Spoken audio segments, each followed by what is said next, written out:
Baggage full of cabbage and I think they lost my tempo. 36 Mickeys on the candy paint bento. Dabba dabba on, keep my brass knuckles warm. Get the cash from the poor, 60 seconds and I'm gone. Bad when I'm gone, bad man, probably gone. Going fast on the ball, rolling quarter-mile marathon. Shimmy in the Jimmy, high wide, sipping Kimmy. Got a brand new micro cage in the Billy. Lately all together, seen something gonna stick. Lazy on the river team, someone on my hip. Maybe on the 18, no rim, all switch. Baby, you ain't never seen nothing like this.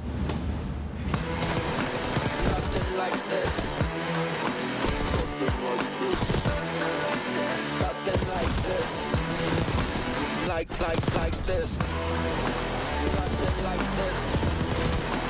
Maybe you ain't never seen nothing like this. Nothing like this. Nothing like this. Baggage full of cabbage and I think they lost my tempo. 36 Mickeys on the candy paint bento. Dabba dabba on, keep my brass knuckles warm. Put a crash on the one, get the cash from the pawn. Nothing like this. Nothing like this. Nothing like this. Nothing like this. Maybe you ain't ever seen nothing like this. Yo, welcome to the league. You're f***ing dog.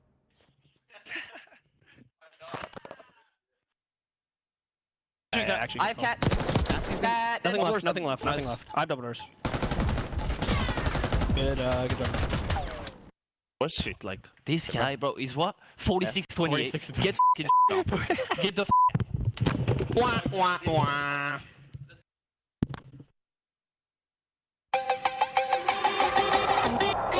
In the corner, 3, gonna get a fourth, gross, out of Jonas Thieves.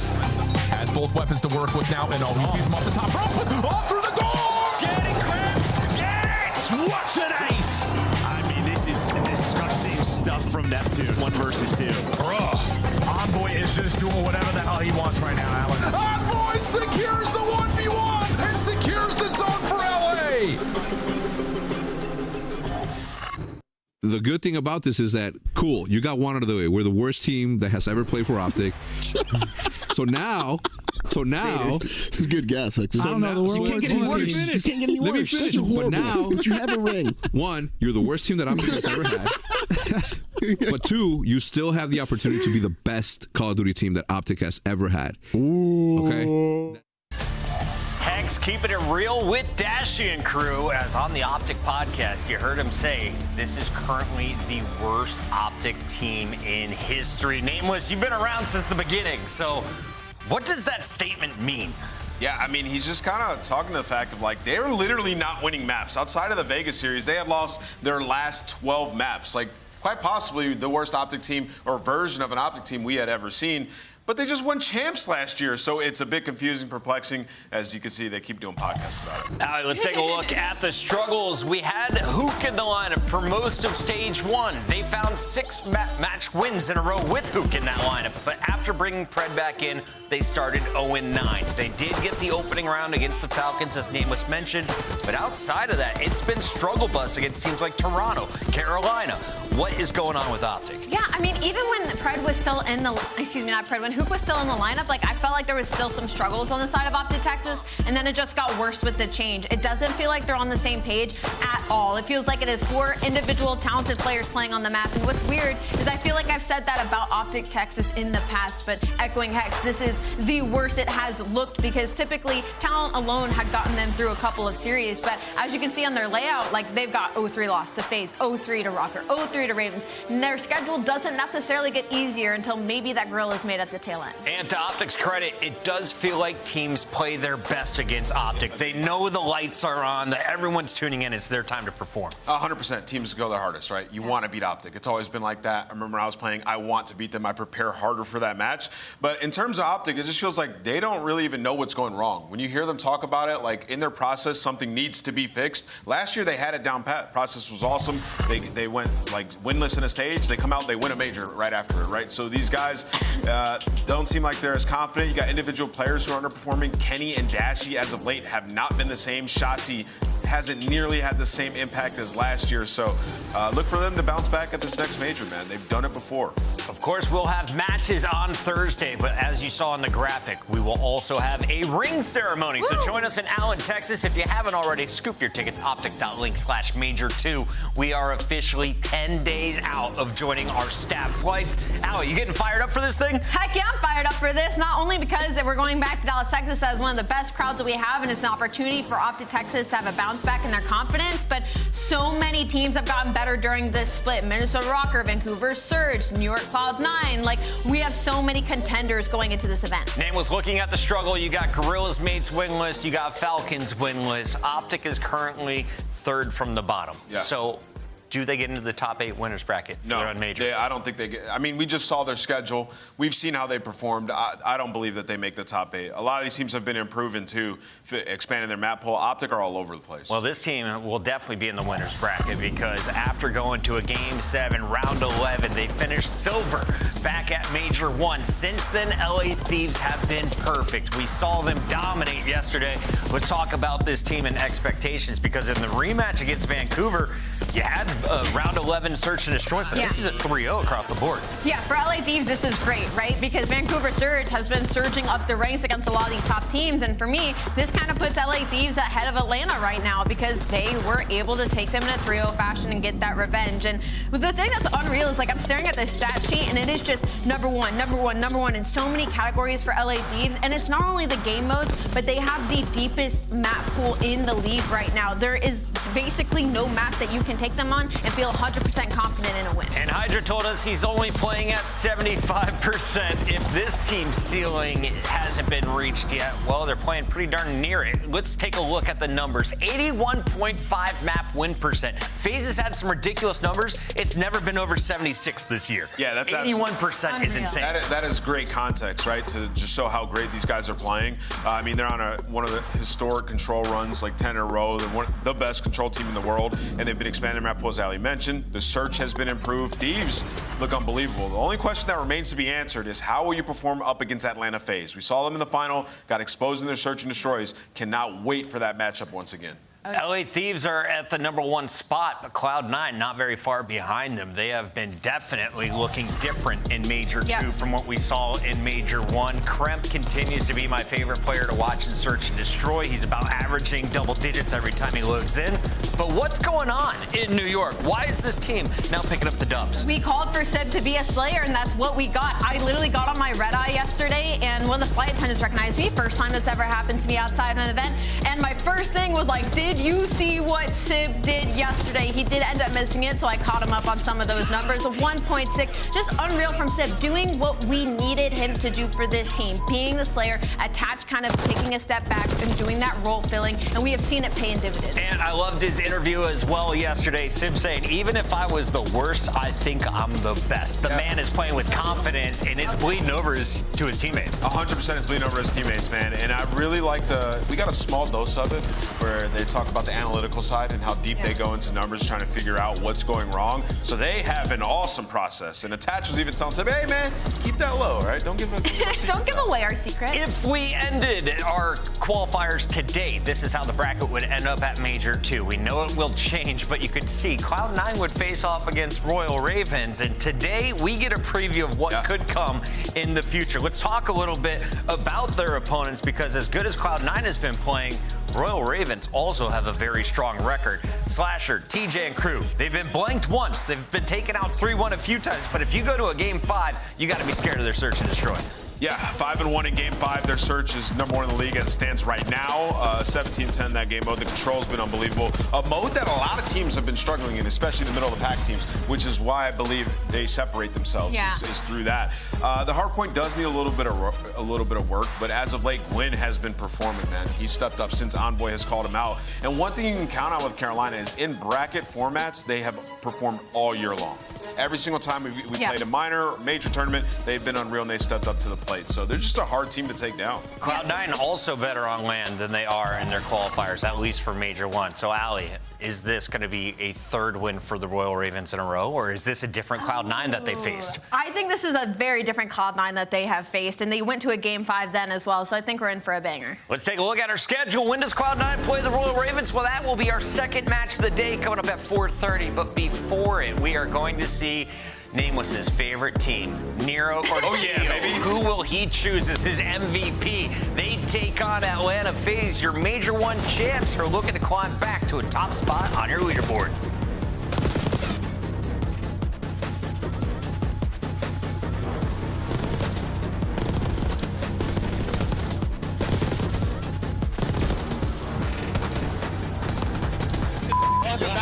Hard, huh? Upgrade your game with the Scuff, the official controller of the Call of Duty League. The Esports World Cup is an official partner of the Call of Duty League.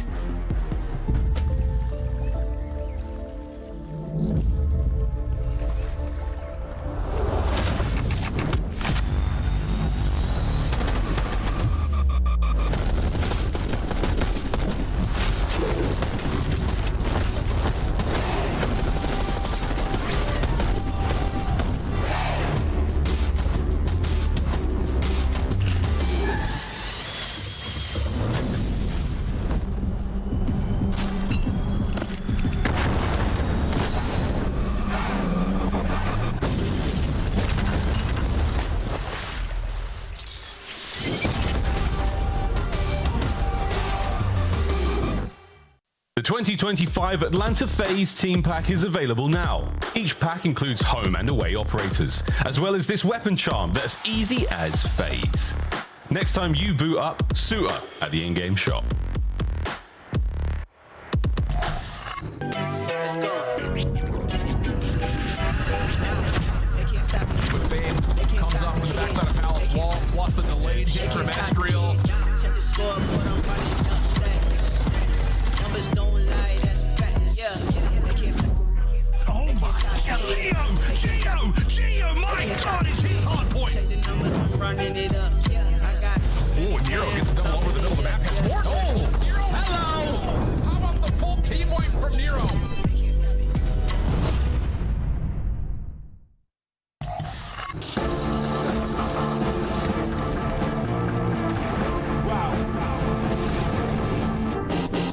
Who really stopping me? I did not come for apologies. I am not here for the politics. Your confidence started with common sense. They gonna cry for acknowledgement.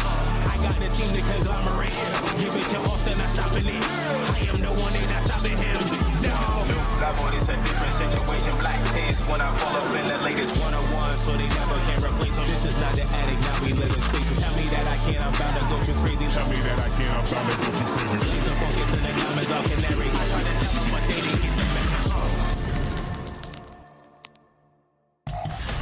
Welcome back, everybody. It's time for our first of 4 matches on our Super Saturday. We have Atlanta FaZe, your Major 1 champs, taking on Minnesota Røkkr, the dark horse since the start of the season. I want to start, though, with the team that won $150,000 back in Madrid. Atlanta FaZe, 14-3 across the league. But since adding Neptune, Vancouver have taken them out twice, Allie. Is this just a matchup situation, or do we need to be worried about Atlanta? It's a little bit of a matchup situation, but it's also a little bit about Atlanta search and destroy right now. They have been going to a lot of round 10s and a lot of round 11. So for the side of Atlanta FaZe, their biggest focus heading into Major 2 is to clean up these search and destroys, because it feels like it's been off the back of a lot of clutches in some of these series from the likes of Sim, from a BZ. So that's going to be their main focus moving forward. Yeah, I think the round 10-11s is a little concerning, but they've also played a lot of Vault and Skyline, right? So it's going to play into that a little bit, and I think that's by design for them, like trying to improve upon those maps going into the major. In this matchup, though, they played them in the last minor one, excuse me, and they went to a Game 5, very close hard points, sub 40-point difference in each of them.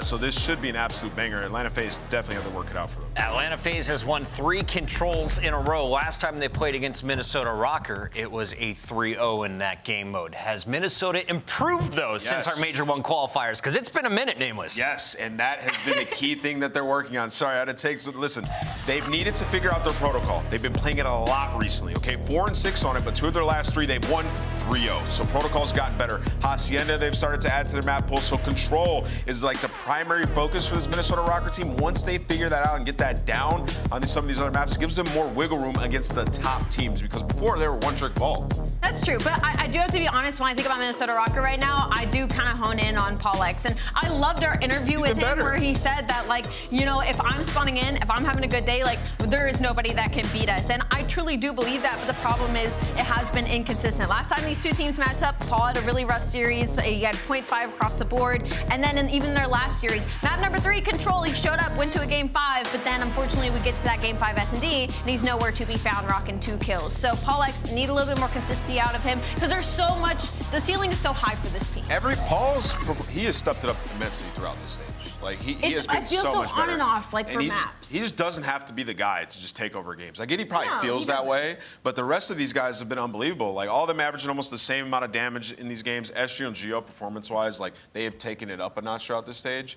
To me, it's like the small things. Like they always have these close maps that they just fumble away, where they start real slow. So Minnesota, you got to start cleaner and execute better in this. Last time they matched up, it was Minnesota striking first. Will they be able to take game number 1 again? As we will see, it is Protocol in for Control game 3, but also to start off our series, Allie. Yeah, I'm shocked to see Protocol in here twice. Feels like Atlanta FaZe kind of want to just battle up with Minnesota Røkkr. You know, they're going to take that Protocol literally any day of the week. And I go to that red card, though, for Minnesota Røkkr. They're 1-4 in on S&D. Clearly need to put some work and some reps into that map, man. Yeah, if we get to a game 5, I mean, that vault is going to be electric. It's a very good map for the Minnesota Røkkr. Obviously, they love Protocol HP as well, up against them, lost by 20 last time. So this should be a really good series, man, depending on what Røkkr we get. It is the first match of the day. It is 3. And Nero tends to start slow when we play at 3 o'clock. He kind of looks tired, too. Do you see the player cam? Yeah. I'm a little worried for you right now. Starter, bro. Can I ask a fun question before the prediction?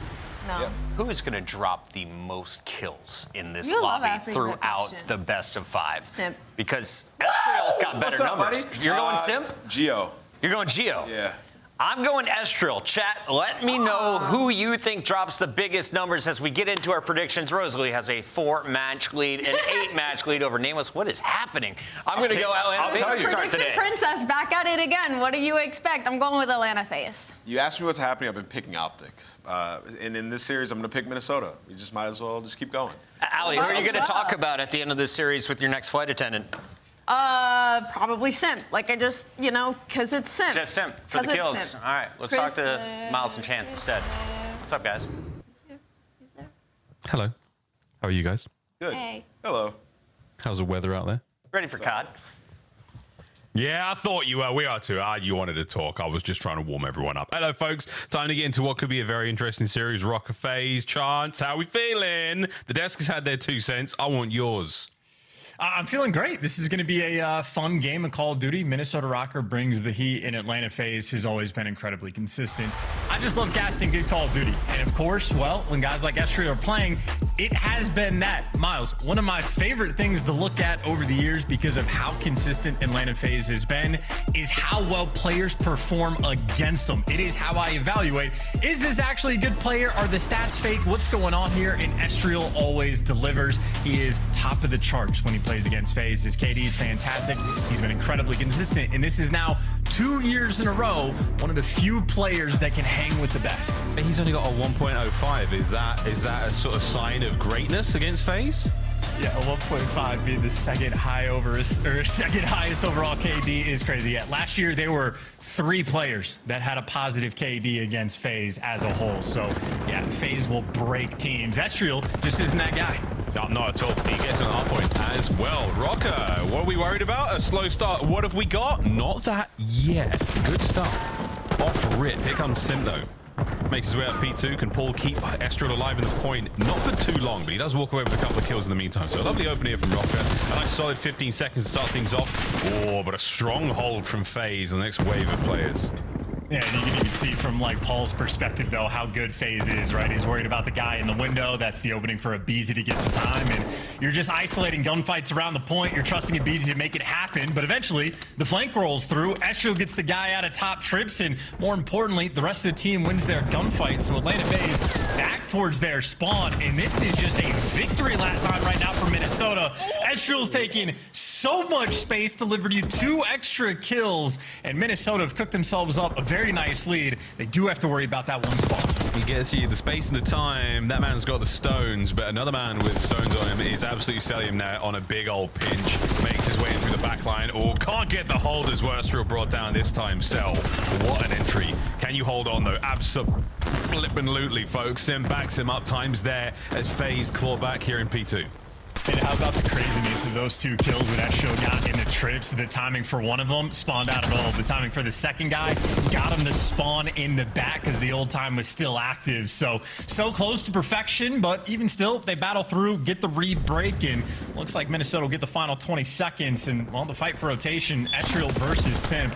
How about that? Battle for the ages, but Simp takes him down. FaZe have stabilized their game on rotation, working about a 15-point deficit. Yeah, it was a long time Simp sat in the back line there, and in that, Røkkr have managed to net a decent amount of the P2. Forward, we're now fighting. Draz are still sitting 0-8, but that's not a terrible thing right now if you're FaZe. You're still keeping things as competitive as possible. Draz, awkward timing. Will his first be with the blade, or will it be with a bullet? It's a bullet indeed, folks. There we go. FaZe rocking it so far here at P3. Still time in the back, and Estriel looking to make those entries. Not going to happen. FaZe committing a lot to the rear defense. Oh, yeah, that is both the SMG players. A lot of SMGs on P3 think you need to be playing in time, playing in corners, but no, everyone needs to get involved for locking down those back spawns. Simply to be easy, the tears provide, but Minnesota, they have the hill swarm. Simp's got the front door. SMGs right now for Atlanta FaZe doing everything, because Raza still only has 1 kill, but in spite of that, Simp, a god amongst men. It takes Estriel getting 2 to drop him. Absolutely. Well, a short-lived lead change for Atlanta FaZe there, but in the money hill, we're here in position. Paul looking for a quick entry. Draws no easy find. There's Abe, though, finds 2. And that is going to be a problem right now for the Røkkr boys. We will test their break at one of the mightiest hard points in the game.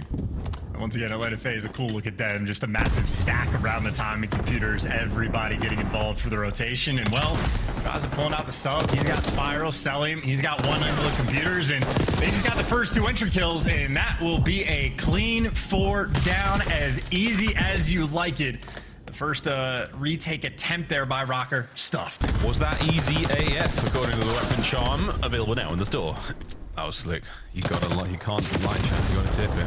Hardpoint still very much in the hands of FaZe. Nearly a perfect money hill 2 now on the feed. There we go. Cell can't get Estriel down. Simp last man there. You're gonna get the break. Røkkr better late than never, folks. 20 to go. Now quick reinforce because FaZe trying to keep the pressure up.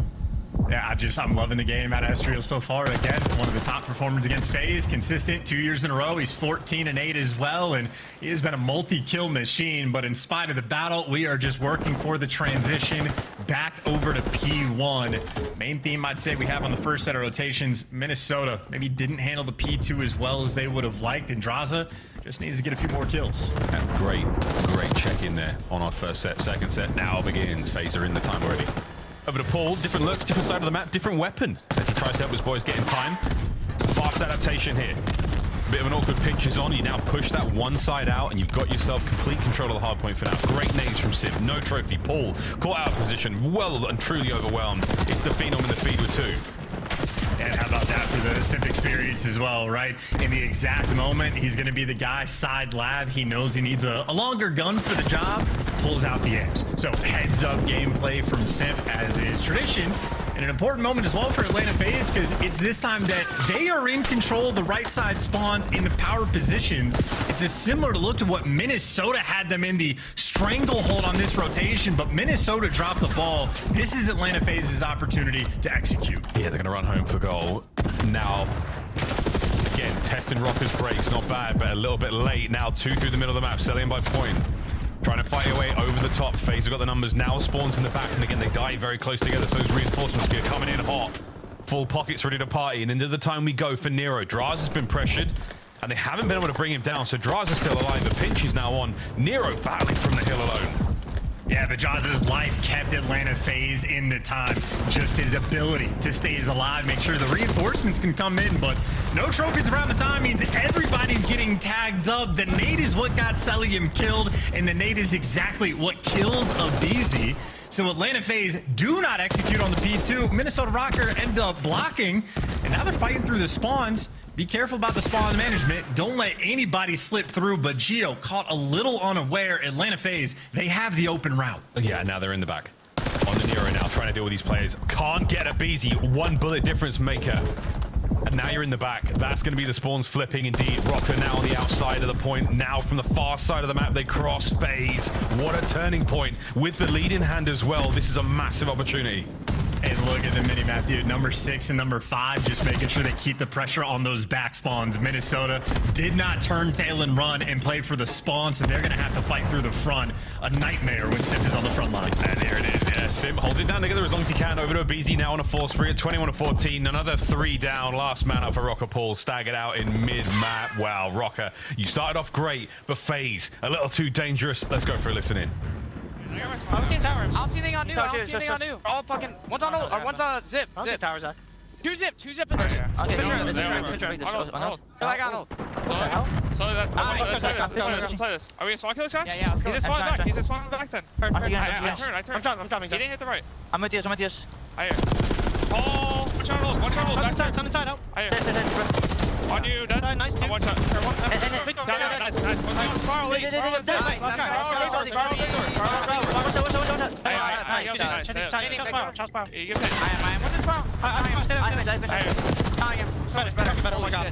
I'll send Victor. One more spiral on me. I'm holding guard. I bench. I have all spiral. Nothing spiral. They tried stunning. I have left. Spiral. Watch out. Nice. What's Victor killed you?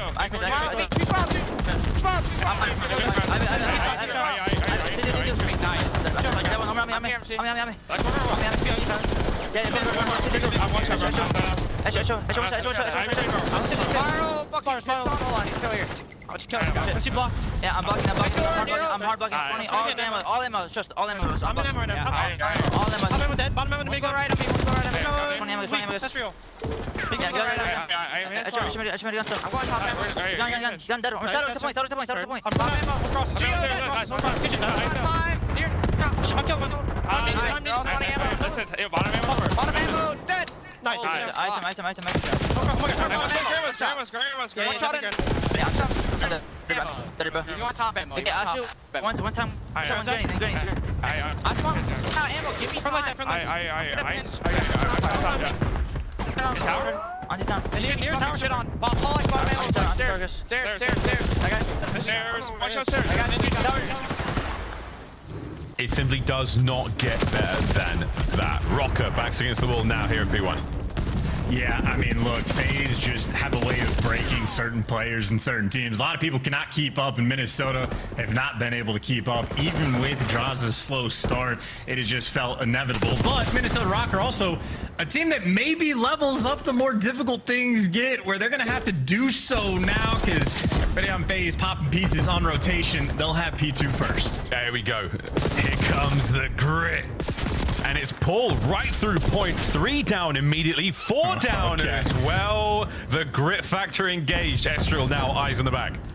Yeah, and he just stuns the players all out of spawn, so they don't even want to wrap through hold. They're trying to go for the time. They're trying to go through P1 where Nero is posted. How about that for a spawn trap blender? Now, number 7, Simp is going to spawn out, but the rest of FaZe still trapped on the right side. If Minnesota manage this, they can win this rotation too. Minnesota management now working a miracle, fighting their way forward. Here comes Estriel now, man alone on the point. Coverage over the top side. Is it going to be enough? He stays alive for a Moa. BZ slips in, gets on the time. No one there to pick him up. So that's going to be FaZe in the hard point. Get BZ out if you can. Great shots out of Paul. 10 seconds to go here on 2. 3's wide open. And you're just playing kills to play keep away. You just want to keep them out of the time, make sure they don't have too much of a lead, make sure no one worries about those spawns. Minnesota in control of P3, but they don't have any front pressure. Not at all. Great timing out of Nero. Finds himself another 2. Might be 3 in the field. Oh my good God. Oh, another 4 down. Røkkr are roaring. There's only one way. They're going through on the ground. 2 players from FaZe dropping low, 2 working through top mid. Nero had it, but Simp guns him. Yeah, Simp guns him now. Up to the top we go. 2 HP. Somehow finds the kill. It's Abe with a team kill. Here we go, folks. What a hard point this is shaping up to be. One good crack at this. Yeah, Can't take the zip line, can't take the outer route, but you can take the gunny. aBeZy drops one of the most important players, and the finesse is there to drop 2 big plays when you need them. aBeZy and Simp broke them down. Break them down now through the front. The last players, and it's Simp with the coverage upstairs. What an unbelievable turn. FaZe keep it together. Immaculate holds, supreme breaks. Even the grit of Røkkr was no problem there. What a start to the series. Yeah, and the kind of start that is a prototypical FaZe experience, I feel like, where like Minnesota, we know how all of the players can be. We know Nero can have these pop-off moments. He had 2 different three pieces in crucial time as well, like on the P2, making sure you get nice and stable and getting the cutoff kills as well. They delivered for the hard plays, but then they end up just getting broken down. Even with the perfect setup, the perfect push, everything sort of like in their grasp, FaZe can just be overwhelming. And aBeZy again on that route through grass, picking up 2 huge kills. And I mean, he finished with 33. So Minnesota Røkkr maybe brought their best, and they certainly tested Atlanta. But those are just ridiculous stats. I mean, Simp 27 with 17 assists. Maybe even crazier than what aBeZy delivered, because Simp had even more damage, even more hill time. He was Mr. Do-It-All. That was unbelievable protocol. Cool, a fantastic start to our series, folks. Røkkr, again, 1 or 2 tiny moments. Paul finding that perfect kill on the back, and aBeZy just managing to slip through. It's a tiny moment like that, a moment of chaos. Another moment, the P4. I mean, FaZe, it wasn't this one, it was the second set. That was, during the listening, some of the best holds you'll see, again, turning what is a very chaotic point into a very simple affair. FaZe just make sure that I've got the left, I've got the right, perfect timing, you find the kills at the front, you're counting players efficiently. Everything was there, man. It was so simple, it was so easy, it was so good. Yeah, and I mean, still, just because I feel like Atlanta FaZe, you know, clearly the better team as it stands at this point in time. But Minnesota Røkkr brought the fight. A couple different P4 breaks they needed to get. They're down by a ton.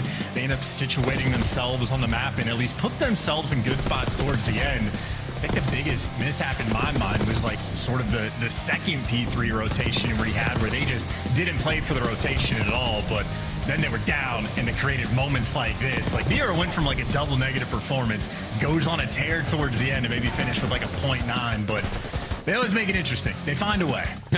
Well, indeed, again, Røkkr, a superb hardpoint. All considerations there.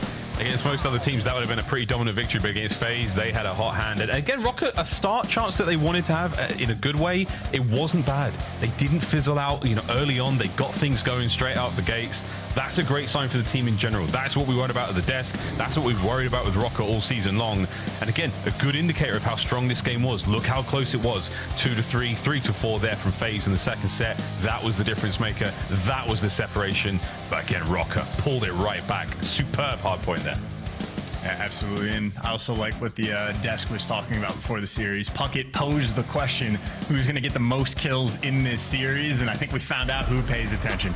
Ali picked Simp. Always a good shout, never a complaint. But then Nameless shouted out Geo, and Puckett was like, no, Estriel's the guy. Against Atlanta FaZe, that has been the case, and he got 33 in map number 1. So on the foot race to most kills, I think Puckett and Ali might have the lead. Oh, find out. Red card, you're not going to see as many kills here in Search and Destroy. Or will we? You never know, folks. Red card, though, between these two teams' shots, bound to be an absolute treat as well. How are we leaning for this one?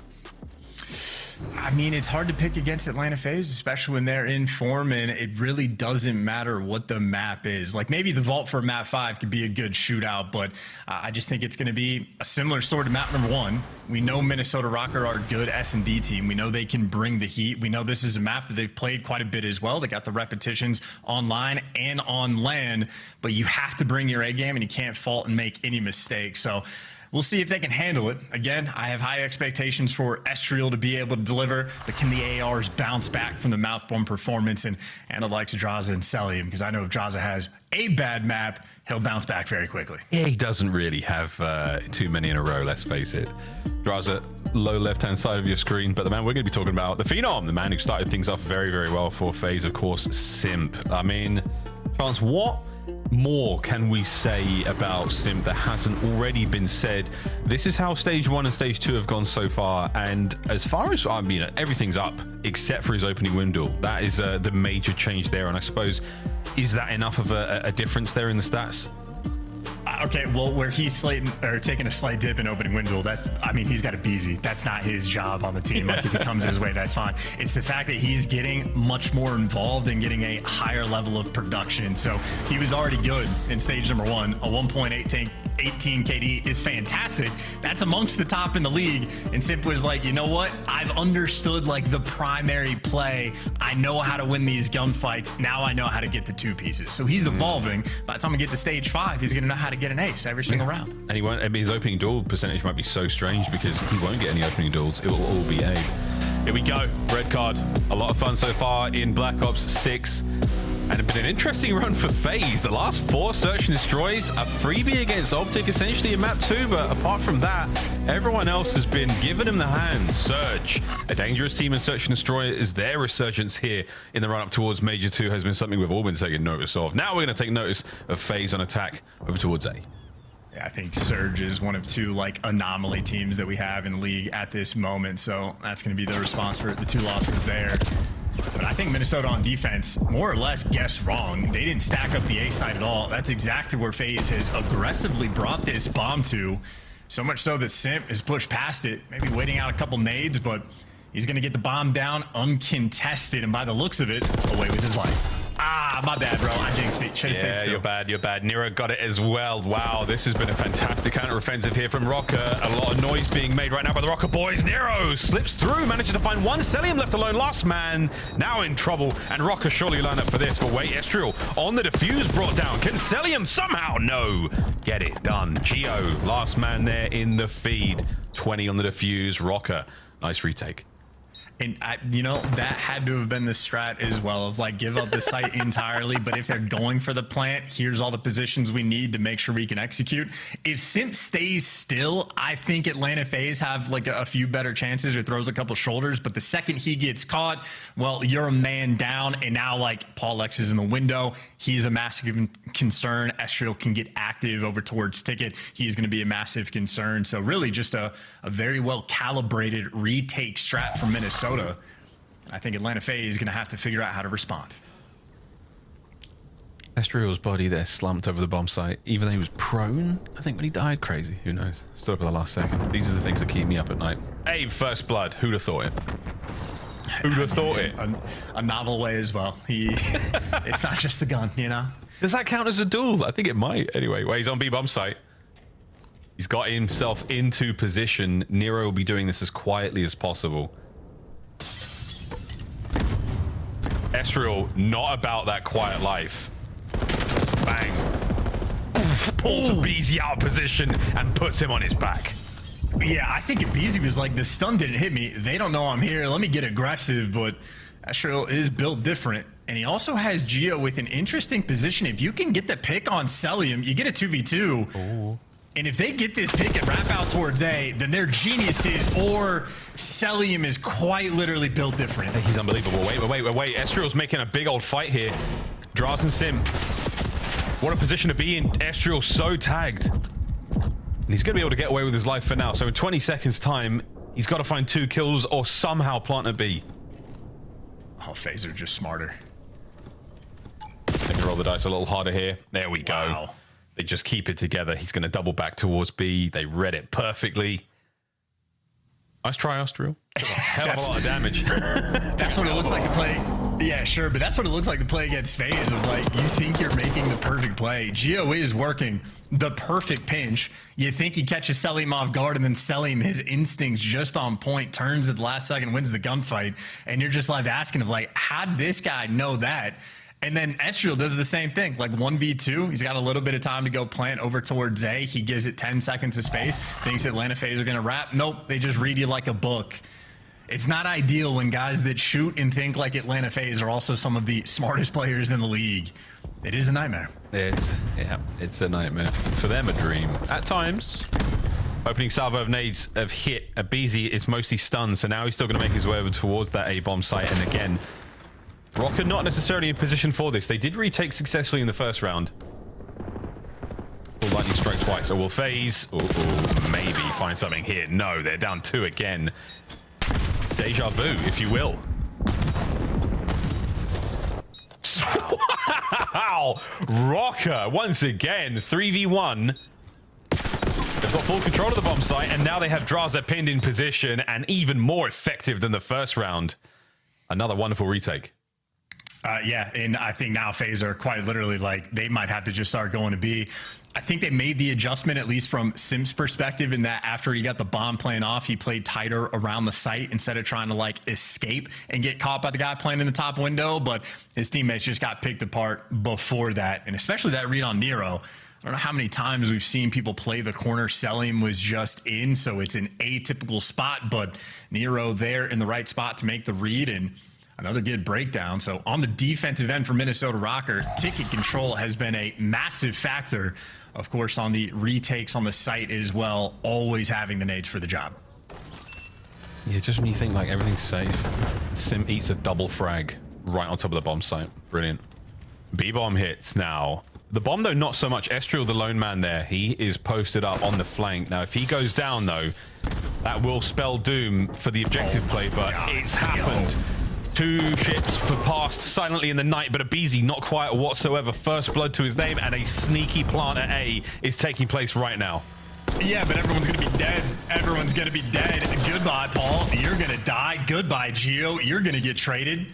Or at the very least hunted down, and it's two players now working Estriel, so Simp just has to keep Geo at bay, and you clear out the 2v1, you win the round. So you win the round. Okay, there's one. Estriel can't get the pair. Okay, now it's a serious problem. Can you get across map fast enough, Geo? Can you get across map fast enough and check the corners? You cannot. An unbelievably bold gambit from Minnesota Røkkr. And there it is. This is the confirmation, the human confirmation that the bomb is being defused.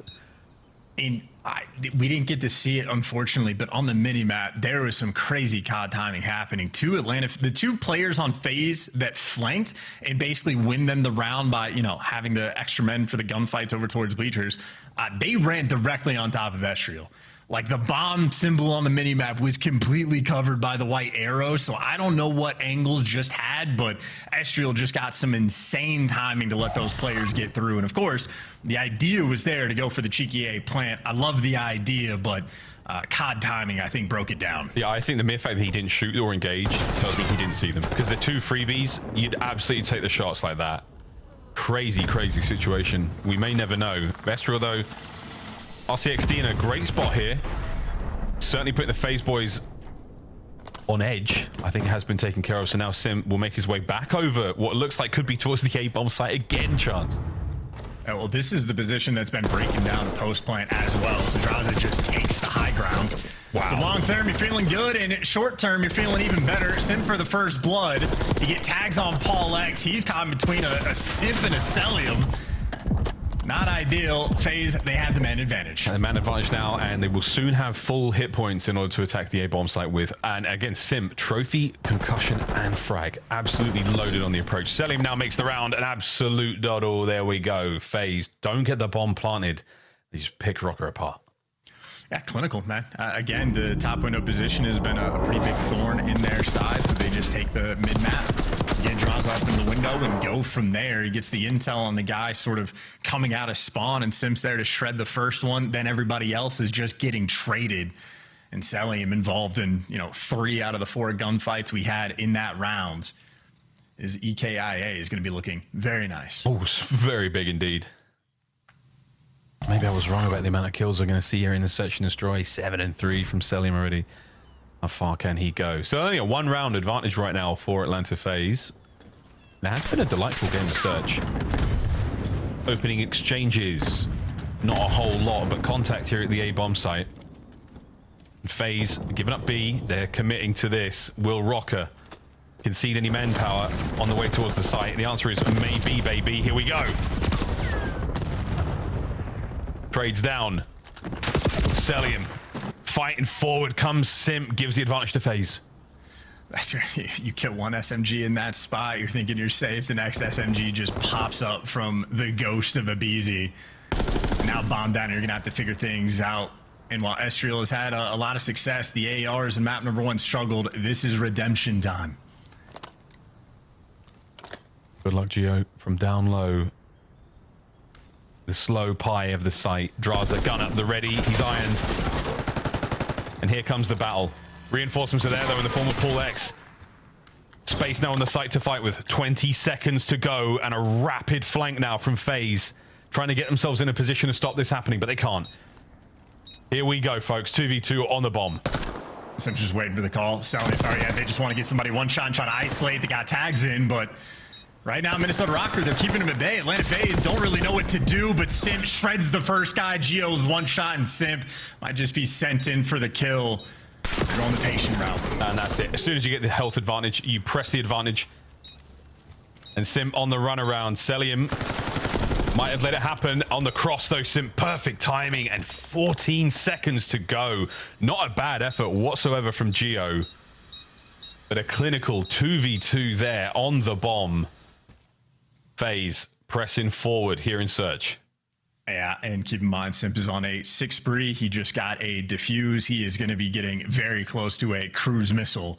A rare thing to see in S&D, but might just be on his way. And him and Celium, I mean, this is years of built-up chemistry they have. They were able to take that 2v2. So patient. Let them get the plant off, get the tags in. Even when, like, Paul X is tagged up by sight, they don't overcommit and run it down. They end up just playing off the information. Handle it super well. So a 6 spree from Simp, 4 spree from Celium, a massive advantage, and Estriel maybe hunted down in a few moments. He's trying. He's pressing it. Can't win. That is a tremendous first blood once again from Simp. Ever so closer to that dreaded Hellstorm. We'll find out though, folks. Sun check. Can't win the fight. Nero, though, flying forward. He's not able to save his teammates, so the Guardian Angel not necessarily there. Geo falls in the back line, and now a 2v3. FaZe again with a man advantage on the B-bomb site. Yeah, unfortunately, the Simp falls, so no cruise, but you'll take the round win if you get it. And Draza is just going to deliver it to you, and Paul X gets Cobb one shot. Here's the whole team challenging you. I think Atlanta FaZe have done their red card homework as well, just going for the no-show strat, baiting Estriel into death. A few different rounds where Atlanta FaZe, they just big brain it, let alone with the overwhelming force they already have. Oh, dude, I was going to say, it's not just their brains, it is the brawn of FaZe. And now we might be equipped with a Hellstorm. Oh, I didn't see it in the end, but Simp is incredibly close to it. And that would be, I believe, the first in a league match of Search and Destroy. Røkkr, it's time to pull out all the stops, trying to show us some magic. Here we go. I don't think Celium actually has his driver's license. That's fine. His RCXDs are great. Simp is in, again, one of the dirtiest positions. A very common spot, though, and it will be naded out. So, yeah, he's going to eat that. Røkkr, the second aid, not necessarily there to pick it up. And we are so close to this one. Did you get one kill? And that is yours. Here we go. Assassination, meat shield. Abizi's hunting down. Abizi's going to have a meat shield. Yep, here it is. Thank you. Welcome to death, Geo. And we're so sorry. Oh, wait, Celium, you said no, he doesn't have his driver's license. Yo, Celium can't drive. Abizi can do whatever he wants. Easy S&D. Atlanta FaZe about to get a hot 3-0. That's a stinking hot map. Wow, FaZe. There was so much happening there, folks. Oh, man, for such a tough run there for Røkkr. Everything was looking fine, and Abe. Hey, guys, you dropped this. I found it for you, and I thought I'd just return to sender. Wow, Røkkr. A disgusting round from Atlanta FaZe to go 2-0 up in the series. And the rounds that Røkkr won was so good, Chance. Those retakes were so good. But the rounds they lose from FaZe are just disgusting as well. I mean, that was a good game of Surge.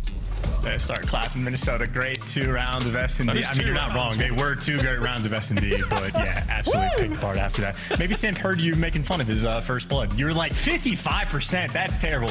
It's not. That's one of the better ones we have in the league, but now he goes 3-1 in the first blood category. So Simp, just like map number 1, did everything but get a meat shield. Yeah. Abizi now. How many he got on the year? I think it's his second, possibly.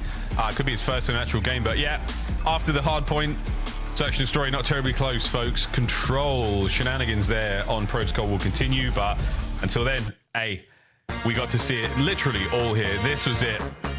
Oh no, Nero. Yeah, lean back in your chair. You're in trouble. Your boys are going down, and Geo is fighting for his life. I mean, the only sort of saving grace here, Chance, is that you know where he's coming from. You're like, yeah, you know, he's got me. He's got me. And Abizi, it counts as a 2-piece once he picks up the final kill. FaZe. What a round. Dude, what's a game? Good series so far, folks. But that being said, it's 2-0. And up next is Control and Desk. What are we thinking about them FaZe picks? You can end the show right now. That's your scuff play of the year. Abizi picking up kills while holding Nero hostage. This is just the Tiny Terrors causing chaos in Search and Destroy. And you picked Minnesota, and they were within 16 points on hardpoint. Where do you want to start in this series? What's been going on? Yeah, I mean, really, the Tiny Terrors are taking over. I mean, you think about that first hard point, like Mini crawled back into it. What happens? Well, Abizi makes a play. But let's talk about the Search and Destroy here for a moment. Start off great. I mean, also retake on the side of Minnesota Røkkr. They had good defense over near A. FaZe tried to go up that way. They were getting first bloods early. And then after that, FaZe just kicked it into gear, man. They started to shut down Estriel. We saw a really interesting offensive round out of Atlanta FaZe where Simp just kind of goes through hedges, cuts through mid, and he plays for the player that's wrapping back for me. In this case, it's Estriel, right? Once you find that kill, you just have so much leeway. And, you know, for Røkkr, they've taken a lot of stabs at this map, man. Between this and Protocol, they've tried to add it to their pool. 1 and 9 on those two maps. Ban it out. Yeah. And for Atlanta FaZe, like, it just literally felt like a pack of wolves, like, hunting. Like, it felt like during the Search and Destroy, it was kind of playing like hide and seek, but the entire time Minnesota Røkkr was trying to hide while Atlanta FaZe was seeking. And this is just a testament to how much better their Search and Destroy has gotten over the past couple of weeks. And also, like, the situationals from the side of Atlanta FaZe were a lot better. There's a lot of awkward rounds in the Search and Destroy where it felt like Minnesota Røkkr left in a couple 2v2s or 2v3 situations, and they just didn't know what to do. Where Atlanta FaZe, you could tell the communication was on point. They were always moving in with a plan where, like, there were moments where Minnesota was like, I don't know where to go. I don't know what to do. Like, there's nowhere to go because Atlanta FaZe has you surrounded. That final round was chaos. I think we saw Celium blow up Drossa with an RC card. There was a lot going on. But at the end of it, it is a Search and Destroy in favor of Atlanta. And we will see them with an opportunity to close things out 3-0 on Control. Let's talk about the respawn, though, Allie, because game one, surprisingly close. It was the Tiny Terrors having to clutch up at the end. Yeah, I didn't hate the map one from the side of Minnesota Røkkr. It was definitely a slow start. You know, maybe it is that 3 p.m. curse that Ant was talking about, but it was a very slow start to that hard point, but they battled back in the end. Well, it was close, right? It's like 130 to 140 game. And then in that moment, like, there was just a massive P3 hold on the side of Atlanta FaZe, chained into underground. Mini had to call their way back in, as Minnesota do. We get down to the very end. Nero finds 3. And I would like to see Nero, like, give up outside field and back up and just kind of play his life, maybe behind ammo stacks. But you can see Abizi just wins a lot of big ones. He wins a big one on Nero outside, and then immediately goes through right side past ammo, wins another big one, just catches the timing of the guy sliding out, and then ends up flipping the spawn. Sip comes in and finds 3 kills. There's just these moments in games where it's like, even if things are going wrong, Atlanta FaZe is going to be able to do. They have the right players. And it's also a huge moment of communication from the side of Atlanta FaZe, right? It's just that chemistry and what this duo has built up in the past couple of years. Because you could see on the screen Abizi literally waiting for Simp to get closer to that front door so that they could push together. And it's the situationals that set Atlanta FaZe apart from the rest of this. Yeah, Trials was 1 and 10, and they were tie game. Yeah. These guys are having themselves a series, man.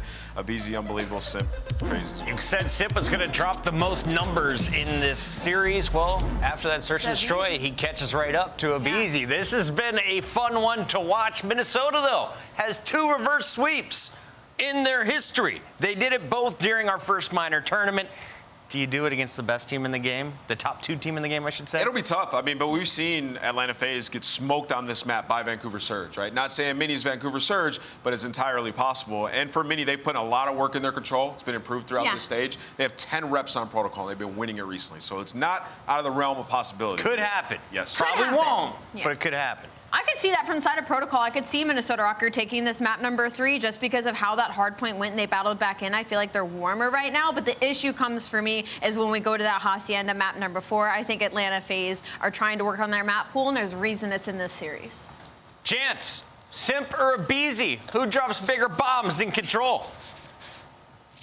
I'll go with Abizi. I feel like Simp has been a little more objective-minded, so Abizi's going to have more freedom to go and pick up all the errant kills.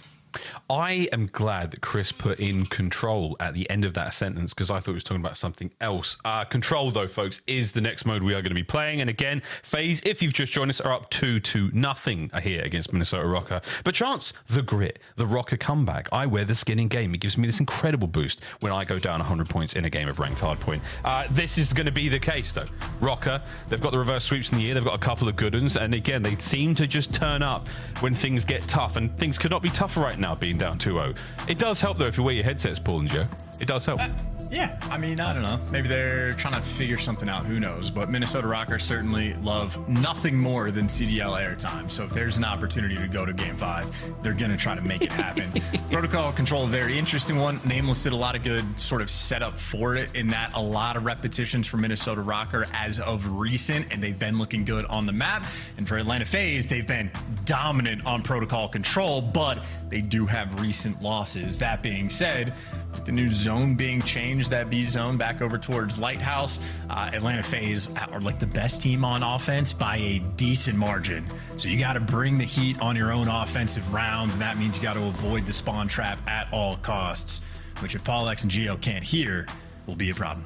I think they can hear. They know what's going on.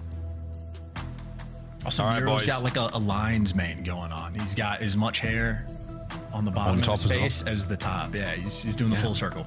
I wonder if he takes his headset off, he's got the same amount of hair on the side as well. That would be something very special indeed. But Nero, a force to be reckoned with. And the gameplay improves the more hair he has. So take it from me, brother. As soon as you shave it, you lose your powers. In we go, though. Fist bumps have met. It is now time to get into control.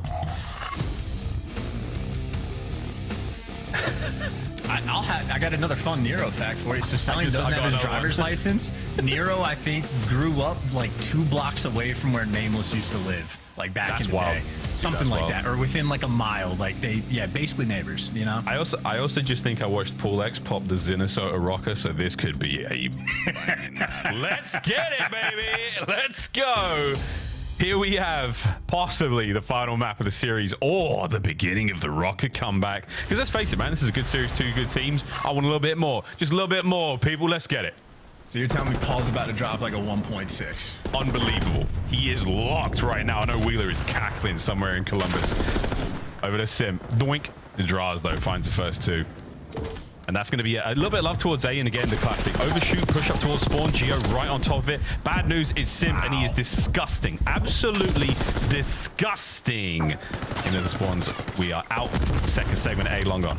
Also, I don't know if I've anyone like play that situation like Sim just did, like flying to get that like outer control as well. But I think that's actually, well, I say actually, it's Sim doing it. It's obviously a great idea, but one I think I might try to steal in ranked a little bit later. So lovely idea early on to get 2 ticks on A, and Atlanta FaZe turning the tables over towards the B zone. Pollux is here waiting in the wings, but Minnesota didn't help him in that moment. He gets picked apart, and now the progress on B continues. It was not good for his health, was it? Cell. Again, Abe's situation right now. He's got the perfect read. No, dude! No, oh, he knows. He knows. He's got a player trapped, and Paul can't even make the push. That's right. You're helping this player cap the point. This is a disgusting attack on the B zone. One of the more foul we have seen. And with 2 minutes now to capture the A zone, it's nearly over. Oh, Abe, you are one mean little mother. First round FaZe. I hate this guy, dude, and he has such like a childlike nice, laugh. He's so nice. He's having so much fun. He's so gleeful. And he's enjoying himself playing video games. Oh, no, I hate this guy as well. It's the oh no, that's so tough. But honest to God, a great round from FaZe, man. The B attack was one thing. The meat shield certainly helps. A genuine, you know, you pull the player out of the play for the duration of that whole moment. You get a kill with it, and then Abe gets a lot of extra points for that too. So that is a tough moment. Røkkr go down around. We called it. The attacking rounds from FaZe, they're sweet.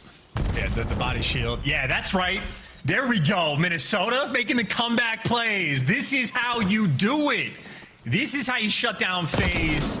Minnesota built different, or maybe this is just on my end. Honestly, I have no idea. Was your map lagging right there, Miles? Yeah, it's a little bit of server lag. I think everything's good. We are still continuing. Yeah, it looks good now, so I think that's just our end. Yeah, BC though on the 6th spree. Look how close he is to the Hellstorm as well.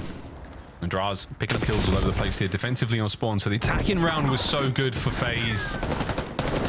Defense looking solid so far. That's going to be a big one there. And again, we are getting closer and closer to that Hellstorm for Abizi.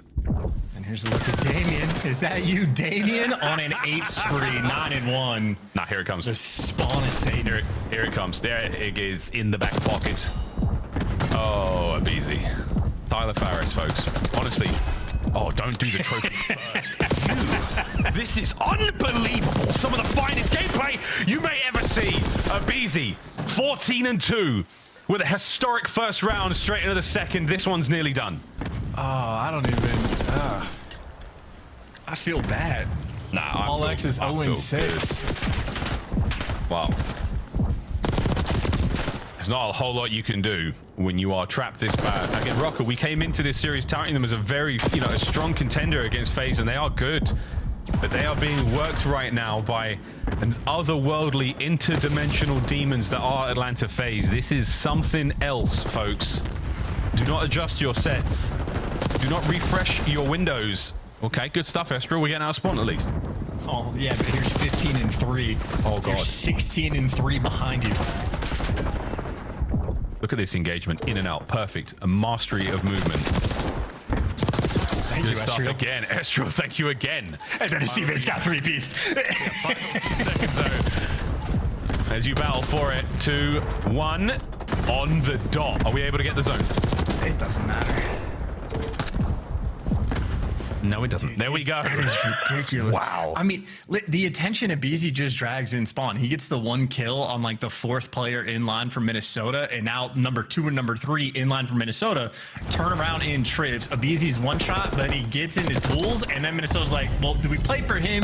Do we try to go forward? They make different decisions, and in spite of the fact that eventually you do kill him, Estriel makes a nice play. While Estriel is doing that, his teammates got pieced by the other tear in Simp, and then it's 3-piece. So you're having to work so hard just to deal with 1 player in Abizi, and then you get to the next man in line, and it's freaking Simp. And meanwhile, Draza and Celium literally do not have to do anything. They're hanging out. Hanging out. Heavy presence here from Røkkr in the middle of the map. Geo can't get much more out of that one, and A put down finally. That's what you want to be seeing here from Minnesota Røkkr. Beautiful stuff here. That is a nice 3 down. Last man up, Abizi, and he's in trouble. Get the pressure on. Do not give FaZe a chance to wind up. Do not give him a chance to land any more Falcon punches on you boys. It has been mean so far. Røkkr now contending for the next wave. And he got the crossfire set up as well. Geo and Estriel there for the trades. Estriel the cleanup crew. He's on a 4 spree. Has a little bit of help that he might not need. Atlanta FaZe trying to regroup just to get out of spawn. And Estriel gets dropped, and his teammate might have just left him. Pollux is going for the flank, so Estriel's died. Pollux is officially chasing a ghost, and by the time he kills Sim, the floodgates, at least over towards that A zone, may have just been opened. Atlanta FaZe have now gotten the trips control and can start working out of spawn. Yeah, they got him. Still get out of spawn. 25 seconds to get onto a zone. As much love as we gave, there we go, onto A. We're giving FaZe all the love in the world, as absolutely well-deserved, ridiculous 2 rounds. But this is a great one from Røkkr. Try and get Simp off the point. A single segment done, but that's all they're going to walk away with so far. 20 seconds to go. Estriel now steps up to the plate.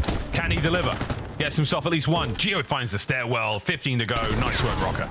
And I still think this is a good example of like the pressure that Atlanta FaZe really provides, of players that we're used to seeing having really good KDs, being really good spots, having a lot of little moments like missed stuns, small things here and there that just accumulate. Estriel is one of the few players that is just super consistent against them. 2 different sprees. Estriel goes on in that round and handles business on the defensive end. Had a 4 spree at the start of the round and goes on a 5 or 6 spree there towards the end. So I think Estriel earns his gas. And once again, a strong performance against a top team. It's not an easy thing to do. Very few players in the league can manage it, but he is in the ranks. Well, a sigh of relief. And an opportunity now to recalibrate, Røkkr. You have fought tooth and nail to survive. Well, tooth and nail in the series, let alone. Can you pull another round and get us to 5? They got to make sure they avoid the spawn trap. Talk about a moment where you just want and need a strong opening break. And again, I do believe this is on our end just because the players are locked in. There's no weird reactions. Oh, I say that. Maybe Geo is. Maybe that's just how he plays. No. Oh, yeah, these boys are common. They're common. Oh, yeah, this is a confirmation. We just had an issue with our observer client. That's all. It's just our observers. The game is still great. Players are not feeling this. It is simply the observers for now, folks. We'll have a look at that for the later matches. But in the meantime, It's a little bit of love towards A here from Røkkr. Simp though, getting the damage done. Ezreal can't get any more of that life, and against Celium, he and Draz fight their way out of spawn now, getting some pressure on the middle of the map for FaZe. And that's like the guys that are pushed up on the map going for spawn kills, and Nero and Geo, they lose it, they get dropped because they got 2-piece by Simp, and then off spawn they got 2-piece by aBeZy. And now everybody's working out of spawn, and it is the diabolical. And in the meantime, when did Simp find the time to get more kills than aBeZy? Hey, look, I don't know, man. I don't know. You're out of spawn, though. You're going to contend with aBeZy in a few seconds, because again, the rapid advancement right now from Atlanta FaZe is proving to be a little bit too much to handle. Draz, nice shots on the first. No more in that tank for that one. But first segment of A gone. Abe's going to call in one of his well-earned streaks so far in this map. But this Hellstorm will be very effective indeed, at least getting them off the point, allowing his teammates to pick up at least 3 in the feed, and that is Celium feasting from down low. Yeah, and listen, obviously the spawn trap blender on the offensive end has been a massive factor, but Nero is one of those players that when he is able to get aggressive, get inside your spawn, he can pick teams apart, but against Atlanta FaZe, just double negative. His entire game plan gets shut down, and it is against the top teams that you have to fine-tune your gameplay, and it's not an easy thing to do, but a lot of players suffer. Minnesota down the line, eviscerated in a very hot 3-0. One of the most disgusting 3-0s and one of the most disgusting rounds of control. aBeZy did it, folks. We will be talking about that one at least for the next 24 hours. Atlanta FaZe came to play today, and play they did. It was strictly business. No funny games, despite 2 body shields from aBeZy. Valid strategies in both instances, completely viable, and absolutely accounted to that 3-0. Wow. Røkkr, a little bit of soul searching, not too much. They're still a tough team. Yeah, body shield is completely overpowered. Like, once you get it, you're just in a golden situation, basically, no matter what. But Simp and aBeZy just racing each other to see who can get the more kills. Simp somehow passed him. aBeZy went on like a 10 or 11 spree in that game. He was 17-4 at one point. And it's not like he slowed down, he stayed consistent, but Simp just leapfrogged him. Ended up getting 19 kills on the defensive end. Protocol is dark and full of terrors. Truly full of terrors.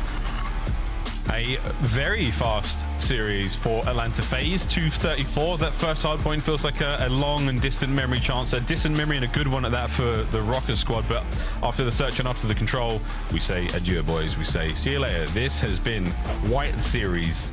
Minnesota Røkkr came to play. FaZe, just disgusting. And I mean disgusting. I don't know if there's any other way to describe it, Desk, other than disgusting. Gross. I think that's a good way to put it. Grotesque.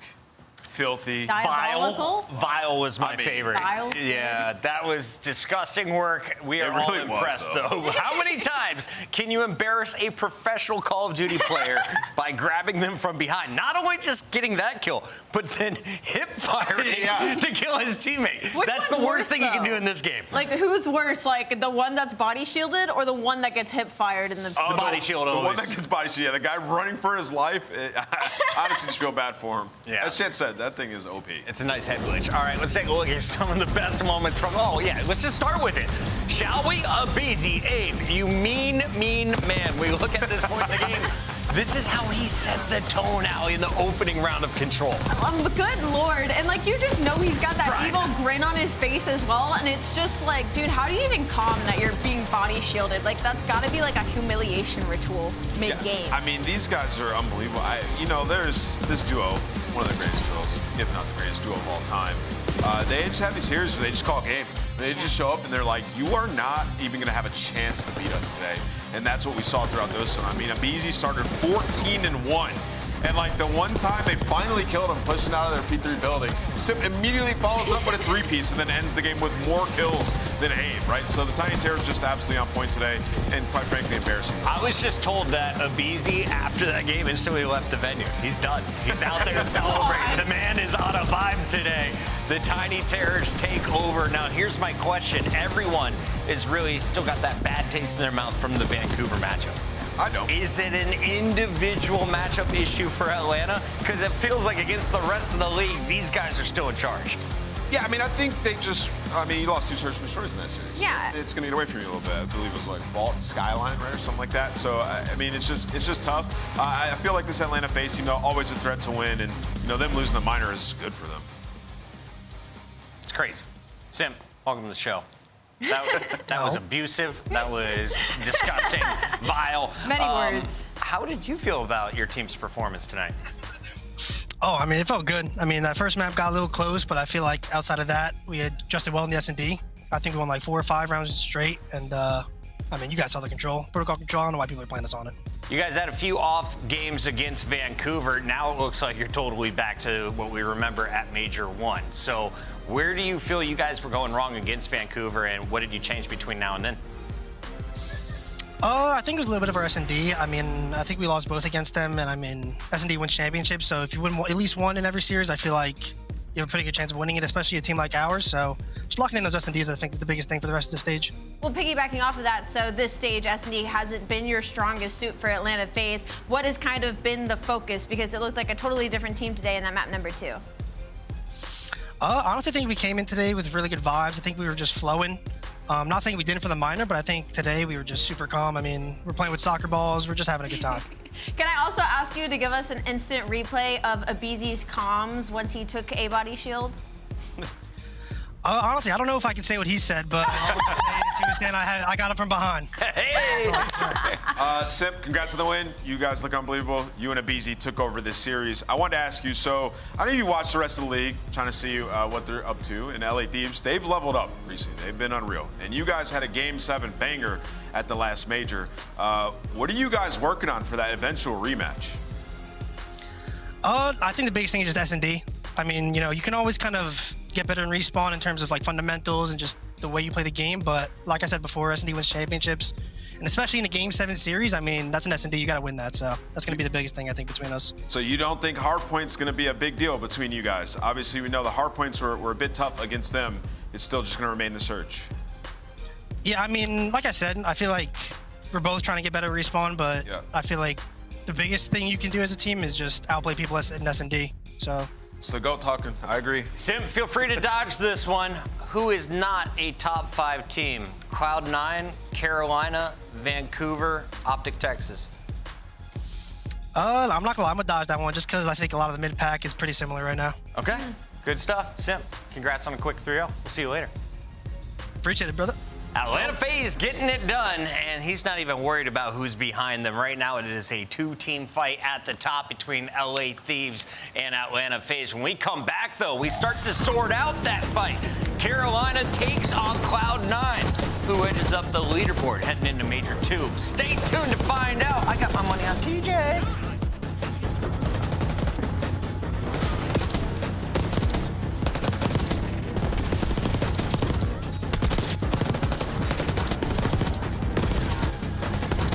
Yo, welcome to the league. You're a dog. Upgrade your game with the Scuff, the official controller of the Call of Duty League. The Esports World Cup is an official partner of the Call of Duty League.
Like a cannon.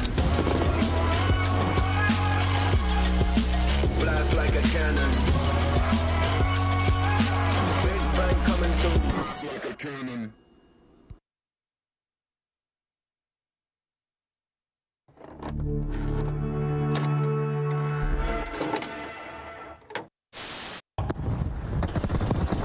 OpTic is done. Abizi is cheesing. Abizi is cheesing. That is filth. Series isn't over yet. FaZe now a chance to smile. Welcome back to the CDL. Wow, what is going on? He's the master fight. This guy is just, that's unbelievable. Okay. I knew we were coming back to him. This is not what I was expecting. You got this.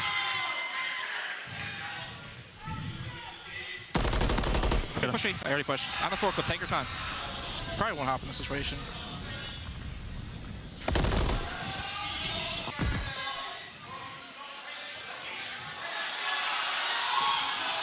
Come on.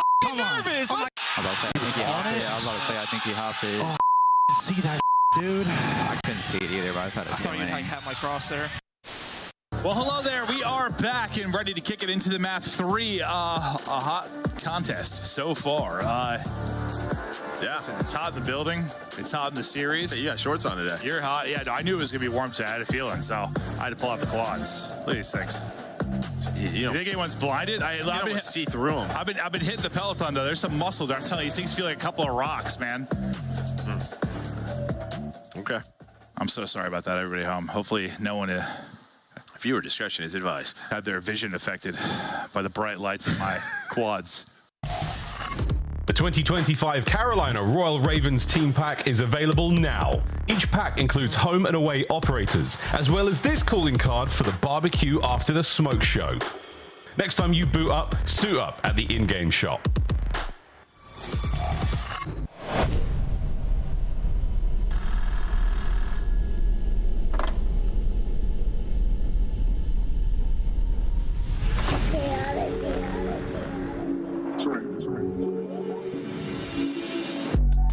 Nah, for real. They be talking tough, but they won't get up in that field. ARPs and 223s get hit up in your grill. Iron on me like I'm Tony, like an orange eye pill. Come and get your shorty, cause she tryna cop a feel. She know look chaotic, keep it hot before the deal. And you steady talking out your neck, it's never real. So I say nah for real. So I say nah for real. Nah for real. Yeah.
Get ready for the best match on the day, potentially, or another 3-0. Carolina versus our Cloud9 squad. That's been a surprise, I think, of the major. I was just looking at the numbers, Allie. Yeah. Last 10 matches, you're holding, what, 3 Ls? The team has now been surging forward up the leaderboard, and with every match win, they get another 10 points. Carolina, on the other side, was top 4 since Major 1. Yeah, and Carolina, they've been handling the business of all the teams that are below them right now with wins over Mates, Texas, Minnesota, but they did just get handed a hard loss by the LA Thieves. So for Carolina right now, it's kind of about breaking that top layer of top 4 because, again, they're handling the teams that are supposed to be below them, but when it comes to top teams is where they seriously struggle. The good news, though, S&D is still really good. The problem, though, is they've been playing a lot of red card, which makes me worried about their map pool moving forward. I would say Carolina been top 4 in every tournament and consistent, even online. So I would say that it's hard to place them outside of the top 4.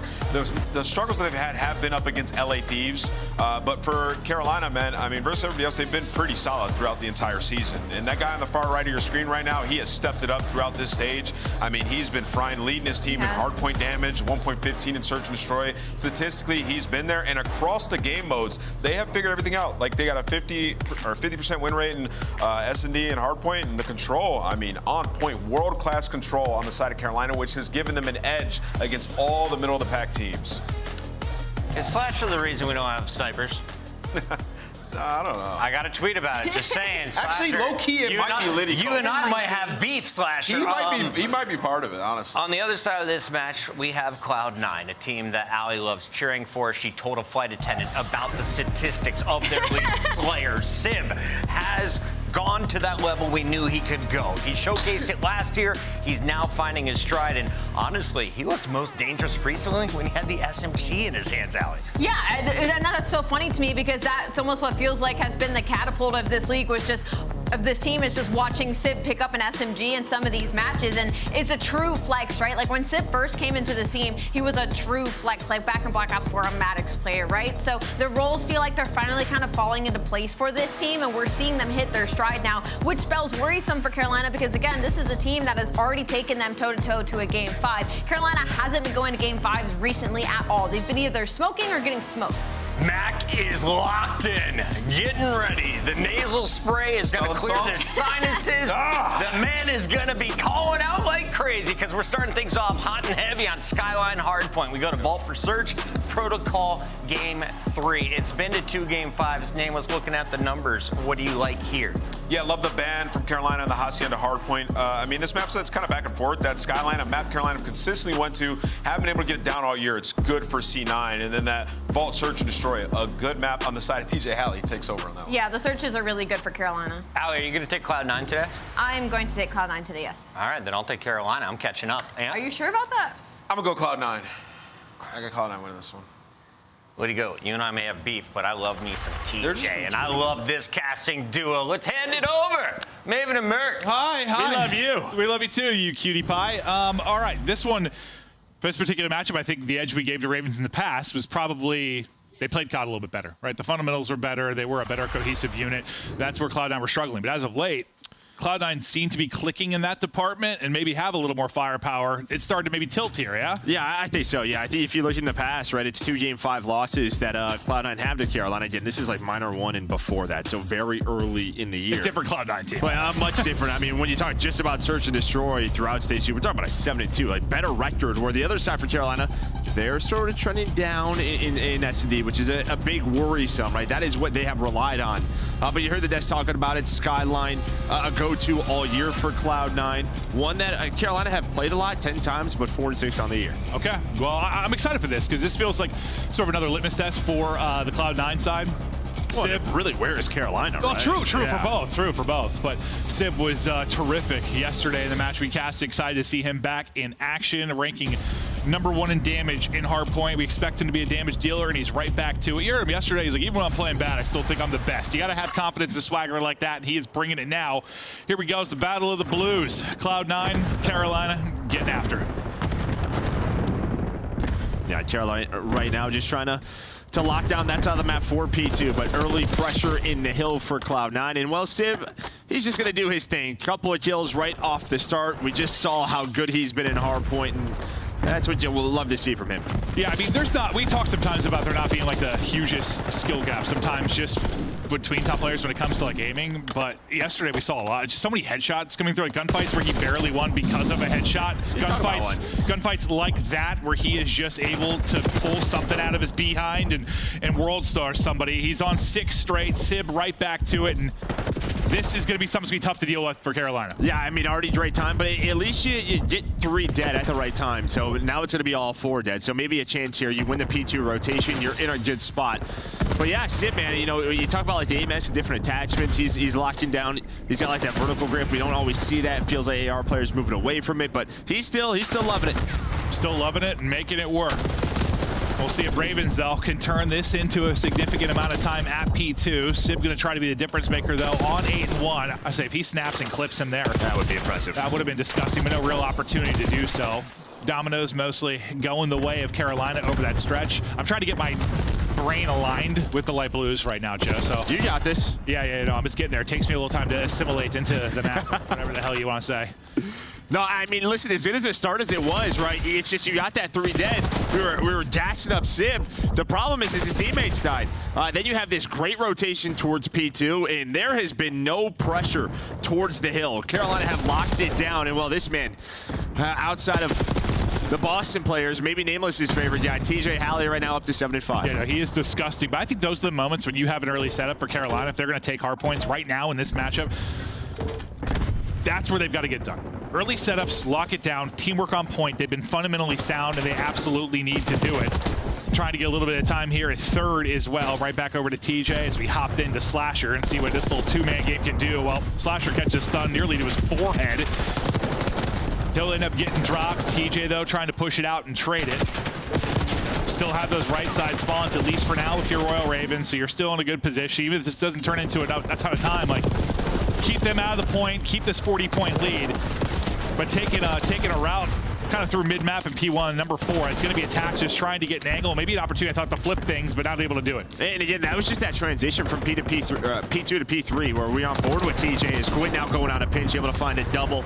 As soon as then we swapped to Slasher's POV, he was set up kitchen. They knew exactly where they had Cloud9 spawning, and Cloud9, they have just not been able to find anything. They had 28 points after the first hill. It is 3-96 since then. This reminds me a little bit of, like, when we casted Royal Ravens versus Røkkr. Like, it was after a Røkkr when Røkkr were looking really solid. Like, we were feeling really good. I think it was like after they beat OpTic. Like, they smashed them. We didn't realize what OpTic were at the time. So, like, we thought that Røkkr win was really good. And then Ravens just, like, dismantled them 3-0 and looked so strong. Like, we're not there yet, but it feels like deja vu. Like, we're high on Cloud9, then, like, Royal Ravens remind you they can make the difficult things look easy and play so well around their setups, as this has been some shutdown hard point, and just reminded us they know how to play the game. Up 70. I mean, and again, just that the lead just continues to grow. You have not had a break if you are Cloud9. You know, a bit of a slow start from Trent, but yeah, it's just sort of the SMG, TJ and Gwyn. TJ picking up the AR, not able to find that kill on a map, but immediately traded. And yeah, what's Vivid doing? Putting pressure, maybe just trying to, hey, they're going to try to flip the spawns here, but he's just going to wait, wins another gunfight. Now, maybe behind that, Gwyn's going to activate.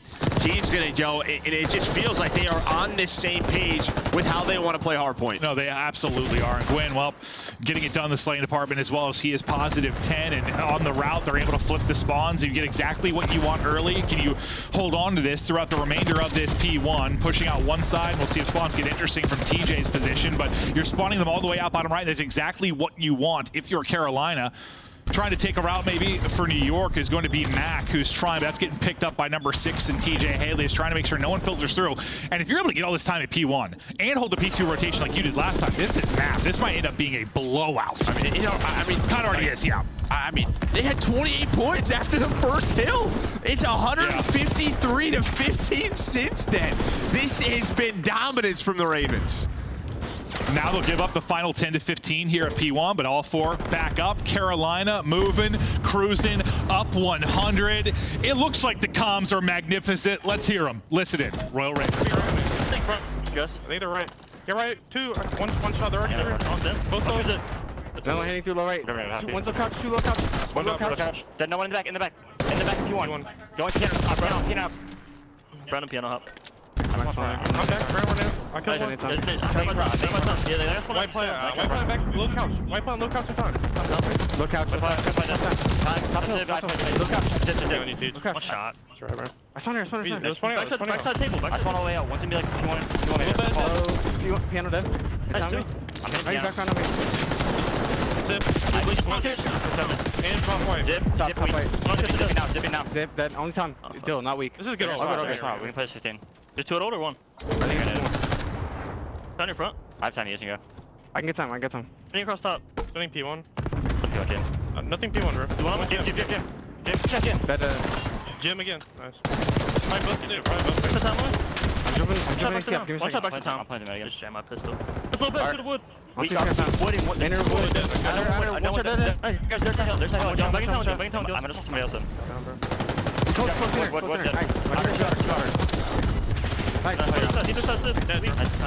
I'm pushing. I'm gonna try to get mid here, bro. Stay up. Can be taking a route. Be careful. Trying to go top mid. They can flank. Yo, reach all over it. Alright, done. I did it. Deep right. I'm all the way back right. I have your mid. I have all your mid, guys. I have all your mid. I got nade here. Focus on. One shot. Bottom mid, one shot, guys. I smoked that foot. Bottom mid. We bottom mid in our. In the cubby. Cubby. I'm letting you play that guy. We fall. This one out. We still there. Dead. They double hit me stone too. Stone one bottom bed. They're going to the steps. One's going to the steps. I'm in top of them. You can play shot. On the stone steps. Still one shot. Nice. Might be no there. Take one bottom bed. You know, we go in, they're up 100. We come out, they're up 100. But like during that listening, you saw some moments, or listened to some moments where they were getting smashed. Some moments where they had a nice break and nice moments. And what was the one constant though? It was just calm, kind of, right? It was so chill. It was like almost, you look at me like it's almost too chill. Slasher gun 2. And then you had Gwyn followed up with a 3-piece. It was good nice. Job. Good job. I think maybe the key there, the coolest part about it was from Slasher. Like, there was a pinch opportunity at that P3. And I mean, he just called it out. They could flank right here. Someone turned. I think it was Vivid. Found the kill. They found more time. But yeah, I mean, this Carolina team, they are clicking. And while Slasher's going to find all 4 to break this P4. Yeah, hell of a break there. Hell of a map from Slasher and company. We're not quite done yet. About 40 more points need to shut it down. But yeah, cool as a cucumber throughout the course of this for the comms for Royal Ravens. Still soak it up inside. They'll get the final bit of junk, but even you kind of heard too with like that lead. You know, it was really frustrating at P2, but when you're up 100, and I know they whittled it down to like the 15. They're like, let's just take the 15. That's a good time. We talk about that a lot. Like when you have a big lead at the beginning, those 10 to 15 seconds are all the difference sometimes. Like that is just what helps keep you ahead and close up the game. Yeah, I think on maps like this, 100%. Like, I mean, when you talk about like, maybe like a Hacienda, it gets a little sketchy because you can get rolled. But you imagine you're gonna have so many break attempts on this map, and it's like a jetpack hard point. Hit it, right? 100%. Yeah.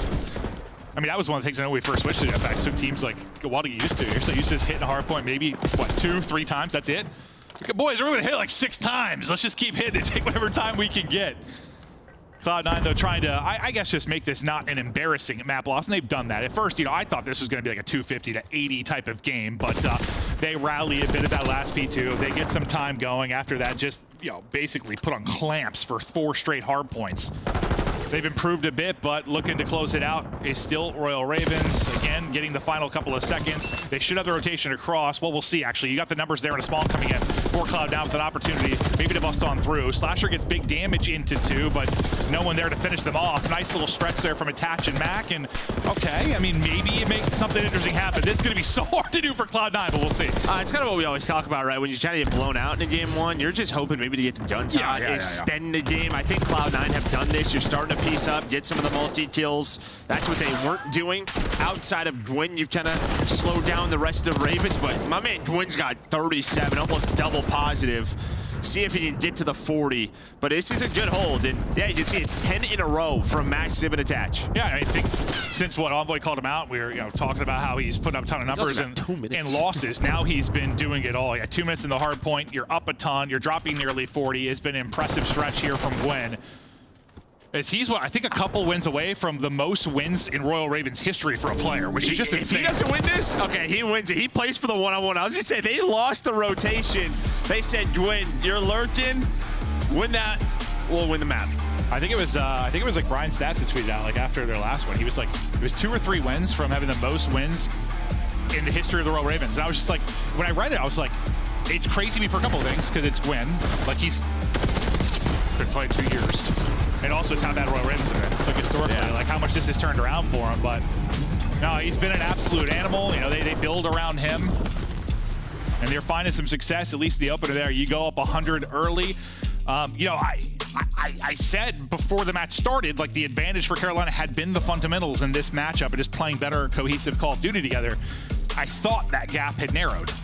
It didn't look that way, at least in the map 1. No, it didn't look that way, but honestly, yeah, I just don't know if this Cloud9 team just had a very flat, right? You can obviously see they all started to turn around. I mean, this got close, 250 to almost 200. Like, there was a chance there towards the end. Certainly.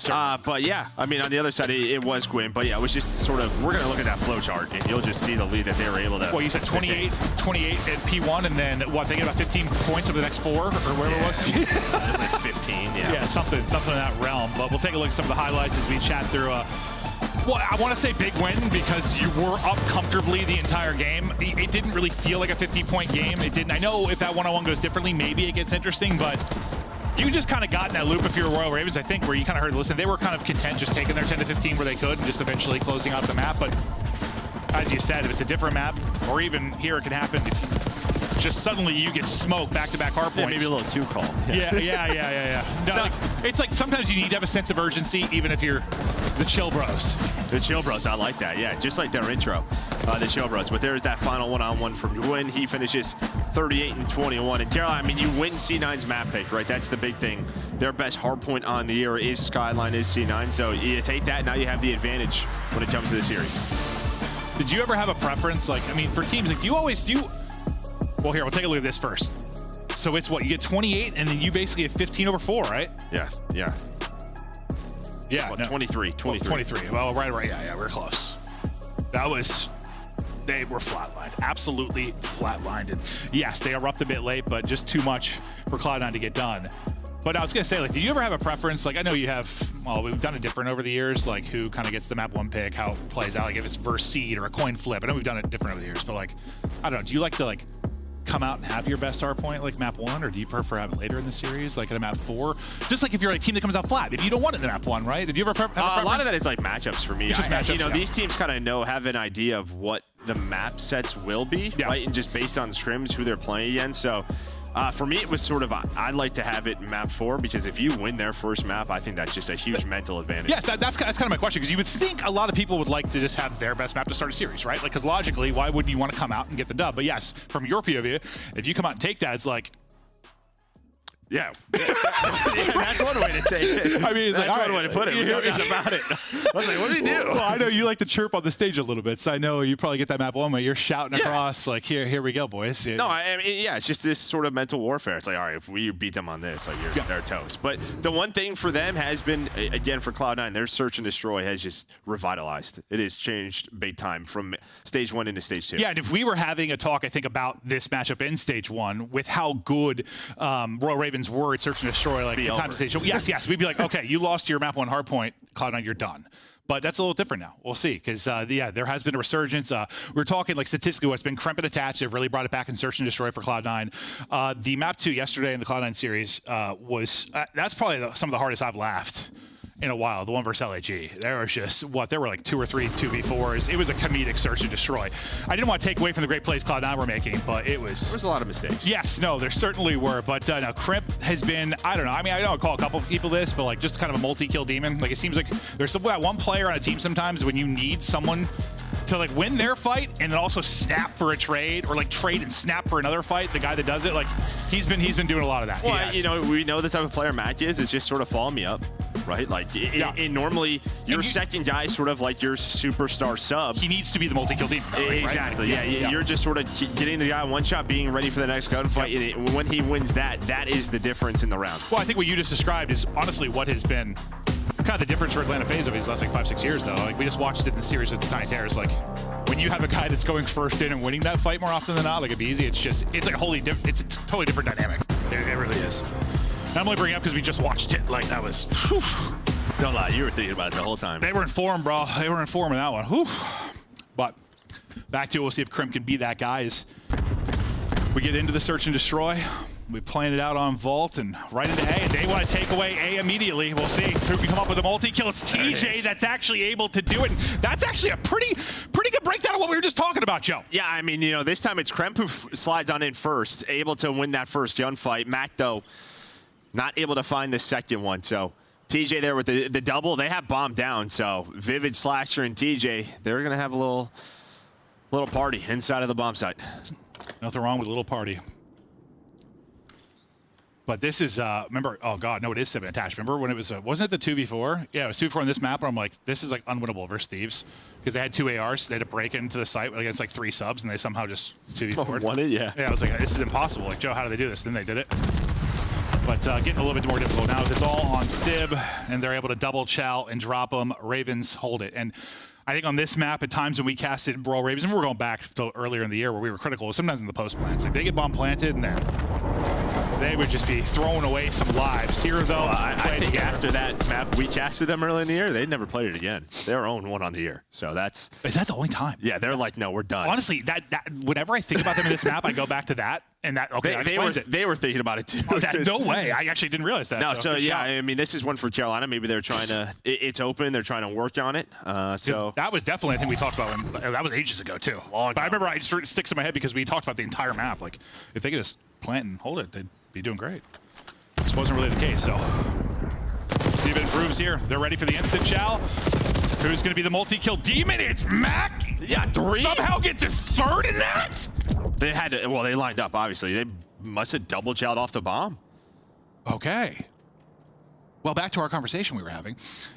It's just been sort of the opposite player we thought it was going to be. Yeah. but it's no, depends we on talked spawn, about who gets there Kremp first. following Matt. Did Kremp's gone in first? Yeah, yes.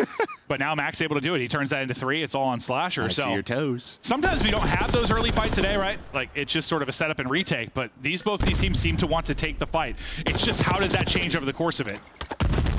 Yeah, I feel like as soon as you lose like maybe a couple of those consecutively, yeah, you start to get away from that. I would say the only way you throw these rounds away is if one of those guys gets picked. It becomes more interesting. We've seen a lot of that this year. Just you over shoulder, you get laced, and then suddenly the round becomes more interesting. There, though, not going to be the case. Make sure you don't give up anything for free. Attach able to rotate over, and you'll close it out. But Mac, I mean, triple there on the A site. Yeah, he won that round in the first. Yeah, let's see from his POV. So. Yeah, obviously they had to stack, but like they just both. Oh, you got a wall bang. Oh, what the hell? You can wall bang that? Okay. That's not how I thought that went down at all. Like when I saw the kill feed, I was like, no, not at all. No. I was like, were they literally like holding hands? Were they nut the butt? Maybe. But no, through the wall. Through the wall, Joe. Kremp, this time he's got the first blood. The fight doesn't go down at A instantly. Cloud9 taking it to him with the openers. Look at the bomb down as well.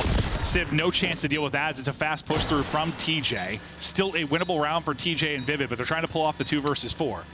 And yesterday, I mean, Cloud9 were the team doing it. They had several 2v4s on Hacienda, so they're trying to make sure that doesn't happen to them. Hold your horses, it might be. 2 versus 2 now. The problem going to be time, though. 25 seconds now remaining. Oh, God, it's falling apart. Attach could be the only one left. He's able to win it. Now down to a 1 versus 1. He's trying to be the hero. Able to get out and reposition. Attach trying to make sure they don't throw the round. Has the internal clock. Able to get the check. Shots into TJ. That's it.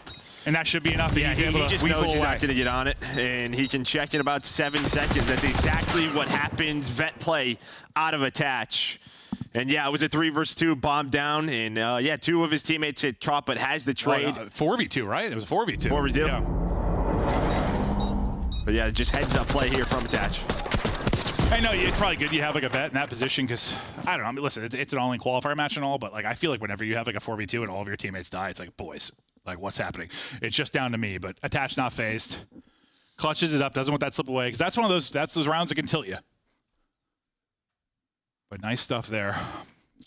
It's been Crimp, it's been Mac, early and often. Well, at least in these last 2 rounds. We'll get Cloud9. Sorry, we'll get Ravens back over to offense. Let's see if they want to chow this again. It's not going to be the quick chow bottom, or it is just from the other side. They hop out the pool into it.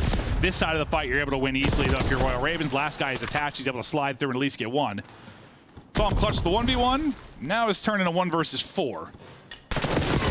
You just don't give him a one-on-one fight. Yeah. And that's just a nice adjustment there from Carolina, right? Just off their break off, hey, we're leaving poolside open. Slasher, he's up towards top street. And you know, the 2 players inside the bomb, it's kind of on them what they want to do. We've seen different iterations of it. You can just leave everybody pool, and well, the tunnels connect, you just go to B.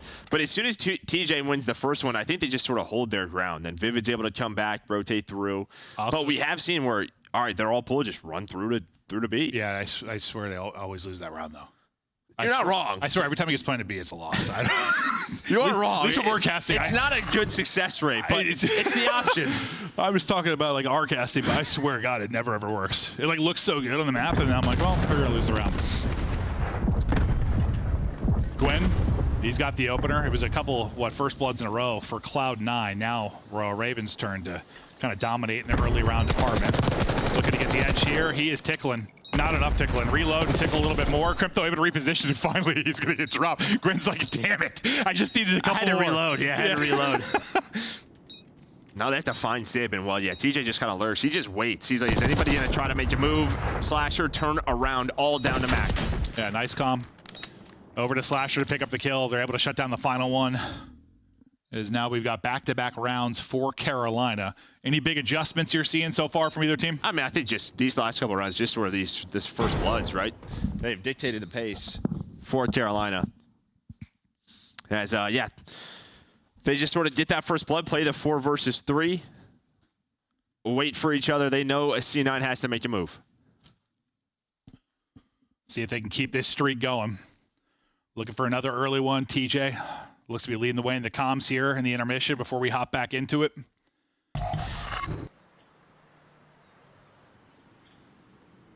Everybody putting in right now for Carolina Royal Ravens. Crimp and Sib kind of struggling to get going early.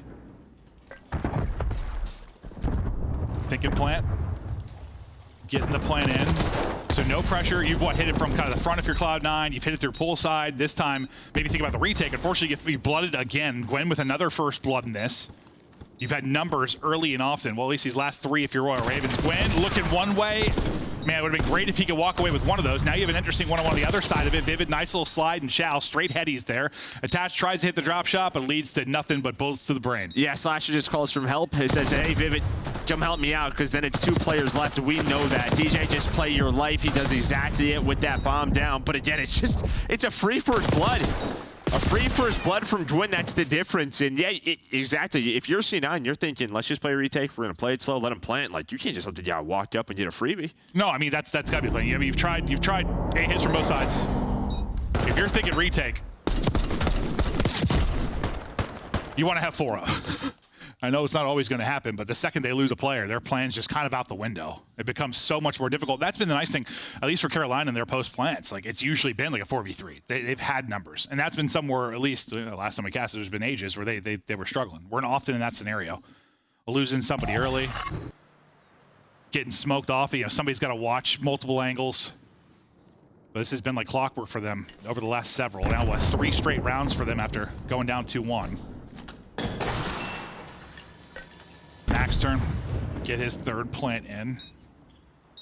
And this is what you want. This is the 4-on-4 retake you were looking for. TJ, he knows he's tucked in the corner. It's just like, he's got a lot to deal with. Yeah, I'll just start with Kremp. He just goes right through the middle of the map, and he's like, yo, this might be a pull hit, so everybody's here for Cloud9. Right, this is just sort of, let's just all play our corners, guard the bomb site from it. Yeah, but that's the pick that can't happen. Slasher gets a pick, a Slasher pick of all things. A nade hits, and that is a clean broom coming in to sweep them off the stage. Cloud9 gets smoked. And that's one of those, like, if you're playing in corners there, like, hoping for a trophy. Like, yes, yeah, trophy, but also, like, make them come into you. Like, I don't know if Sib needs to be just taking that solo gunfight and dropping right away. Like, you're trying to lure them in, right? Yeah, you're just waiting. You're just waiting. But, like, Slasher gets that first pick. Well, it starts with a nade, I think. No, he got the pick, and then the nade. He got the second one was the nade. Oh, Vivid shot a trophy. Okay, so that's a difference. Vivid finds the trophy, and... Yeah, Slasher guns Sib, right. And then the nade got one. Throw your nades in there. Yep. That's a fantastic shot from our producer, Danny. I didn't know he shot the trophy. I didn't notice, so that's great. 5 straight now for Slasher. And they look to close it out here with the final one.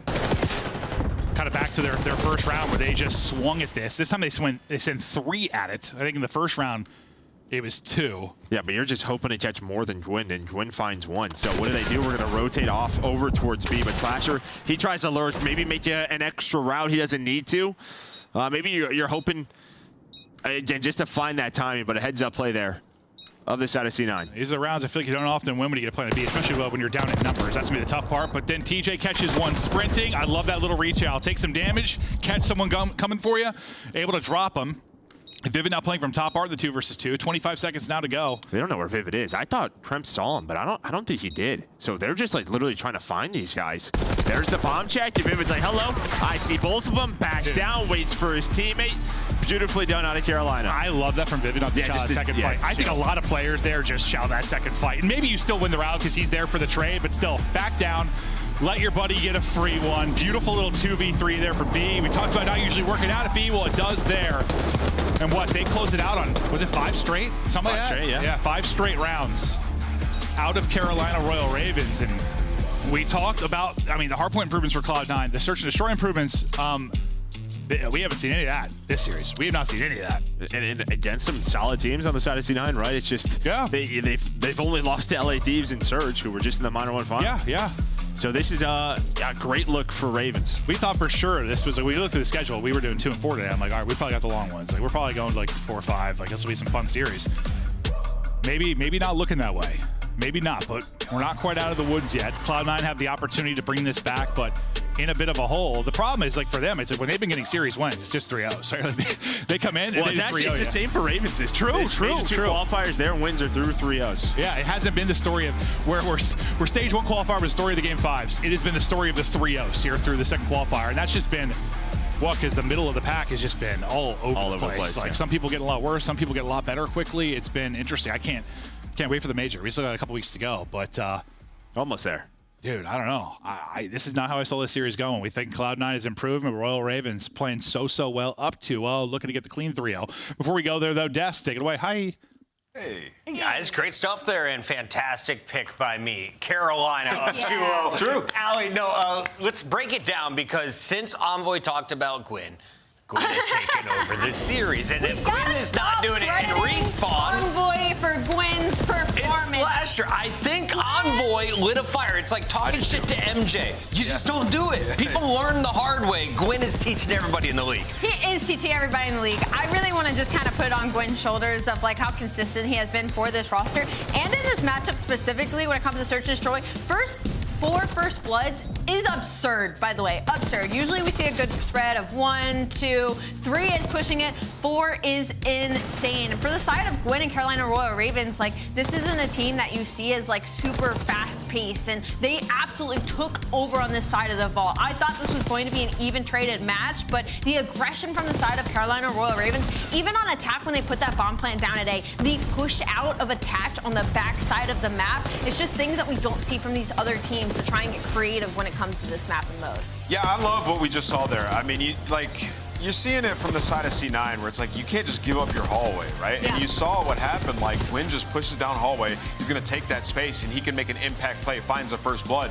And versus that, on the other side, on the defense, this is the reason they're the #1 retaking team in the league, because Carolina is aware of that. They're like, okay, well, it doesn't seem like they love to play hallway. We're just going to bang out hallway, pinch them out, and we're going to be able to retake that bottom vault. No sweat at all. Carolina just adapting to the situation, seeing what C9's giving them, and taking over for a 2-0 lead. Carolina can do it all, including plant successfully on the B bomb site on Vault. Well done, Slasher and crew. TJ locking things up. But going back to game 1, this is where they established their dominance, and you were drawing conclusions early. Yeah, let's draw some conclusions. Let's talk about this hardpoint. They got a hell of a lead, and we're going to talk about like applying pressure. We talk about that a lot, but there's times it's good and there's times it's bad. You can't just always W key or hold your joystick forward. So you're going to see right here why Gwyn is actually a world-class player. All right, so let's talk about it. It's 30-67. We're currently on Barbecue LP3, and this is a situation where it's like, okay, it's going to be like a dogfight for the hill. So what do we want to do? We're going to talk about their setup first. You got a player in hill.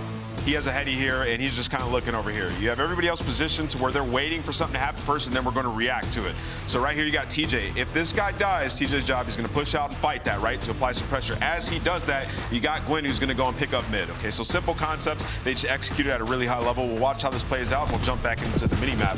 Right here, we have control. Okay, number 5 died in time, Slasher. Now we're going to execute our push. We're going to both go. Okay, we lost one mid. You applied pressure, so you bought me some time. I'm able to come back and pinch that guy with my teammate. So let's play this clip and see how it goes. So you see number 6 dies. All right, now we have 2 players at hill. What are we going to do? Dogfight for the hill. We have positioning. But after we get the kills, we're going to find 1, 2, 3, pick up the pinch on the guy mid. And then now this is your opportunity to apply pressure. After you get 4 dead, then you can go out. And Gwyn's going to go out, go up top, find 2 kills, alleviate that pressure on the time, and you'll see they pick up a ton of time here, and it secures them a rotation for next. Where you get a big enough lead, you can command the rest of the game entirely. Even C9 comes back, they have a good hill, it doesn't matter because you just got so much time back-to-back hills. What a slip of the net, too. I mean, just that timing is just unreal from the side of Gwen, but it's like that game sense, you know, like that you build up over time. Good shit. Can't just W key. Can I just fist bump you for that breakdown? Yeah. That was awesome stuff, highlighting exactly what's going down inside the hard points. We do have a control coming up, so talk me through the numbers, Allie. If I'm Cloud9 fan, do I have faith in at least a game 4? I would have faith in the game 4. I'd say this is one of their better control maps, but same with Carolina, so it will be a battle when that Cloud9 has the possibility of winning.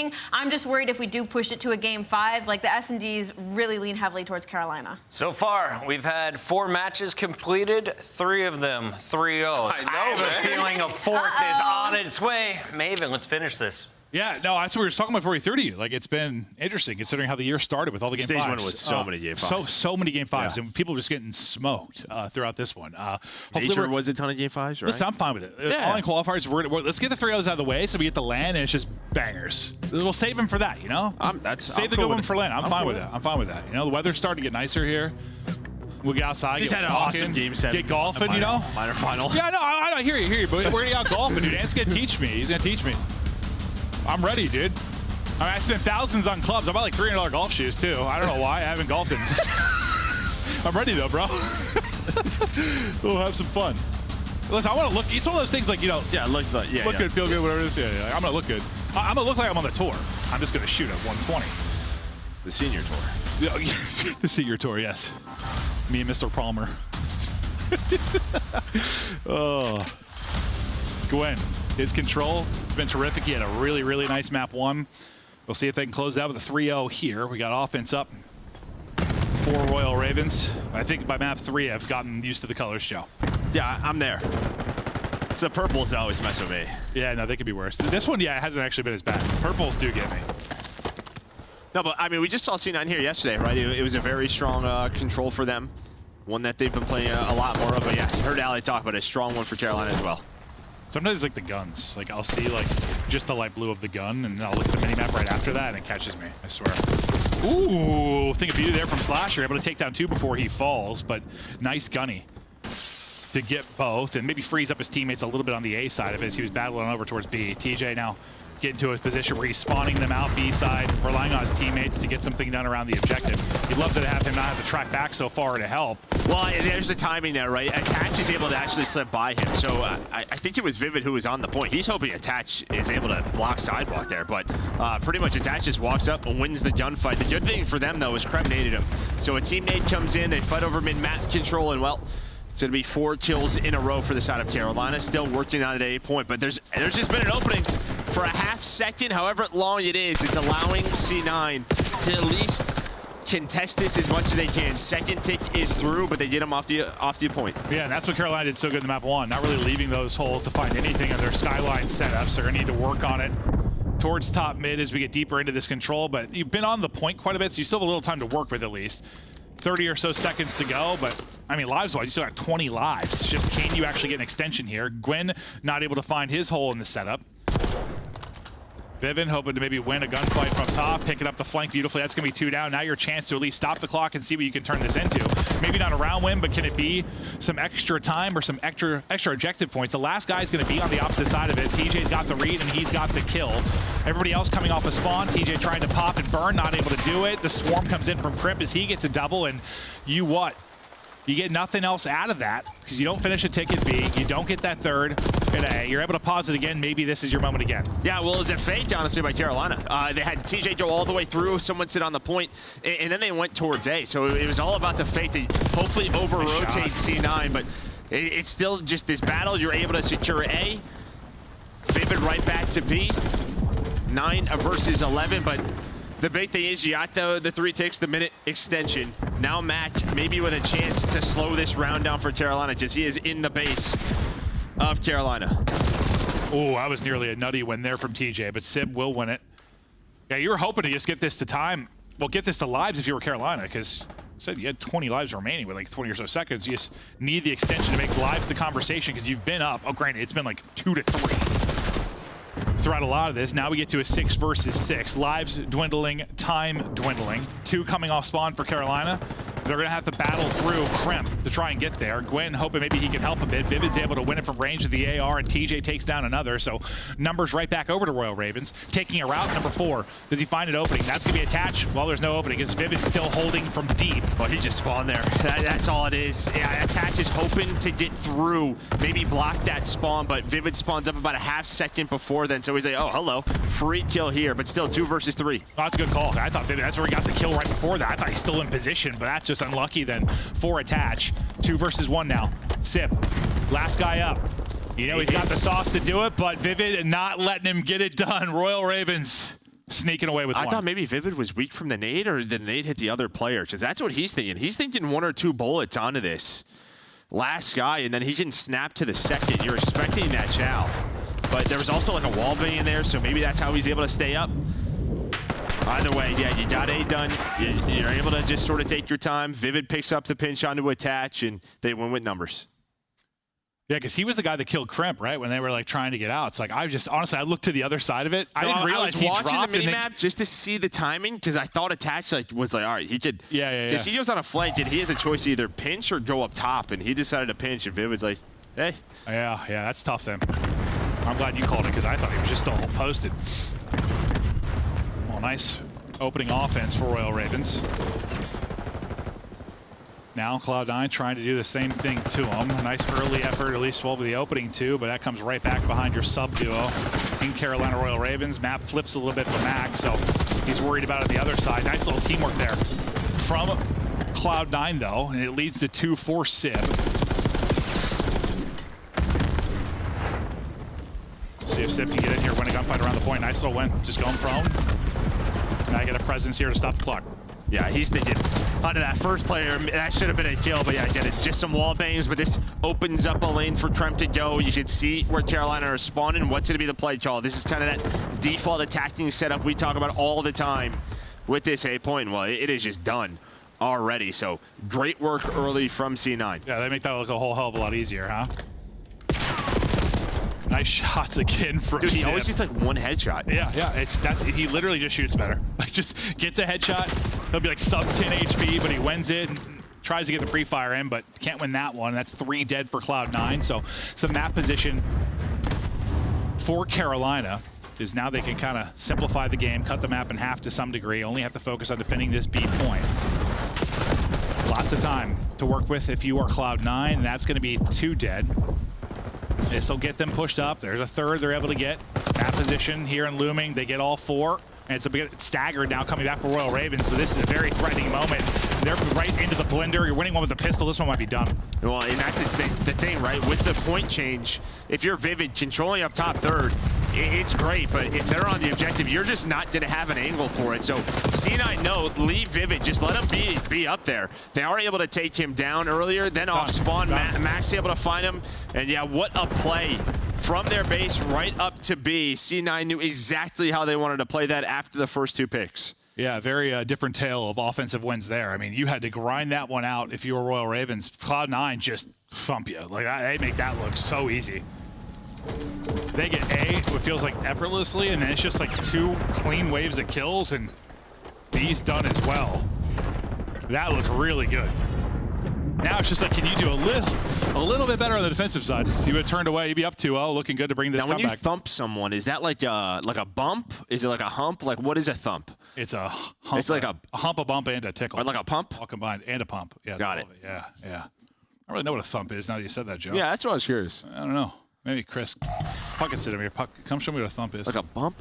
Yeah. No, I didn't say I want you to spank me, Chris. Round 3 now. We'll see if the defense gets a little better and Cloud9 can squeak this one away, or if Carolina can maybe improve and not make it so difficult on themselves. I mean, they got into pretty good positions a couple times. Like you said over and over, there was just like 1 hole. 1 player got through. 1 player broke up their setups. Certainly what they're trying to get a little bit better at.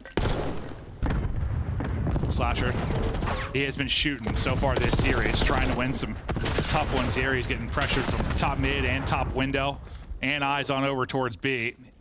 As his teammates drop and the pressure comes forward, now he's got so many things to worry about. The focus comes on the flank, and now it's Gwyn trying to clean up people around their base. TJ just wins it from the point. I mean, he gets 2 gunfights. You've never really had anyone pushed up. Attach was holding the house.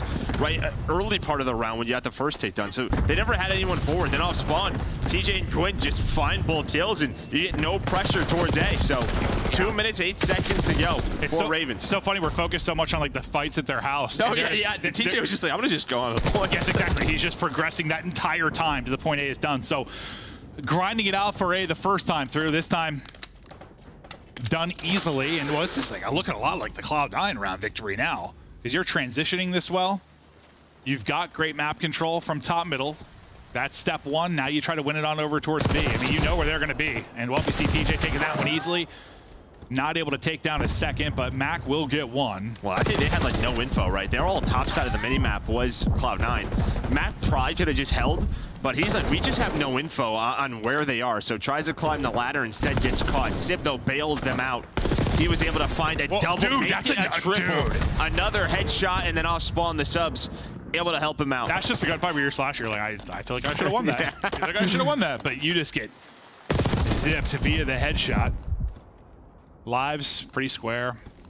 Ticks, all similar conversation, but it kind of depends on how this goes towards B before we have another tick conversation. You get another wave of kills. Going in, at least stopping the clock. He's up a ton of time. Like 1:10 to go. He's playing dodgeball right now. Attached on the pinch. Being exhausted, but this time it works. Yeah, this time the pinch does work from attach, and well, it's probably going to turn into a retake. It does just that. You do get that first bit of progress done, though, at least. And yeah, you've been on the point so often. There's still a minute to work with. We'll see if it comes down to lives again. And now it's just finding those players pushed on up, but they're not able to. Kremp holding that low boat corner, just sort of waiting. And then, well, the man we've talked about a lot with C9, it was Sib, the difference maker who finds the multi-kill. Yeah, he's on 26, leading the lobby by a pretty significant margin. His gun just does a little bit more damage, I swear. Yeah, I'm happy he honestly lost that gunfight, because let me tell you, the commission Zuma is definitely, that's a stare glitch and a half for him. There's definitely a yellow card on that one. Well, you got no respawns remaining. 3v7 for Royal Ravens. About 10 seconds to go. Sib still shooting, not trying to give any opportunity to get anything done. And Jesus. Shooting. Holy hell, just clipping him off the computer, Hetty.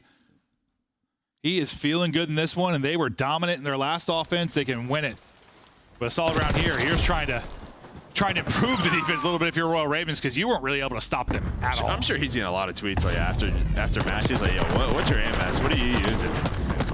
If he was streaming, just exclamation point aim mess in the chat, dude. No, what attachments is he? I love that I'm just talking about him shooting straight, and then he has the final kills that just shoot a pixel off the heady. Maybe they mount the comeback now. I mean, this series could be so different. You know, sometimes there's commentators, we're talking about it's so lopsided to the first two. This looks like a dominant kind of thing for Royal Ravens, but you know, an hour from now could be a very, very different conversation if suddenly Cloud9 turned this on set. That's what we had a lot this year.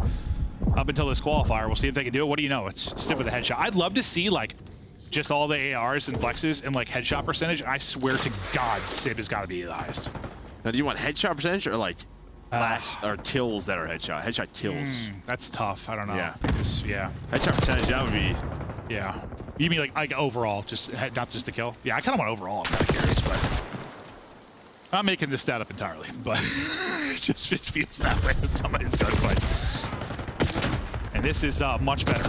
Much better defensively. I mean, you get out to a very early life advantage. You were up, what, 6-7 out the gate. Now holding it at 5. Sib just sending it, getting caught.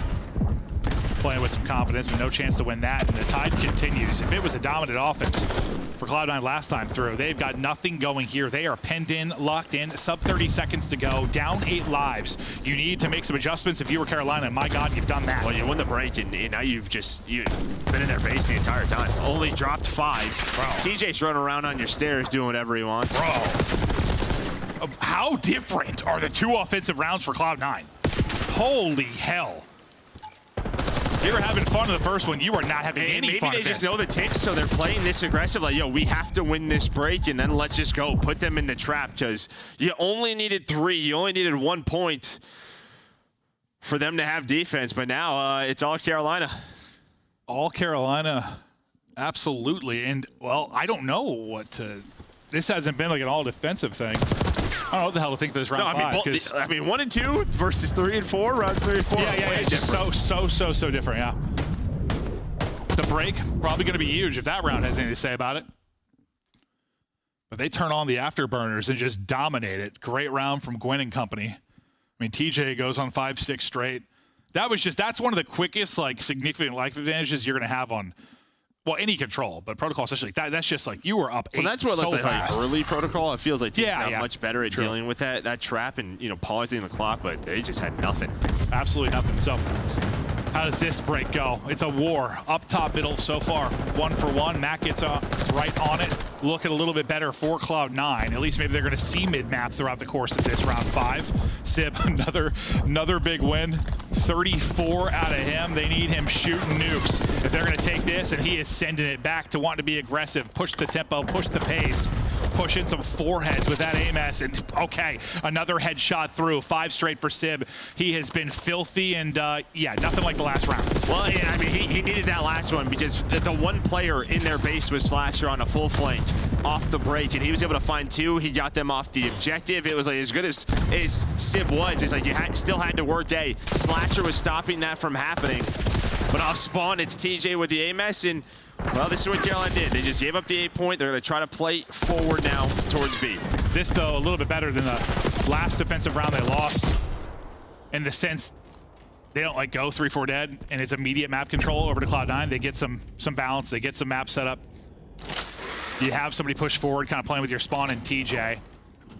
Well, I don't know if it's just like a B point thing or how they're playing it, but for whatever reason, right off that spawn to stop Sib's free, like TJ pulled out an AR, was able to find 3, but yeah, now you're in a 3 dead scenario. Make it 4. That was your last player. And look at where you are spawning right now if you're Carolina. This looks a lot like the round you're able to win if you're Cloud9. The first time through, first tick done. Stacking it. TJ trying to get the break. Nades are hitting. Crimp is weak. Slasher looking to shallow around the edge. Not able to win it. He's going to drop, and that's the second Someone's tick. Someone's got to go. Cloud9 so close to getting it done. Who's going to have a chance to do it? Last person is going to be Vivid, and he is not going to get there. Cloud9. Lightning strikes again. Is they're able to win 2 offenses. They get bottled up in 1, but the other 2 are dominant, and now maybe we've got ourselves a series. They lose that, and we're talking about what is wrong with this Cloud9 New York team all of a sudden, but he dropped 40. They're fighting. He dropped 40, and I mean, he set the tempo early in that round. He controlled top middle for them. Allowed them to get A, sort of get into their positions, make sure that whatever happened that last round in round 4 didn't happen again. I don't know. I mean, listen, I've never, I competed in like some Halo CE events back in the day, but I was never like a pro player like you were and stuff. But like, I just don't get it how sometimes like a player, like it just clicks. It's just like they're struggling. It is weird. And something just clicks, and you're like, all right. I mean, look at he's plus 16. Your team, bro. You don't get a lot of other production. When your damage has a 4 in it, the rest of your team starts with a 2. You're shooting. He's got 20 on offense, 20 on defense, did it everywhere. Just look at the average damage around. It just looks absurd compared to the rest of the lobby.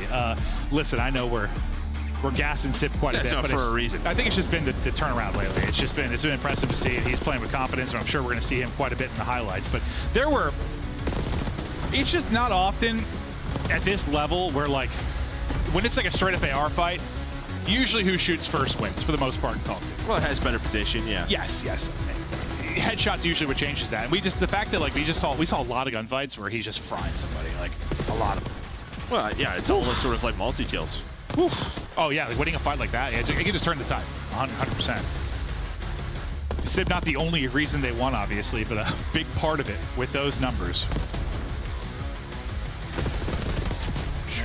Yeah, no, that final kill was disgusting. Well, and then you had TJ run around, but again, just the start of this round 5, it was Sib.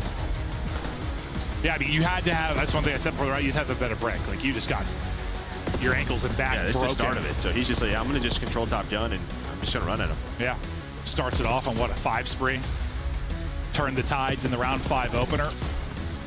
And then once again, similar to the last offensive round they won, like once they got once they got a body onto B, they just never, it was done. It was done. They never got a chance to break it. One person that like took the route to even try to contest it, like Someone pushed up. I think it was TJ. He was underground, got 1 kill on the point, so I think they were trying to just leave one, slay around, and then get the last player. Was attached like in the top window again, kind of watching the top mid cross, and it was only Slasher who challenged Prep. No one else even got close.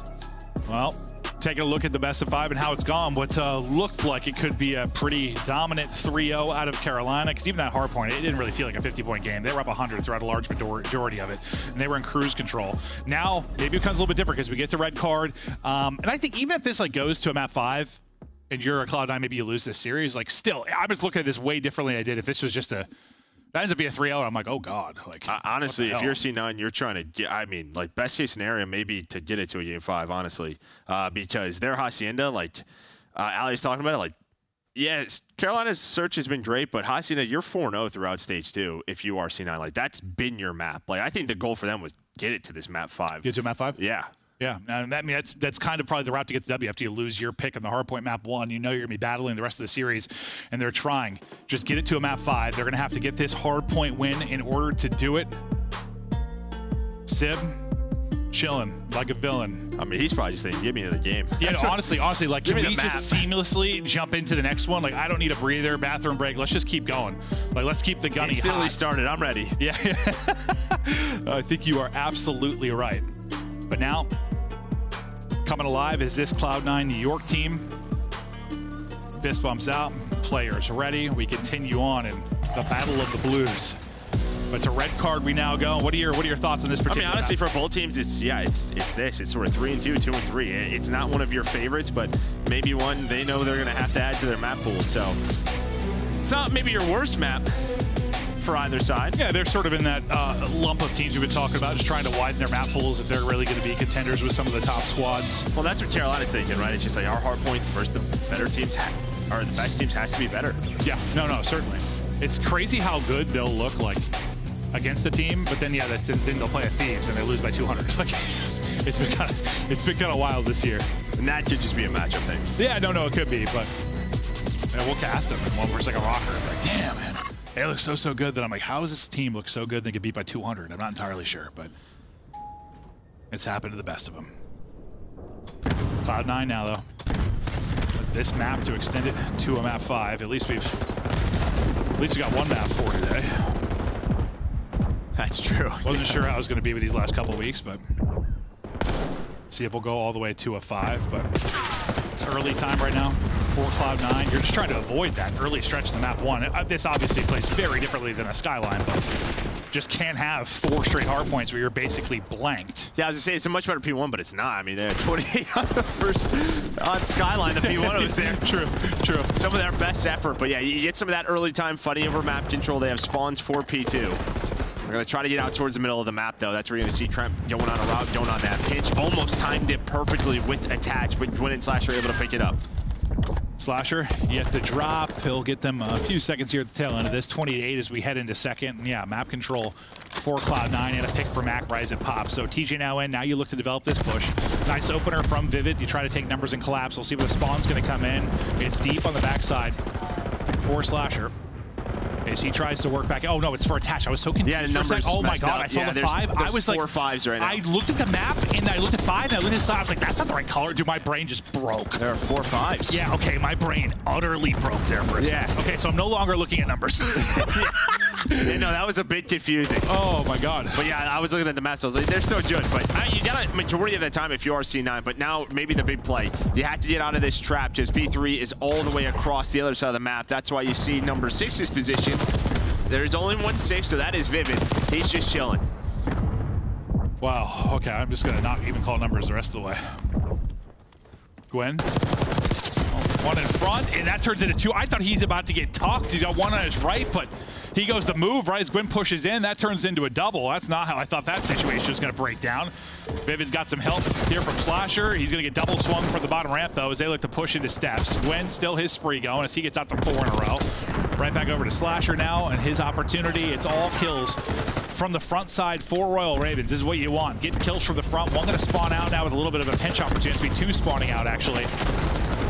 Yeah, I mean, they're hoping to time that a little bit better as Carolina, but nobody played safe out towards the front, right? They all collapsed on the hill, maybe to help Slasher. I thought they had the perfect win from the front, then I was like, oh, yeah, but it doesn't matter. Just Quinn's on 8 in a row, just frying right now.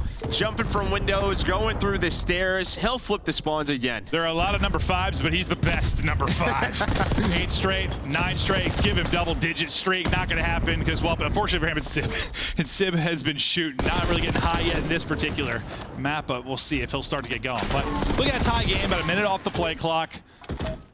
We'll get ready for our next hard point. Early control to Royal Ravens. Tucked away right now is Gwen, looking to go streaking yet again, and it'll start with the first. Yeah, and I think if you're C9, you're probably okay with this scoreline because you haven't had middle of the map control the way you've had it or wanted, right? It was really just a lot of P1 and early P2 time that has kept this score to a 12-point game so far. And now you have a break attempt, but who is it? It's Gwen with a double, make it a triple. We talked a lot about Sib, but this man dropped 40 in map 1 in hardpoint, doing whatever he wants. Oh, it's like me when I order a burger, dude. I want a triple. Give me 3 patties, Joe. I'm trying to feast. You're not lying. I don't know. This guy eats a lot. How many patties can I have? 4 in a row. Now for Gwen, up to 16. Dominant effort. Just look at the lobby right now and him compared to the rest. And yeah, sometimes critical when this is the case and they're not in the lead, but in this series they have been. And as of late, they have been turning a lot of that slang into objective time, playing around Gwen and what he is able to do. They get a healthy bit of time. Now it's your turn to answer back for Cloud9. So attach really the one-person slang, slow start out of everybody else. Is this where you can pick it up? Because you like, listen, it's been a slow start still kind of, if you look at the scoreline, but it just can't be what it was in the map 1. You need to come alive a bit earlier. Yeah, I mean, this is really their first chance with like an early setup. Yeah. And a couple of hills, and they're actually doing a darn good job at this P5. Yeah, I mean, controlling both sides. They know where the spawn is. A lot of times spawns get wacky, like right there. So you see number 4, and Sib immediately turns around. He knows that Vivid spawned near that, able to find it. Wins that gunfight and says, all right, let's get more of this time. A lot of time. All the reasons this map will go to time or get close to time is, yeah, this one can be contested so often or white for so long. As we talked about the great hold for Cloud9, the second push, well, third push kind of for Carolina. Ends up busting on through. They get 3 down. They get in and at least break this up. Vivid will now be the guy to get the time inside the hard point. It was only like 2 minutes for Gwen in that map 1. It's been TJ, the other sub, leading the way. You know, they talked about Cloud9. They're trying to get like attached in the hard point. You know, ideally, like to try and get like your main AR there, but I don't know. Over the past few years, it's sort of been by committee. Yeah, and this map's a little tougher, right? Just the hills are in these really dense areas of the map where your ARs, they're gonna have to be in positions like that where Vivid is. So yeah, this one a little bit different maybe than some of our other maps. True. When it comes to that, but you're still battling here. Only down 30 now if you're C9. Yeah, still not a ton of separation. One of the number 5s taking it around. Dude. I feel like sometimes we have like a different feed they can pop to, but maybe they all messed up. I swear to God. One day, Codcaster world, not have an issue. Gwen still frying up to 24 and 12. As we near the end of our first hardpoint, our second set of rotations, big wave of kills for Cloud9. Cloud9 seem to be in a good spot. One of their rare chances to have early control on a hardpoint. Nice opportunity for a lead change. This is a big moment for Cloud9 if they're going to push it to a map 5. Let's hear the comms now. Cloud9. Alright, one thing I pitch up on those. I'm trying to lift each one. Yes, I can't. On team H1. Big one. Run time. He wants teacher still. Sidewalks. Yo, I'm gonna beat him down here. Go up and low ambi. Cross the stage. Yo, break this hill and we fucking win the game. Jump windows right now, okay? I'm going bar here. You're pitching. I'm gonna go take it. You guys go top and middle. Yo, middles to me. I'm sending him. Not peeking. He'll be here close to windows. I'm sending it. Hurry, I'm telling you. I'll see the windows. I'm hitting threes. Top club. I don't see him go. I'll go up threes. Heard you. I killed the guy. Push out. I don't see him go. He's court going back to court steps. Court stairs. Only one got time. I'm running through mid here. I'm seeing first time. Middles me. I'll be first time back. Go. One deep stage back. Deep stage reach. One's taking behind me. Deep stage reach. One to H2. I reach you. You're good. I got you. I don't see him H2. I don't see the guy stay H2 back. We go middle. Start pushing. H2. He slipped to the car. H2. MB dead. One more H2 on me. Gwen. Still there somewhere. I don't know where we went. Finish. Fucking one shot. One to be close out enough. Orange side. Close to the guys. Heard you. And I gotta come in the middle. TJ's gonna go down windows. One's on the steps. He went steps. One's off the steps. Time is dead. Outer and top. Outer. I spawned the back, guys. He's good. Close up time. Top one shot. I'm playing top. Step windows. Top weak. I'm gonna shoot step windows. Step showing time. Close steps. Nice. I'm middle. I'm busting deep right outer. I'm pushing towards right outer. Could be running me outer. Deep right outer. Watch him mid. I got outer. He's stuck. One more outer. Outer, I'm missing one. He's playing slow outer. We're good. Back there. Nice job. Go top. Back up to me. He's already top best keys. Yeah, block best keys. Running. Dead. Short. I'm living third yellow. They can get out, take it. He'll be outer, hold on me. I'm on time. I'm on new time. I'm holding him. Holding me, two hold. There's two hold. One's one shot hold. I have all your top mid. Shot like H2 and deep. Alright, nice. One more yellow door. He's not out. He's right middle. He's also in middle. Get our top box. He's ambi one shot. I'm leaving cross. I'm Reese is one shot, one cross. Ivy cross. Loving me. H2 now. H2 and 2 left. Reese is weak. Reese is hurt. I'm gonna call it. Red mid. I'm shaking. He's out H2 by the way. He's gonna be closer mid on us. I shouldn't right now. I sent him H2. One more test. I'm going with you. He went in. Yeah, he's like red ladder or something. There's one time, one top stage, I'm trying to kill stage. Reggie, one's mid on me. My bad. You're good. He's top stage. I'm wrapping new here. You guys can Window's mid on me somewhere. He's running on you. That. Top yellow. Top yellow. Back is old. I'm playing top yellow. I went through bar. I'm playing the windows. I'm playing top yellow. What's open? Top yellow. Watch out. P1. Ticket and Rose is open. I'm pushing him on the left. Ticket and Rose. P1's dead. One's bar. One's gonna pitch bar. I played the money. Solid listening with Cloud9, down 30 though, early hardpoint control. Let's see if they can bring it back. Looking to go the distance in this, and this has been not a ton of time off the play clock considering the scoreline. There have been some real solid holds from either team as we get deep into this, but sometimes play clock conversation not really gonna be the case here. Yeah, I mean, Mac just had some massive plays, really just during that listening where they found a ton of time and kept them in this.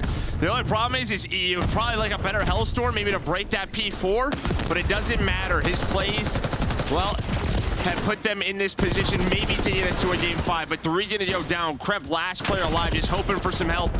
At least buy some time for his teammates to get there and get Carolina off the hill. Well, Carolina would love to get a little bit of this time, just be more of a threat to close this out. TJ lining up 2.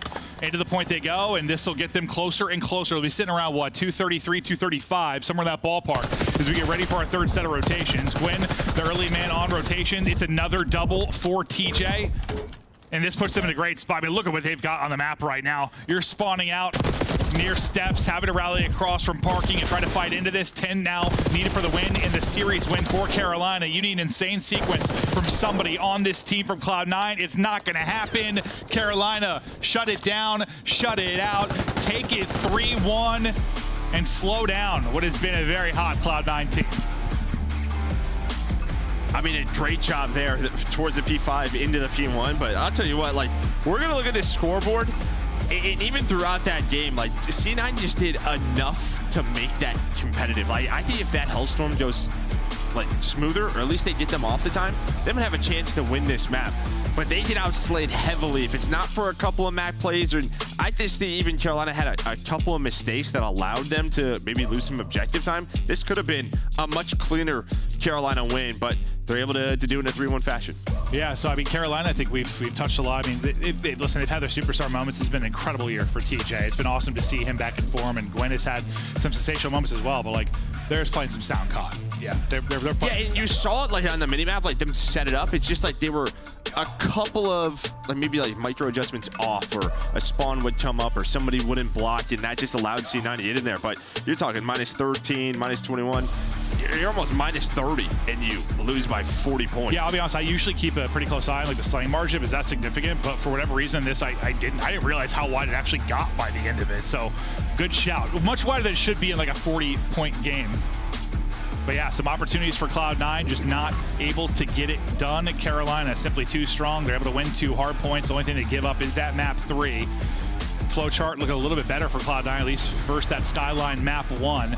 But it's just crazy how the scorelines are relatively similar to the one before, but they couldn't be more of a different story, really, on how the maps went. No, exactly. Yeah, it was just dominance on Skyline. They're a little bit scrappier on Røkkr, but either way, they win both hard points. And yeah, I think for C9, just that slow start on Skyline really hurt them. Again, they would love to try to get this to the Hacienda Search and Destroy, but they need something else in the hard points outside of Hasi. Well, I guess, yeah. Is that your thought? Is it a map pool thing right now? Is this a matchup thing? If these teams played like 10 times, do you still think Royal Ravens are the better team right now?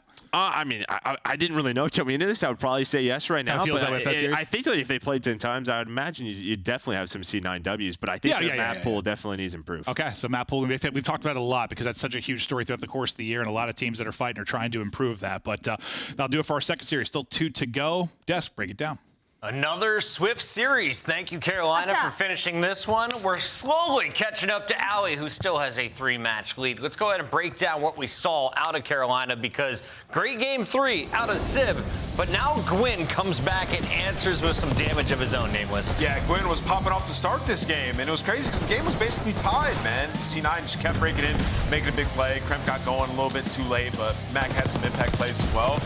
On the side of Carolina, I mean, you look at these guys, sound Call of Duty is being played. Even the pinch at the very end to try to flip those spawns for the ticket hill, like just a huge play by TJ, followed up. He ended up dying, but the kill comes in from Vivid. He actually finds the kill, and then they converge on the hill to get that time. So Carolina, I think, just a step ahead and strategically, which is why they have been so consistent throughout this season. And I think my favorite thing from this map, number 4 on the side of Carolina Royal Ravens, is like, overall in the first half of this season so far, in the first set of things, like they were really struggling when it came to the fundamentals of hardpoint, just rotating in general. And then in this split, it's kind of switched. Their rotations and their fundamentals are really great, but it was their setups that was giving them a lot of trouble in some of these matches. Where if you go back to this map number 4, some of their setups were just insane on this map. There was so much control. I'm talking about that stage setup, the way that they had that spread, and then even all the way over onto on the P5. Like, their setups are looking so much better from the side of Carolina Royal Ravens. And not only that kind of saves them in this map number 4, but obviously Gwen being double the amount of his teammates' kills literally like halfway into the game. Cloud9 falls to Carolina, as Carolina proves not only are they top 4, but they're one of the few teams competing for a spot on that podium. Let's take a look, though, at a man who is in the winner's circle right now. He goes by the name of Gwyn, and he puts up more ridiculous numbers tonight. Gwyn, why are you guys having so much fun over there in the Carolina camp? We're just trying so hard in these matches, trying to get dope and make sure we're playing good. Just get the dope. Gwyn, what does y'all's like post-match look like? Like after a series like this, like what do you guys go do? Do you hang out? Do you go eat together? Like what does outside of the game look like for Carolina Royal Ravens? I can't hear you guys. You guys, Austin and TJ are so loud. Oh, sorry. I was just asking what the Carolina Royal Ravens do outside of the game. Like, when you're moving after these wins, after these losses, what do you guys do? Really, we just go back and watch the matches, see what we're doing good. You know, the boys, they'll go out to eat because they're huge, but... Hey, I get it, man. Listen, true gamer is speaking right now, Glenn. I love that. I want to ask you, you know, you guys top 4 all the time, been super consistent. What do you, in your eyes, what do you need to do to get to that next level, to beat these top super teams? Honestly, I think it's just confidence against them. I feel like we just kind of troll when we play them sometimes. So, like, if we clean that up, I think we'll be fine. Gwyn, you seem to pop off. We always see your numbers at the top. Who enables you to perform at your best? Is there any player on your team that you like working with? I mean, obviously Tej, but I think it's a whole team effort. Like, we all go over. It's not even just built for me. It's just whoever's in the spot to do it to pop off. And I guess it's been me sometimes, but I feel like they be having crazy maps too. Well, you owe TJ a cookie. Congrats on the win tonight, bud. Thank you. Here he is, the one and only TJ in our Scuff Play of the Game. Listen, they all go out to eat. Gwen just goes and gets a 10-piece McNugget. He just heats up the Dino Nuggies, bro. And he goes, yellow place makes. Listen, he is an absolute grinder, and it is paying off, man. Like, I remember being back in the day, I was young, getting my first big opportunity. Like, just love it. You can see TJ Halley, a vet on his team, frying as well in the play of the game. TJ loves this matchup. I mean, this is not the first time he has felt egregiously comfortable in Search and Destroy versus Cloud9. Even their series previously, he dropped a 1.45. So just Tej doing Tej things. I'm feeling like Tej when it comes to Search and Destroy in this game. He has been unreal. Leading the lobby in damage is TJ Halley in Search and Destroy. Carolina, their job is done for the day. When we come back, though, we still have another half of the show. Match number 3. Boston on the decline. Can they turn it around against arguably the best in the league? Stay tuned to find out.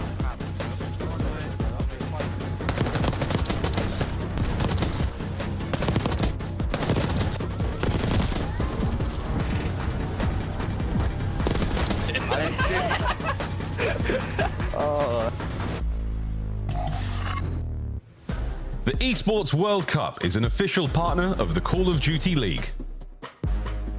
Upgrade your game with the Scuff, the official controller of the Call of Duty League.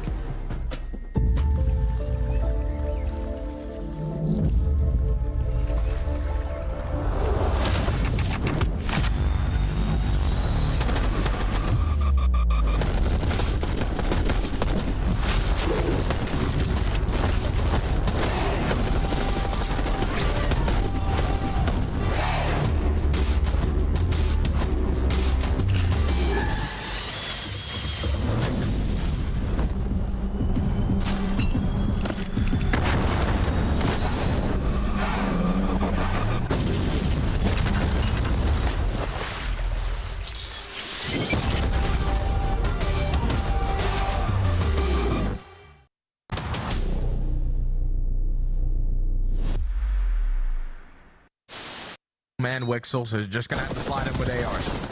Oh, nice little deep shoulder coming through. Oh! Wow! No way!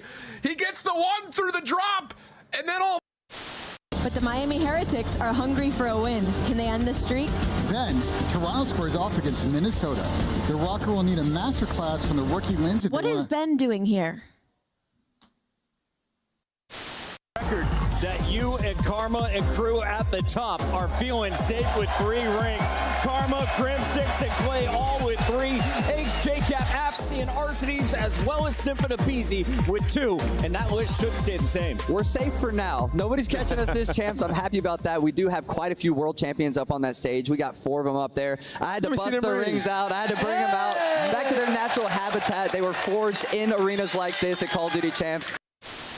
Vickle now. Last one up. He's got a trophy though, right? He threw a trophy out. Might do it. He threw a trophy out. Might do it. I think this might be too there. slow. He's still there. He got it. Oh, he does get it. Yeah, it was too slow. He gets it. He just hops it right away. Nobody checks the bomb.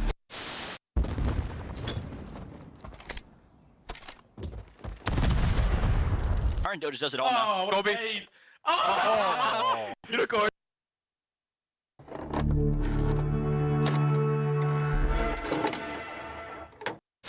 Played him. Wait, hold on. Was he the greatest sniper in this? Oh my god. He was hella good. It all comes down to this. Nate's trying to run it down. He's trying to no-scope him. Ricky trying to no-scope. Oh my god. Oh no. Oh my god. Didn't even hit him. Oh.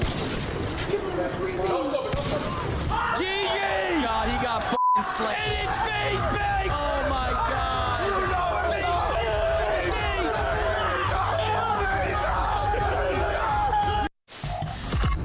The 2025 LA Thieves Team Pack is available now. Each pack includes home and away operators, as well as this spray, which is perfect. So get it, meow. Next time you boot up, suit up at the in-game shop.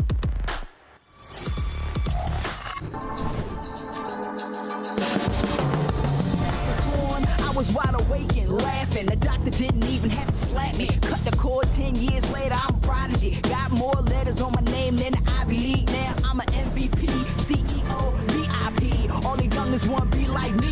Cause I walk like a champion. Double helix, twist pedigree. Call me Red One, everybody gaga. For me, fame monster. Sand posture. Big footsteps to follow, so use caution. Never duplicated, imitated so often. Feast on opposition, that's why I stay flossing. If you want the noise, I can bring it.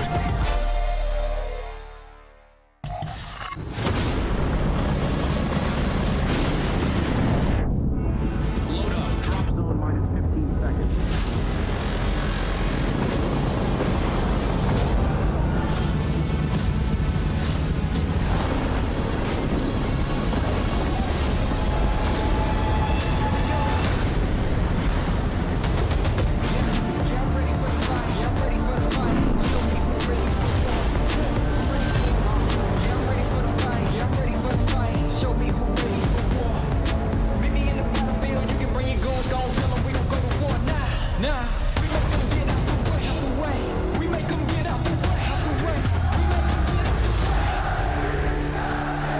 Common spawns, make sure we're counting names, listening to each other. Listen. This time, we take everything.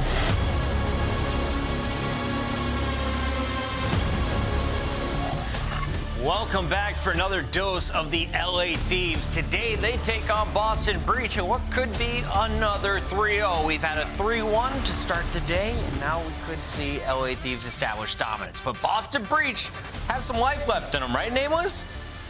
Yeah, you want to feel that way, right? Like throughout all stage one, they were great, right? The hardpoint was incredible. It was one of the best teams in the game mode, but now it has fallen off, and they're going up against this team. 81.5% map win rate. They have been dominant. When we say 3-0s, it's not an exaggeration. That's kind of expected when you see the Thieves. It's been disgusting. It's getting to the point where, like, how we got, I believe at some point last year with Atlanta FaZe, where, like, we go to talk about these pre-match setups, and there's not too much to say other than praise for the side of LA Thieves. They were struggling in Search and Destroy. They have a hard Game 7 loss to Atlanta FaZe. We come into this split, you see the work coming through. S&D has gone from night to day. They're #1 S&D team right now during the split, 7-2 during stage 2, and they have stayed consistent in respawn control. The best team in the game, hardpoint, top 3 in this split, #1 overall. So for LA Thieves, for us, it's just like, you just keep doing what you're doing, like getting these reps and heading into the major. Well, like in Search, they've just gotten better in like some key areas. Like offensively, like they're getting the bombs down, like they're top 2 and getting bombs down, and like they're converting those into round wins, right? You know, it's a team that struggled with retaking throughout stage 1. Something that they've completely figured out. And I think that's largely in part due to like Envoy and Hydra starting to get more chemistry, starting to see what they do well with each other. And we saw that in the Skyline, both of them popping off. Today I was opening up upper deck cards, and we had CDL teams from 2 years ago. Shane was my favorite card that I pulled today. Oh, yeah. Still with LA Thieves, the only face still around. Let's talk about Boston Breach, because they made some changes from last year. They keep Snoopy. They bring in 3 other players up from challengers. It worked at EWC. You got a top 6 finish there. It started to look good at the start of the season. Where are they at right now, Nameless? Yeah, they're sliding downhill. I mean, you look at this team, though, and like online, they've been relatively solid. The big moments in tournaments, they've completely folded. Their hardpoint is kind of what got them through a lot of series, and then being able to clutch up in game 5s, right? Their hardpoint has dropped off completely. Gig Awake, as I like to call them, Awakening has fallen off throughout this stage. His Search, Destroy, and Control numbers completely down, and that is bad because they already were losing control. Well, he was their best control player throughout stage 1. So they got a lot to figure out on an individual basis, but as a team as well. I was looking through the recent games. They haven't beaten a team in, I guess, the top 9. He's just doing it upper decking. Since January, yeah? I don't even know what I'm sorry, I just interrupted you. No, you're good. But, I mean, we have to be realistic from the side of Gigawaker, right? Like, he has a 0.5 in Search and Destroy right now during the split, a 0.71 in Control. Like, that's going to hurt the Boston Breach, a team that's supposed to be good at respawn, and you're going up against the best respawn team in the game, whose map pool literally knows no bounds right now. 2 Hossies, if we get there, will we see a game 4? I think this is a 3-0, bro. This might be a... I think this is a matchup diff. I mean, I'm looking at LA Thieves, just how good that they've been up against this team. I think they're going to be able to just simply gap them. Dan Ghosty, most limbs in the lobby. Speaking it into existence, do you watch his 12 kills on Search and Destroy? I will begin our scuff predictions, and I will say LA Thieves. I will also say LA Thieves. And? I'm picking with Chris. He's been locked. He's on point today. You're undefeated today, right? Yeah. All right, I got LA Thieves. This week, I have not missed. It's time to send it over to 2 who never miss. It's Miles Chance. Thank you. Thank you very much, team. Miles misses a what lot. A regal. That's crazy. Well, all right, Wheeler. Cut him out. Firstly, it wasn't what you thought it was, and it's just chewing gum. It's just gum. It isn't the Boston's in breach. This is just straight up going. I know. Anyway, swiftly moving on. Chance, a team that's at the top of the game, the team that arguably is about to receive a whooping from a team who is at the top of their game. Listen, we casted phase 2. I'm gonna run with the same type of idea of like there are clearly 2 top teams in the league, Atlanta and LA Thieves. You get to find out who the good players are when you play against teams like this. So if I'm paying attention to Boston, I'm trying to see who can actually thrive and have success in this type of environment, because especially for the hard points, the environment is going to be hell. LA Thieves have found their form. Scrap and Hydra are living up to the expectations of what we thought they were going to be doing this year. His hard point, I mean, 3rd highest KD. This is as an SMG that is taking as many gunfights as possible. So if his KD is the 3rd highest, he has been taking over. Another opportunity to take over right here and now. Look at that lovely peppermint back and forth, the old white and green there in the feed. A nice start from the Thieves. We're going to keep an eye on Dan Ghosty, see if he can pick up the most kills in the lobby as Sir Puckett of House Puckett asked for at the start of this series. See if things go chance, but already off to a lovely start, LA Thieves. Yeah, finally the nades, though, coming through for Boston to maybe open up the time just a little bit until Envoy's there for a big 2 to protect his boy on time. And LA Thieves already have a 20-second advantage. Granted, long-term, there's a lot more happening. Purge right now just distracting Scrap and doing a good enough job to draw the attention away that Scrap is just ignoring the objective completely because he's worried about too many things. So Boston able to effectively tie the game up going into new, and Purge, the men who put in all of that work, had a 4-0 start. And man, a guy who we've given plenty of love to and lots of attention to into the league. And Purge continues to be a fun one to watch. Boy Ghosty shooting a Snoopy out the air, and oh, Purge is there for it. Catches him a little bit too hot. Hydra gets done as well. 20 points now and climbing with the LA Thieves. They have the lead and they've got a lot of control over top mid.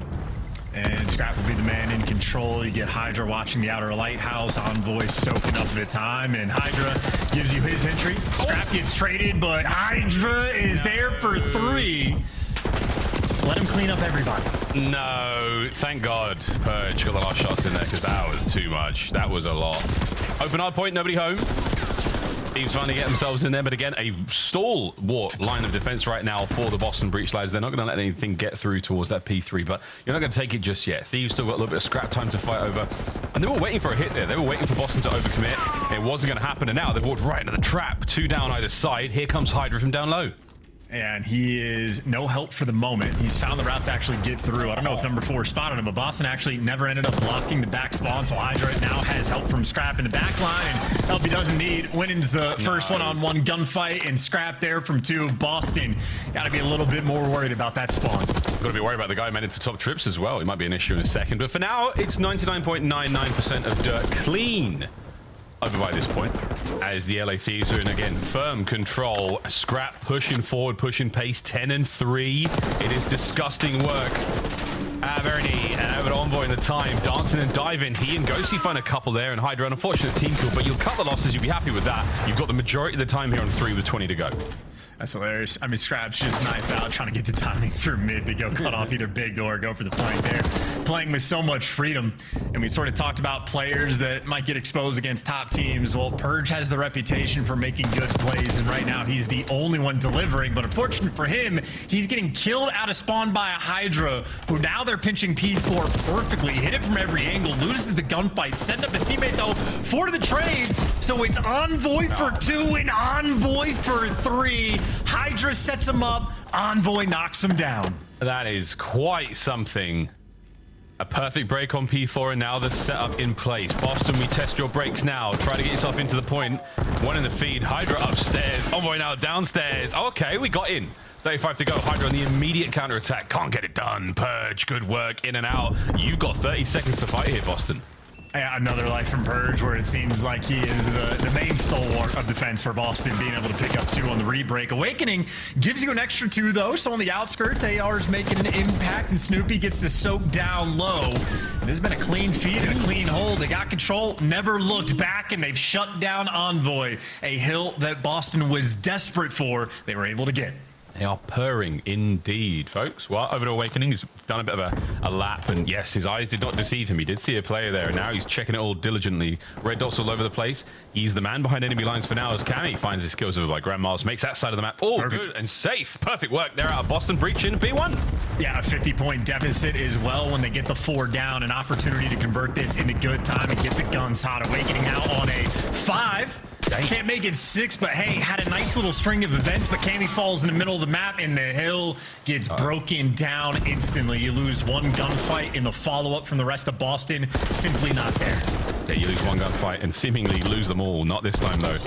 Scrap, what a snap right on a cam. He can barely get out into the point. Purge as well, massive damage. Oh, but enough for Envoy to get into the fight, and there we go. Trades complete, and Awakening has wiped the point clean, and that is still Boston in control. And Boston players apparently love standing on top of that gun. Both ARs taking their turns dying on it. But if you get the time, you're not too hateful towards it. What was a 50-point deficit? They cut it down to about 30. The rotation gunfight, they get the entry as well, so still have more players to kill. Hydra, the namesake in that role, and they do get the trades. So you got the time, the 50-point lead, cut down to 20. Yeah, look, the dynamic duo of Scrap and Hydra and Water Duo were fantastic in the opening set in terms of getting the kills and maintaining hill time, but right now it is absolutely Boston who are on the pushback. And now a 4-man hit from the Thieves over towards time, and they've got a couple of big kills. Oh, and Scrap! The transition onto the second was magnificent. Last man left Envoy cleans house. That's your time, Thieves. And just the timing not going the way of Boston. I mean, you got players on the point that just don't need to chow, but they give away a couple kills and you just lose the pressure. So poor positioning and an opportunity for LA Thieves to retake control. That is all 4 players down. Hydra knows they're all in spawn, and he is waiting for the kills, but he got dished out the goods. Low impact kill though, because Hydra should spawn over towards new, and LA Thieves got 3 of 4 bodies in the new time. He got snooped. Another player finding corners. Hey, nice work, Snoopy, keeping this player alive. Hydra backdoor owned. Snoopy's on one. 12 and 19, not looking fantastic, but the last 3 have been good, and we are starting to catch fire. Boston, let's go for a listen in.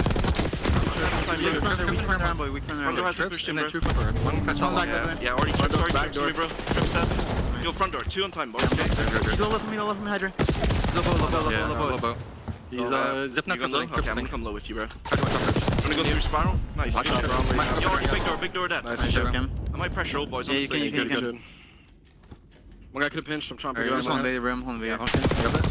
Go scrap back door, okay? I didn't see anyone else push the spiral. Yeah, I'll get on. Spiral now. Yeah, I spawned the back of old boys, okay? They probably know I'm here. What's wrong with maps on me? Yeah, 100% yes. Envoy and all, 1 shot. Absolutely. Envoy dead. They were just one and all dead. He brace stuck me. Scrap absolutely no. I think he's in the zip. I think he's in the zip. I think he's in the zip. 2 go spiral, guys. 2 go spiral. Close right. Smart on me. One bottom grandmas. I spawned troops, right? I spawned troops. There you go. Hydra just come maps, honestly. Spawn deep. I'm gonna go P2. Sudden maps, I'm playing the guy maps, okay? Maps really weak, Hydra, bro. He's weak in maps, okay? Much also. Mid-side there. We see him ready. Come on, again. It's far. Let's do it. Yeah, one shot, bro.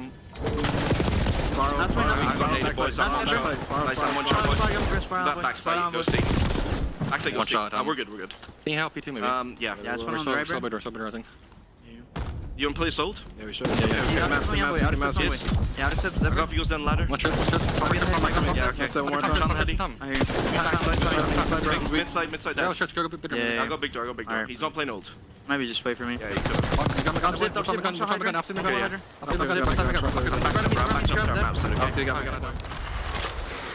A slight bit deflating chance there. The comms from Boston Breach, a couple of big breaks certainly hurt. Yeah, I mean, Ghosty makes a hell of a play, too, over towards P4. Boston had the full setup. Boston also got the first 3 kills.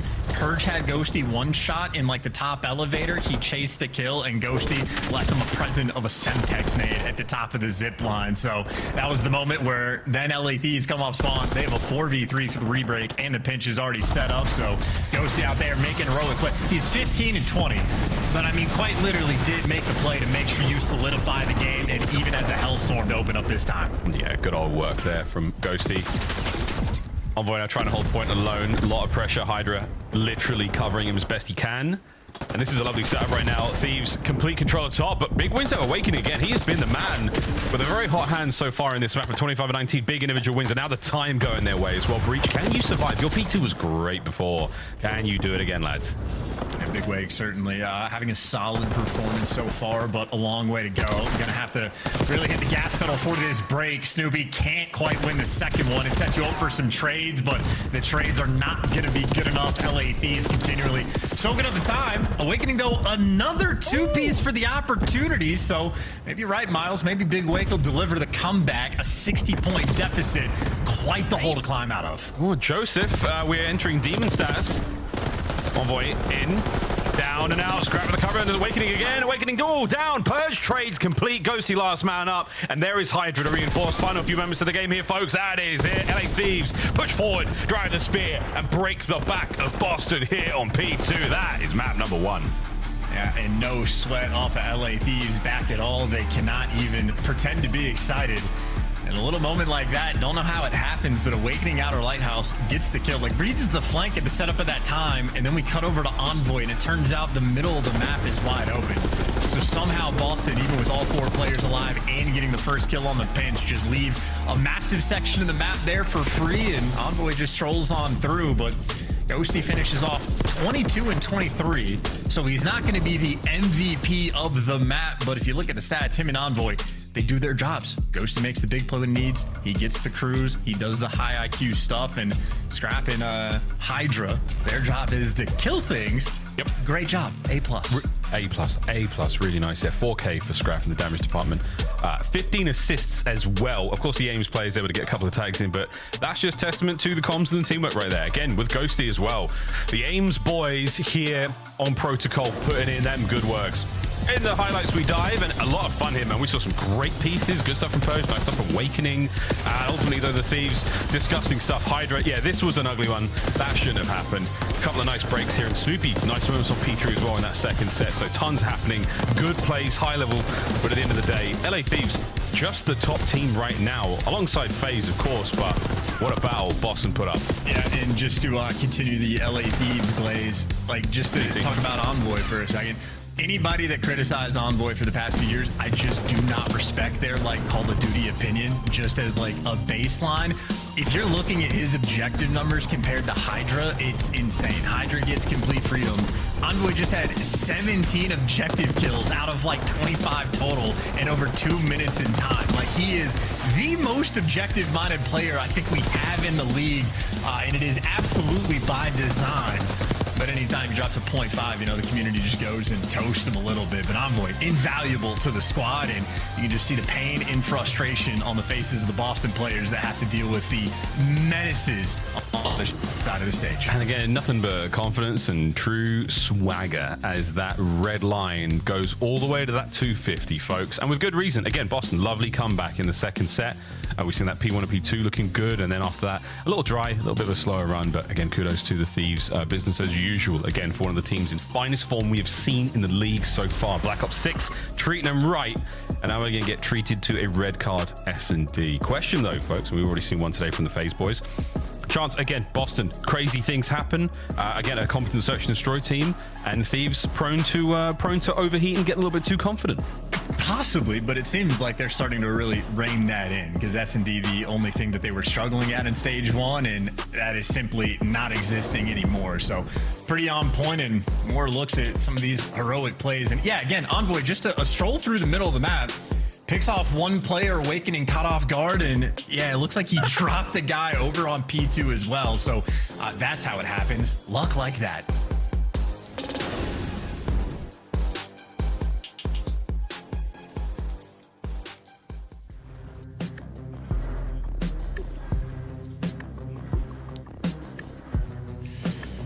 Well, we're going to find out in a little bit for the red card S&D that we're going to have a fun one, because I know Hydra is certainly my main focal point, but LA Thieves have stepped up as a whole. I mean, now the best S&D team in the league, and look at how the tables turn. Struggling, well, Boston was on point in stage number 1. Now they're looking a little bit average, but still very strong. LA Thieves have taken over. Hydra literally just went from a bottom 5 S&D player in the game. In a matter of the stage, he's now like top 3, at least statistically, and the team has been backing it up. And where Hydra has thrived, well, the whole team has been picking it up as well. Nameless certainly touched on it on the desk, just the idea that on offensive rounds, doing a much better job of getting the bomb down. Well, that is where Envoy shines, and his stats have massively increased as well. So both SMG players for LA Thieves have really found their form in the game mode, which means the team is just, I mean, elite. It's top 2. Top 2, and at times it ain't 2, especially at minor 2, in which case it was 1. Well done to those guys again. Congratulations going into Major 2, not too far away. We're going back to Allen, Texas. Can't wait to go there, folks. Hopefully see some of you there.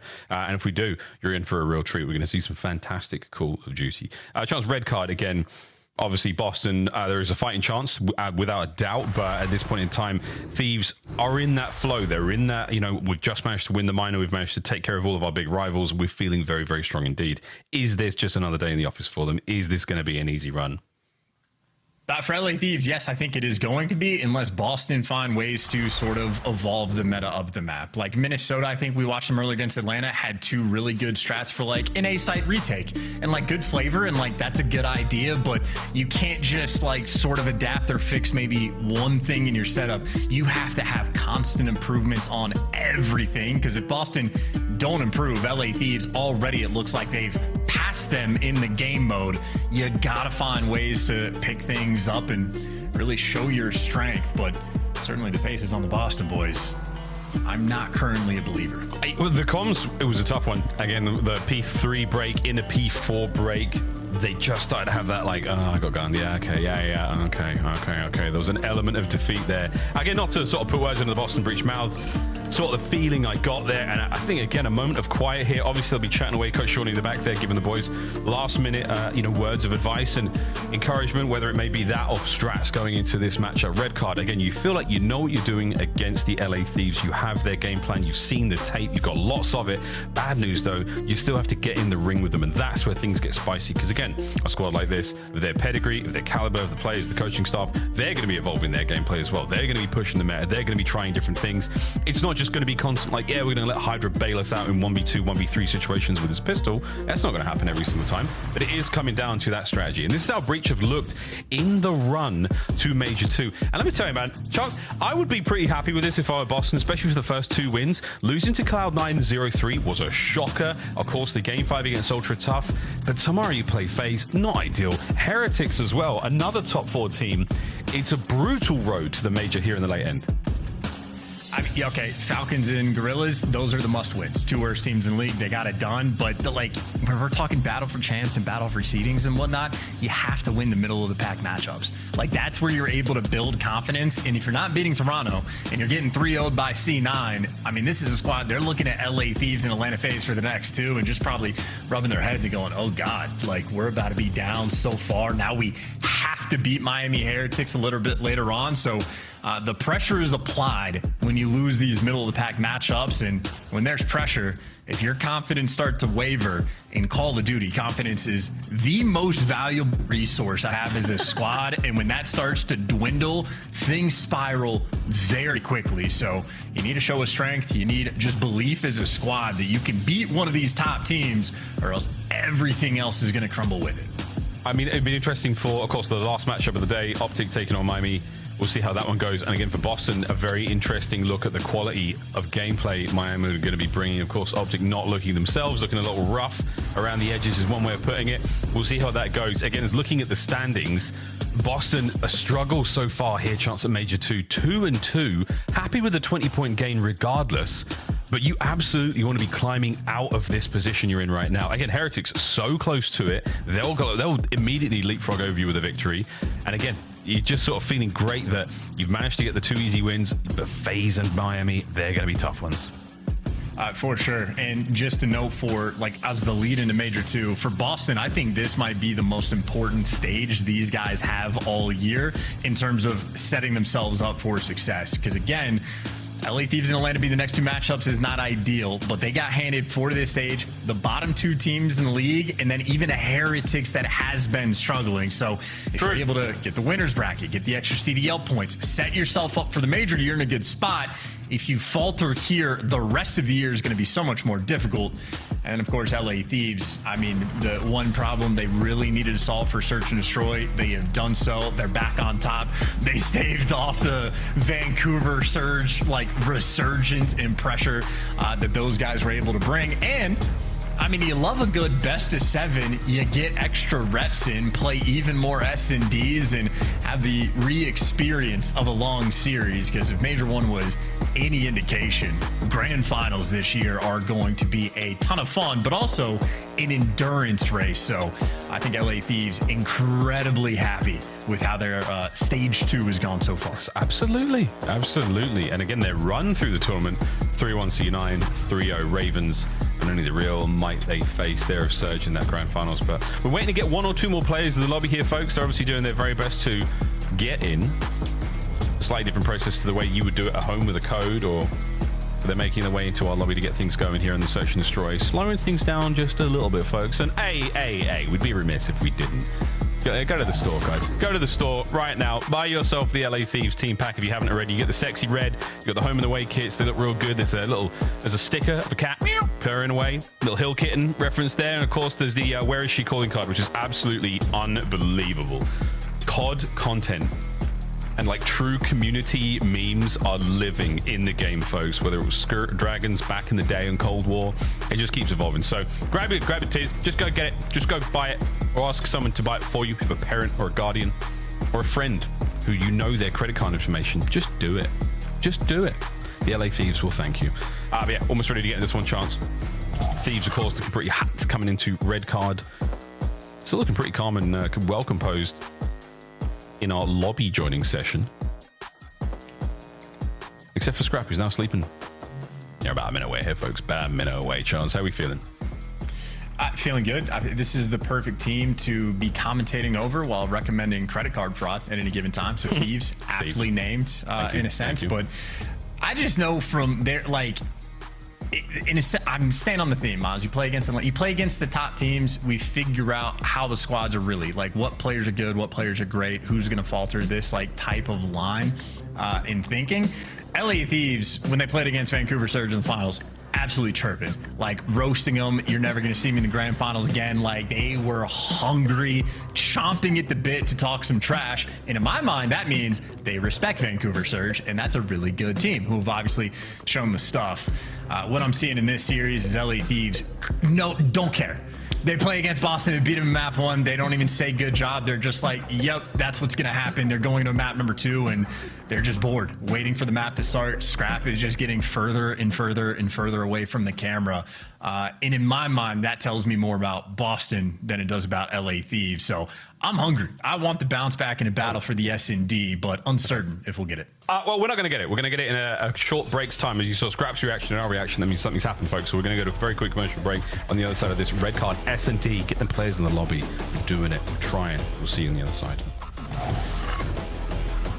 The Esports World Cup is an official partner of the Call of Duty League. Upgrade your game with the Scuff, the official controller of the Call of Duty League.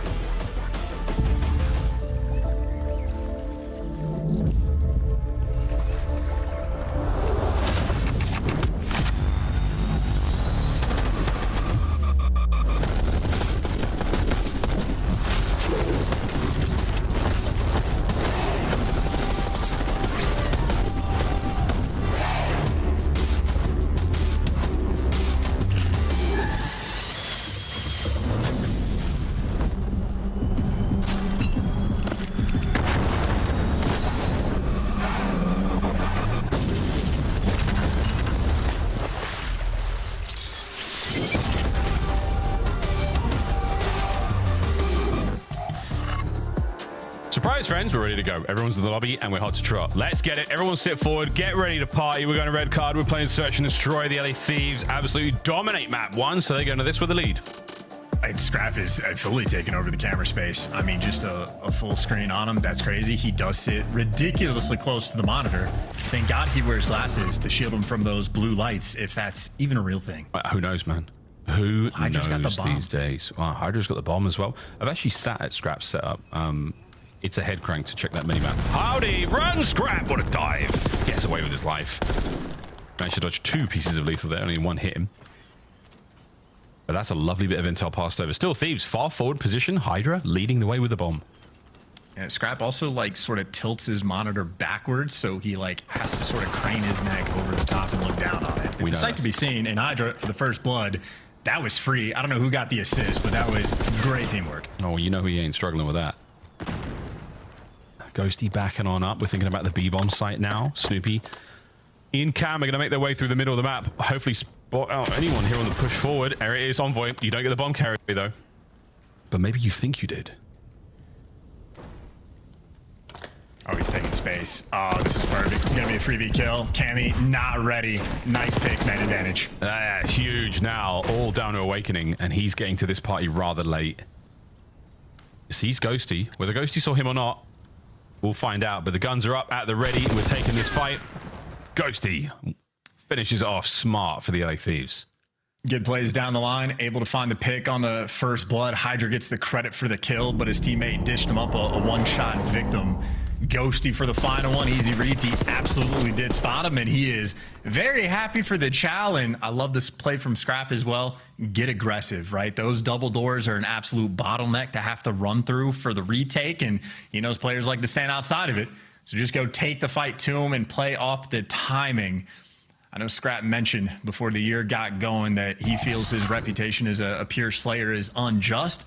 S&D kid at his core, in a sense. So he wants it to be known how well-rounded of a player he is, and his S&D so far this year has absolutely delivered. Round 2. A little further forward here from the Thieves, but again, no one really pushing past that A-bomb. The 3-1 split here from Boston. Cammy's going to be the man poking forward, and it catches bad timing as Hydra just guns him. So that makes the B-bomb play absolutely a non-factor.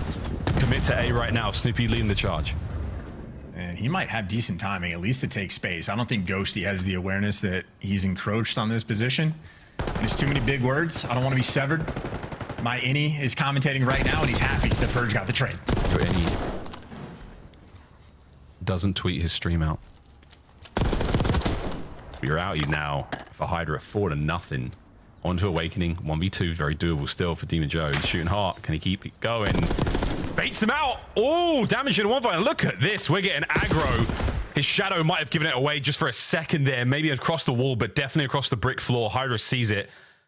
Nice work from the Thieves. Yeah, I think if Awakening holds that position, maybe he can catch Envoy on the stand back up. But either way, we are 2 rounds in, and Hydra, who again, throughout stage 1, bottom 5 S&D player in the league. Throughout this stage, he's been top 3, 5-0 start, 2 first bloods. I want to hear from him, honestly, if we can get an interview of like what turned his S&D gameplay around, like an MW2. I think he was open about maybe stealing strats from the oppositions, going into the final stage and then champs, like seeing what other players do right and do wrong. I want to know what his process is for improving an S&D, because it was an instant turnaround.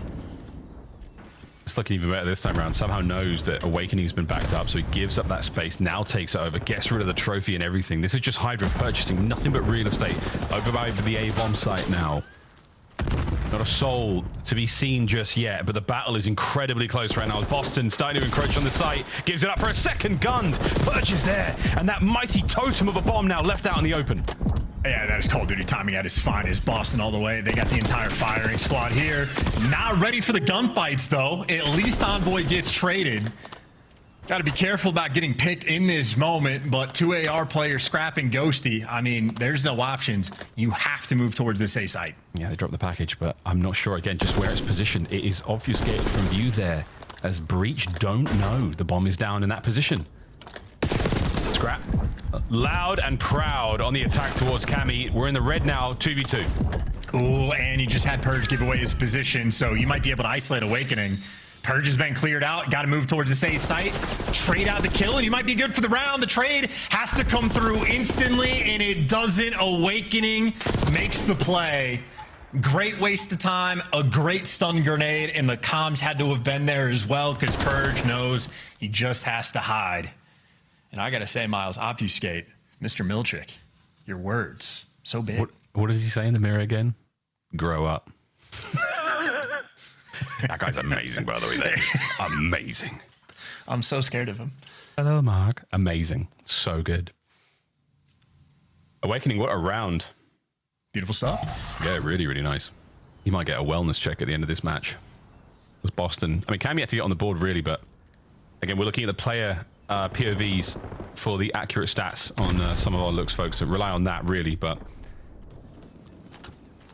really nice bounce back round there from Boston when they needed it most. Yeah, and Hydra's been the first man involved for the first bloods, but Thieves right now very stagnant on the defensive end, and Purge might be out over towards A, but he's just hoping he can get a pick. The bomb is not yet here with them. Boston, they don't know it, but I can see the mini-map. The A site not completely open. Ghosty's around, but They got to know they have the timing. Purge making the move, first blood. There's a technical trade rolling through. Scrap gets a pick, but the A site has been open. And Bomb is still mobile. The problem is, though, Snoopy doesn't quite know how safe he is to run right across that field, and we might just be going all the way towards B here. It's a bully, and his name is Awakening. He just pushes Scrap up against the lockers, steals his lunch money, and now you're all square, 2-2. Yeah, and they let Purge make the plays. Awakening here in his Chinese finger traps this round, but Purge is the one that takes the space. I think he gets 3 in the round as well, and he was able to just isolate 3 different players. Catches an errant Ghosty, gets the best of a re-pinching Envoy, and then there for the final kill as well. So Purge, another solid round for Boston. They brought the fight early on. Nice couple back-to-back. He'll take that for sure. I have to double check the stats, but I don't remember Hydra being the bomb carrier this frequently. This is 3 rounds in a row now, 3. And again, just certainly mixing things up against the Boston Breach that would be well trained and very well versed in the ways of the Thieves. Again, they are handling things quite nicely so far. Envoy looking for his first blood here. Lot of noise. Glass and fragmentation all over the place. Bomb plant at A. And I love this. Scraps leaving Envoy by himself so he can go watch over his team. Right now, you're just going to play a 3 versus 4 for Thieves, and they're going to take it slow and let Envoy win you the round on this pitch. 3, 2, 1, let's go. Nice shots into Awakening. Gone. In and out. It's going to draw some of the attention. Snoopy down below. Catches him out. Fantastic work from Snoopy. Hydra still trying to keep the defense up, and that is now all down to the man himself. Red and dealt with the trap set by the Thieves. And Envoy may have just won the round with a kill and Awakening. And it's a perfect sort of note as well to mention that Hydra is now for 3 rounds in a row taking the bomb on the attacks. But if you're looking at the strengths of players, if you have Hydra in a respawn, it's full freedom. You get the go button, do whatever you want, go crazy, get in their face, take as many gunfights as humanly possible kind of situation. For Envoy, you want him to calibrate. You want him to slow things down, think, work the pinches, and every sort of like high IQ play that you want to have, he's the guy you want in these spots because he can do it better than anybody else in the league, just about. Very few that can contend. And right now, that is how they're handling their S&D on red card. So Thieves obviously putting in the work, and it shows. Yeah, absolutely. They've seen those big, scary numbers, and they've been refined. Purge looking a little further forward right now, and again, just trying to buy some intel, buy anything from here. Envoy's got himself a decent seat, still an expensive one as far as these chairs go. Look at the field he's got there. Lovely view. Can't actually see that goal though, so as far as these seats go, they're not very good. I'll take it back. That's about it. That's really poor design. That's a really bad seat. If you paid for that, you're probably paying a lot for that as well. That's tough. And now we go from A to B. Oh yeah, and well, here's the trap. Oh, okay, this is where the seat purchase pays off. He's been here for a bloody age. Here we go, folks. Envoy catches 1. The second, the damage is fantastic. His teammates are there, and the Thieves have sprung to life. What a round. Perfect decision making, man. Does Envoy ever tweak? Does he hear the comms? Does he try to take space? Does he get caught on the pinch? No. He says, I have the perfect position. There is no need for me to move. And then you saw him motor mouth in the comms as well. The second that they sussed out that rotation, the rest of LA Thieves and Scrap leading the charge, flying back to help their boy. Understanding on red card, LA Thieves seem to have it. A nice little lead as well, and Boston looking at the 4-2 lead, and they're seeing those numbers. They don't quite understand it, but they are filled with dread. Filled with dread. 5.1 seconds from the first bullet to the last to see the LA Thieves dispatch Boston in that previous round. Hydra omni-schmoving right through the map under the cover of an RCXD as well, making things happen here. So quick stun check, Envoy straight in there, bang and clear. There it is. Dealt with that as well. So huge works as Hydra. Finish your food, son. Hydra's got players all around him. Can't pick up any more on the pinch. 2v2 now by the B-bomb site. Envoy. I'm not going to make it through this one without taking another breath. Ghosty now with the 1v1 as he chases down Awakening. Another one for the Thieves. Damn, Ghosty. And again, Similar to map number 1, Ghosty is not the MVP. He is not doing the most for the team, but there's gonna be like a moment every map where it feels like you need him to make the play, and then he's there and he makes the perfect play. And honestly, it makes it look easy. He just jumps all over the final guy, gets the call out. Awakening is either weak or is gonna be running away, so he gets the timing. So it's not like Ghosty always has to do insane things on the map, but he has to keep his head in the game and stay on top of everything. And again, in terms of a team that is built around different strengths, they have all the tools they need. 5-2. As expected, Thieves are top tier team when it comes to search and destroy statistically. Purge trying to take the round into his own hands. And this is a lovely hit and run over towards the B-bomb side. Trade's now complete. Snoopy's going to try to get a few more out of his life. And again, little frantic on the approach. He still has the man advantage. And okay, Hydra. Somehow kills Envoy. Yeah, revoke his driver's license. Well, I think they shot it and it must have blown up in close proximity, but that is a slight blunder. And now in the 2v2, we're going to get the plant.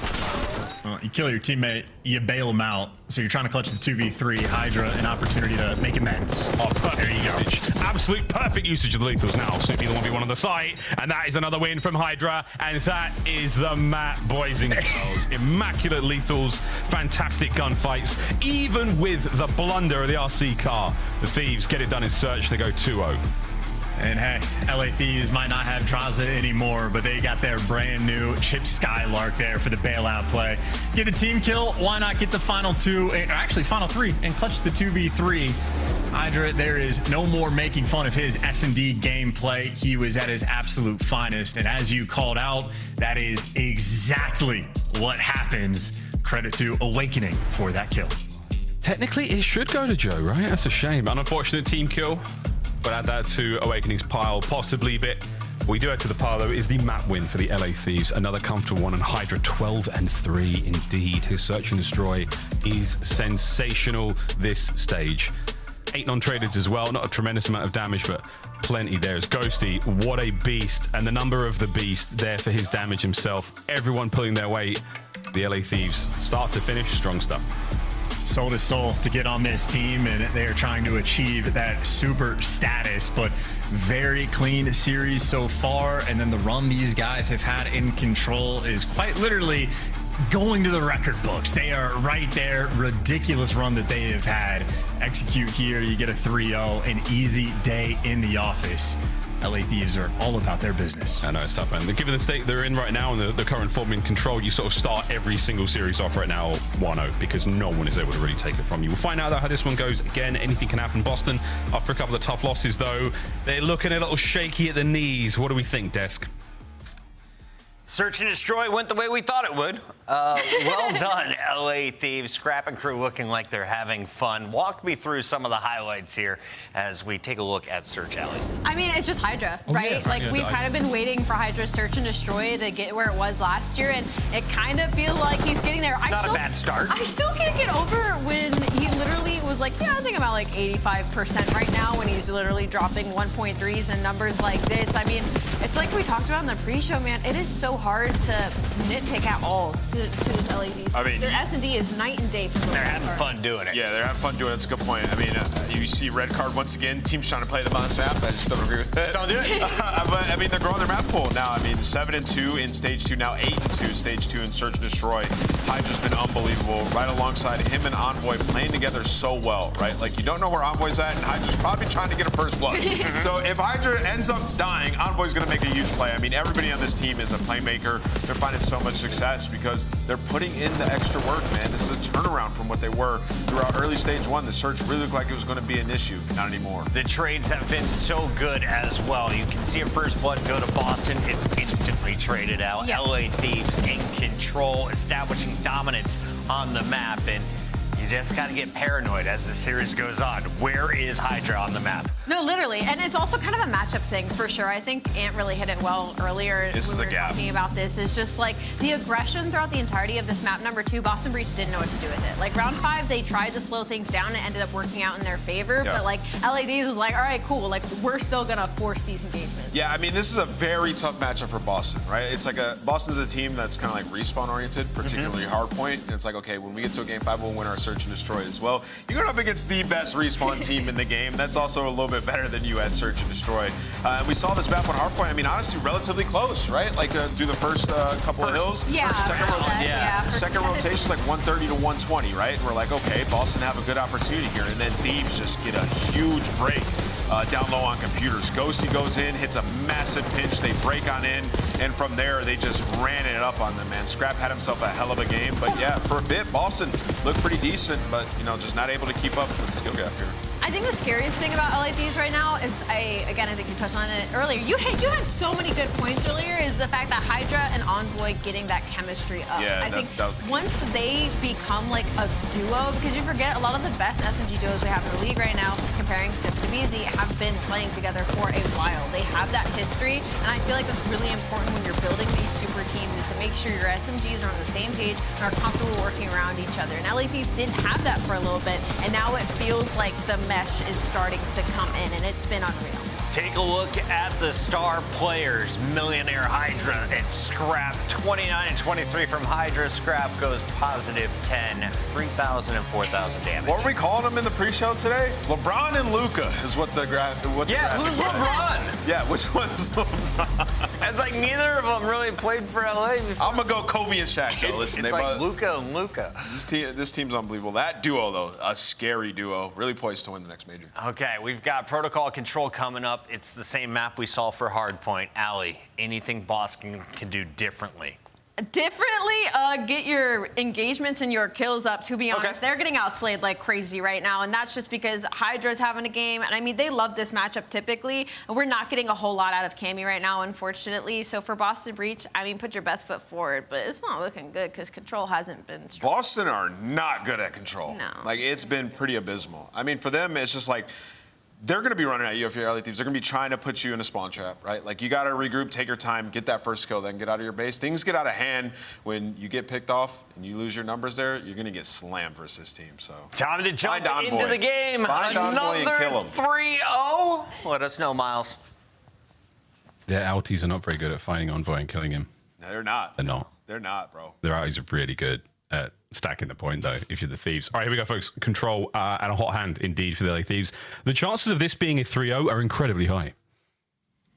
I'd throw that at like a 92, 93%. Incredibly high. Say for the odds on that mix. Yeah, I mean, if the game plan, as Nameless put it, is to find Envoy and kill him, I'm good. I'm all right. I don't feel like doing that. I'd rather chow Scrap in a head glitch and then just die, I suppose. I don't know what I would want to do, but it is an absolute nightmare because, again, Hydra has ascended, found his final form. It's not just the S&D where he's found the improvements. He is top of the boards here in Control as well. And if you notice the kills per 10 minute, 25.4, he's higher than every person on that list except for two, one of them being his teammate. So the SMG duo right now for LA Thieves, they've been out of control. And obviously, if they get going on Protocol, that is the spawn trap blender. Yeah. We've redefined what it means to be spawn trapped here in Black Ops 6. Control has been vicious from start to finish. Gone are the days of those nail-biting round 5 vault games. They're gone, as something absolutely horribly funny has just happened. I mean, even Sender has had to come in and be like, all right, here we go. Scrap's wheezing in the corner. The Ghosty's sort of feeling like, okay, it's not that funny, guys. Lock in, Control, here we go. Let's just get this done. We're going to Protocol. We know what we're doing. Everybody lock in. 18 and 4 for the LA Thieves so far. I mean, madre de Dios, it is not looking good. Boston 4 and 11, 11th overall on a losing streak of 3. Here we go, folks. Good luck, Boston. You'll need it.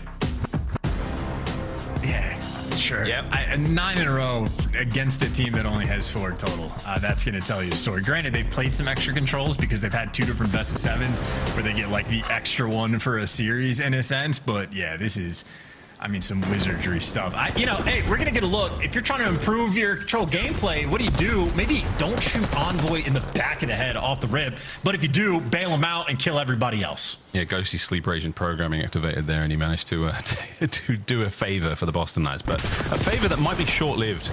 Nice work here from identifying the push, Boston. You played that absolutely perfectly on the counter-attack, but now you've still got a lot of work to do towards the middle of the map. 50% through A, you've still got numbers, you've got to root these players out, and you do so relatively well. Trades even zone safe. Back to square one. I mean, hey, he took the distant routes to make sure you get the break, but they deliver. Hydra, though, does a good job of pumping the brakes and keeping trips under control just so his teammates can work a little bit quicker out of spawn. He's pre-aim his teammates, maybe a little bamboozled, and there's 2 players behind you. So a moment for Hydra, caught a little unaware, but Envoy isn't able to get 2. And you're right back on this A zone, as Envoy has been ridiculous. Yeah, man, that last gunfight win was something. Unfortunate stun there. Geometry, a wild one here in Black Ops 6. Awakening winning a nice fight there towards mid. Hydra taken care of down low, but so is the A zone. The A zone long gone now over towards B. Ghosty be the first man in, and oh boy, we're causing problems now. The last 2 members of Boston Breach will be red and dealt with in a moment. Hydra's got the pinch on him. Oh gosh, damage is there. Not enough for any more kills, but lovely work. And they're pushing out for the spawners as well. They get 2. Envoy loses the one in the back, so Ghosty is isolated, and Snoopy gives you 2 big ones just to keep Boston in it. Down, though, by 4 lives, so they got a big hole to climb out of. And a lot of time left on this game clock. Yeah, not a tremendous difference in lives either, so Thieves with a slight advantage for now. Snoopy, good dancing and diving, man, but plenty of rounds there. 9 mil rocking its way towards you. Awakening from spawn, right into the fight. Purge is about to cause some problems down low as well, or will he be caught potentially? Now onto B, one more time. Thieves looking to get it done. This is a tough one. Wins the gunfight on time, gets traded out by Ghosty, trying to flood through the middle of the map. But again, you were just down 6, make it 7 lives. A moment where they needed their front line to start getting some kills and set you up, and they just simply could not deliver. Hydra there for the trades, and for Boston, no respawns remaining. It's better to die, probably, than to give up all the tick captures. It is, but also if you just don't lose a single gunfight, you lose 1. Ghosty picks up a freebie now. Pressure towards the middle of the map over by the zone. Nice damage in, but Awakening is still alive, and Awakening has been shooting for the last few moments. He's 8-8 overall. Last man left alive now for Boston. Hydra is going for the wrap to kill him. Easier said than done, but that's the round for the Thieves. Yeah, and Ghosty, again, he opens things up, shooting Envoy in the back of the head, so he makes up for it by getting double-digit kills in the round. So phenomenal work there out of the AR players for LA Thieves, and I mean, that is just basically as fast as you could play around. Even for the time it took to get out of their spawn, it was about as quick as they could do it, given how Boston was playing in it, and just swinging from one zone to the other and knowing when to stack and when to push out. LA Thieves very much dialed in. And is Dave Chappelle in the background? Are they having too much fun? Why are they smiling so much? It's like it's boisterous laughter. I looked. I was like, Dave? Dave in Dallas? They caught me out there. Well, Ghosty's looking great. Word to bucket. See if you can keep it going here in these next few rounds. Snoopy with his first blood here. Again, the instant trays. The top mid of Protocol, a death trap. Whichever way you look at it. And Cammy has managed to slip his way through, and nice shots on both of those players, but the capture comes to a close. Here comes Snoop. There it is, gets 2. Take that, good work. Now you stack the objective. They're gonna have, well, only one guy on, and Awakening gets picked. Snoopy might have to do everything in this moment. Finally, the reinforcements are there. Purge gets an extra kill and an opportunity for him to get his gun hot. Slow start in round number 1, but a 3 spree in this moment, and he lives in their spawn. Unlucky. He had a lot of pressure there. He was starting to get moving, but Hydra and Ghosty just get a couple of insane kills. Second segment A now complete. You're still keeping the capture alive, and Snoopy has been living quite literally on the A zone. Now reinforcements arrive to speed up the process here. As the A zone goes, 2 minutes and 14 to party with, and lots of lives for Boston. This has been a great round. Oh no, praise Kier. I take it all back. Yeah, that's the MVP maybe of this map rolling through. That's a 5 spree, 16-6, over towards Helicopter. Comment to his teammates, who, by the way, already in position. He's got 2 teammates over by grass who now get freebie kills because Ghosty just went and controlled the map for you. He picks up 3, and he just sets his boys up. And here is the spawn trap potential blender, but 1 minute and 45 to get out of it. You just got to get some trades. You got to get some trades. Any trades. 1 or 2 trades, please. Wait, good luck. No, Envoy now. Oh, any trades. Yep. Anyone get a trade? The pressure is still on. The trap is set. Boston are unable to escape. The life count is gone. Scraps finally kills with a knife. Awakening finally gets 1 out of it. 2 now. An opportunity, but oh no, it's over by the heli. And it's Ghosty looking to get his 8th kill in a row. Oh, right into Hydra. Awakening is just spawned. For God's sake, man. Last lives, Boston.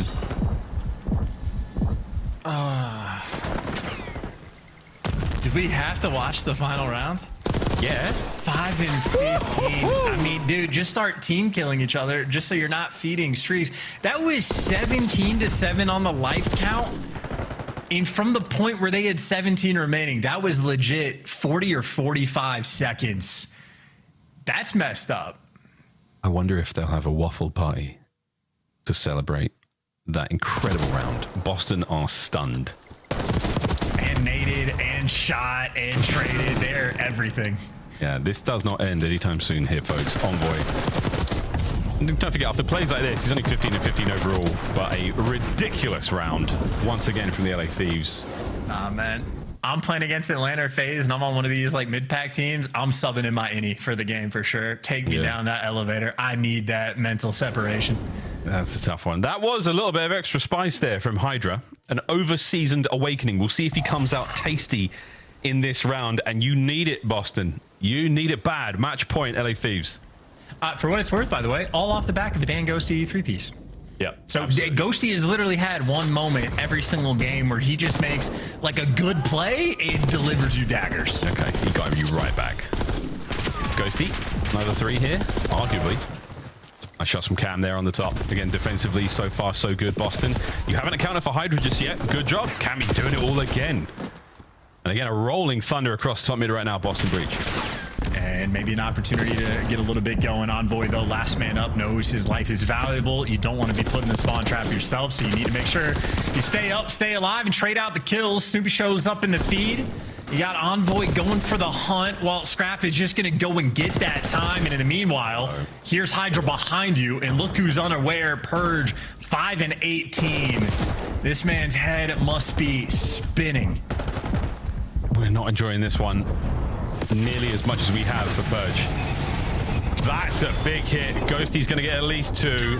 Cammy and Awakening fall prey to the Hellstorm. Envoy now, under the cover of smoke and a hail of gunfire, pushes forward to spawn. And again, even on the attack right now, the LA Thieves so far pushed forward. The A zone gone, and they are in your spawn. Scrap's not giving this up anytime soon on a 6. I mean, they're not even really pretending to cap the objective either. Finally, they got one guy out of it. That is very much. Let's just demoralize them, I suppose. Ghosty last man up. Can he make another heroic play? Or will he just be alive long enough that his teammates still have so much map space? Yeah, they've got a lot to work with here still. Snoopy, though, starting to cut his way through Thieves members. And one by one, the individual fights are right there. For Boston, Awakening from spawn now right into it. You've managed to slow down the Thieves for a second, but Hydra merely pumped the brakes of his own accord. Envoy now fighting forward as well. Opportunity knocks once again for the LA Thieves to get on the zone. I mean, they'll win it one of 2 ways. They should just do it on kills at this point. 5 lives remaining for Boston. They got hot 3-0'd. Purge, one of the worst KDs we have seen this year. Are we gonna hit the 7? Maybe. We would be lucky to. Maybe we would be. Will Purge be lucky to as well? 3 members now remaining. Cammy finding a pair in the final moments of this round and possibly this series. LA Thieves come to play. Scrap puts it all now down to the 7th of Purge. It's not over yet, but it is not looking good. Come on, man, let me sell the dream. They're still on the zone, capturing it. There we go now. Purge, can he save it? What a heroic moment it would be, but it's done. The Thieves collapse upon Boston Breach and tear them to pieces. They're in the control and they're in the series. GG's. That was a rough one. Yeah, you sell the dream. I sell the nightmare of playing against the top 2 teams right now. I mean, these have just been destructive 3-0s we have seen today from both Atlanta and LA Thieves. And I don't know which one is more impressive. Certainly the run LA Thieves have had has been incredible. Their turnaround at S&D, you could not ask for anything more, and that is now 10 control map wins in a row. Looking untouchable in one game mode. The one weakness they've had, they're now 8-2 in S&D. Like, is Hardpoint their worst game mode, and they might be the best Hardpoint team in the game, Miles? Like, this is not ideal for the rest of the league. But finally, we can say Dan Ghosty for MVP. That was only the first round stats for the kills column, but the damage overall was concurrent throughout the entire time. Ghosty, a masterclass there on protocol control. Yeah, a wonderful day there for the LA Thieves. 176-2, 3-0 in the series as well. Congratulations to the Thieves. Plenty of CDL points going their way still as they continue their extremely healthy campaign towards champs. I just love the idea that, Thieves and FaZe were taking, watching each other battle their opponents comfortably. Again, still thinking about a Major 2 is on the way, folks, and 2 very, very strong teams going into it indeed. It's going to be real exciting when we get to Allen, Texas. But that is that, folks. Thieves, damn, Des, take it away. Some of these results are going to be skewed throughout this stage as we have our teams separating themselves from each other. LA Thieves are clearly in a different league than the rest of them, and Atlanta FaZe, you got them in the S tier. Who else is up there? Can anyone hang with these two nameless? Yeah, I mean, I would say Vancouver, definitely. I'm still putting up there with them. Pushing it, yeah. I think A+ tier? I think because of the consistency, right? Like, it's just LA Thieves in Atlanta, and then there's a line that's drawn, and then kind of the other teams like Carolina, Vancouver, I'm putting in that area. But yeah, I mean, they're just unbelievable, man. Like, you watch these guys, they just pummeled Boston. Pummeled. Like, that was unreal. Like, the spawn traps that were happening on that map number 3, like, I literally thought I was watching a pub match. And it's not often you see a professional team do this to another professional team. And I don't even want to say, like, to some capacity, like, not just any professional team, right? Like, this is the Boston Breach. We've seen what they're capable of doing online. Middle of the pack team that's good online. And, like, made them look like bottom 2.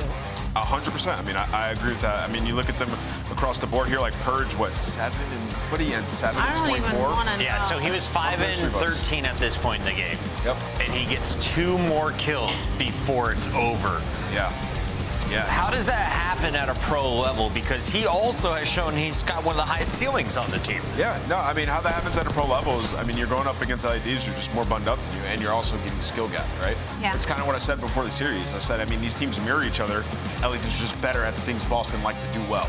And it's not going to bode well for you in a series like this versus world champs and, players who have been at the highest level winning for years on end. I could watch that slow-mo final kill over and over again. It's 3 different players diving out to get the final pick.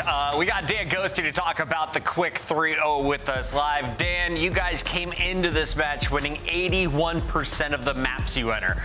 That number goes up even higher after the dub. What has changed for LA Thieves? Why are you guys able to pull apart from the rest? I think it's just being consistent with our practice and just taking it serious all the time and making sure that we're being deliberate with the things that we're working on. Can I just say 1.92 in control is insane. I'm reading the L bar down there. Good God, Dan.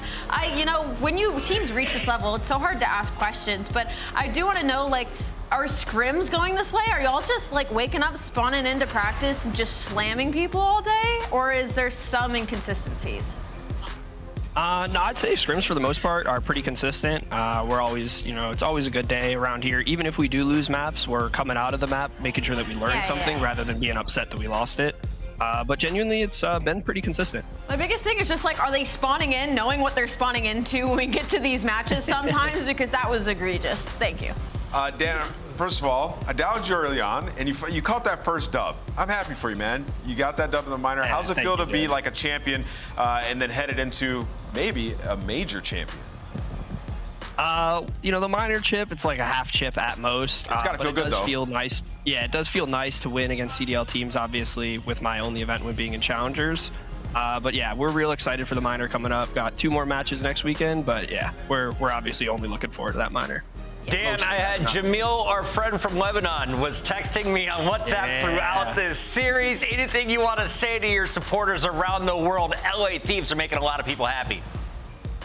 Shout out Jamil, shout out everyone else supporting, shout out to friends, family, fans, literally everyone. We appreciate y'all. We hear y'all at the events, we see y'all's comments online, and just know it is appreciated, seriously. It's been fun to watch. Thanks again for a quick 3-0. We'll see you in your 6th match. 2 to go.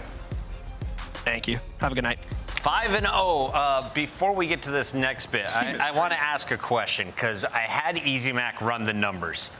Of all the times we've had a team finish at the top of the qualifier, only 3 of the 16 have they won.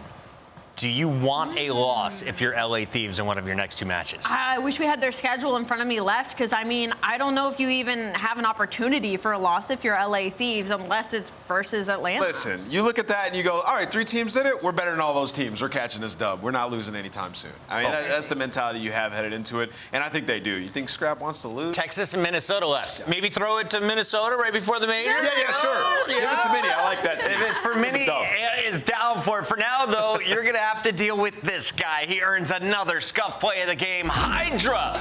How do you kill a whole team, man? I mean, hold the right trigger. He's absolutely insane. Yeah, hold the right trigger, will get it done. You can see right here, I mean, Paco doing what he does best, getting up close and personal. Gets pushed up, finds the first kill, and then he plays like a Creddy. There's a reason people hate playing against him, because he's always playing an off angle, sitting behind the barrels. Cammy comes running up, wins that gunfight. Then guess what? Giga thinks he has a free kill. Nope, Paco's some of the best anticipation in the game. These are some of the traits that made players like Scuff one of the greatest of all time. Paco has resemblance of that. Omni movement, W. Pearly Whites in full force. Congratulations, LA Thieves, now 5-0. When we come back, Texas looking for their first win of the Major 2 qualifiers. They have an opportunity. Miami struggling in the minor. They come up next.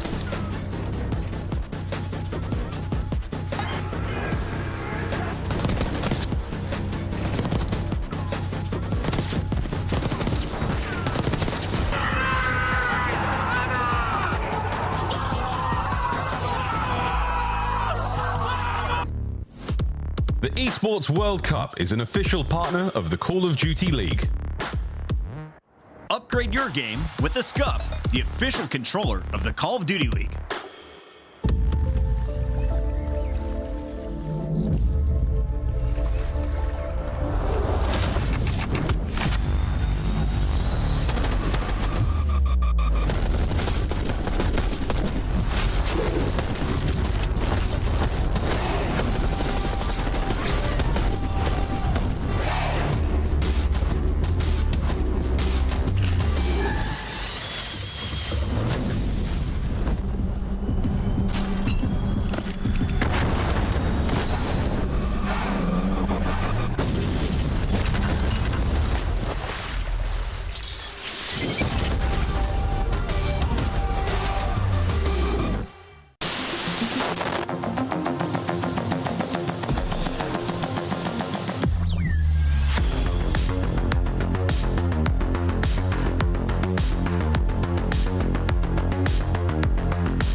Don't sterilize Hydra, please. Holy. Where is it?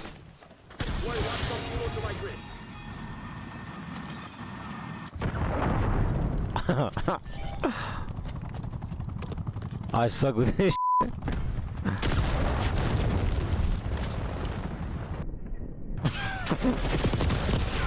Bruh. I'm not using that shit ever again. That shit out. He's getting caught. 9 seconds to go. Just has to stay alive. Can he get back to it? I don't know. He's so close. He might have it. He might have this. Oh, with .1, Scrap gets it done. We're good.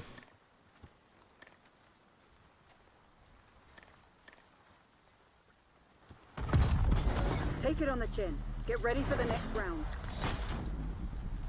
Wow. Okay. Well, something to note. Never f***ing dive off that ever again. Wow. Okay.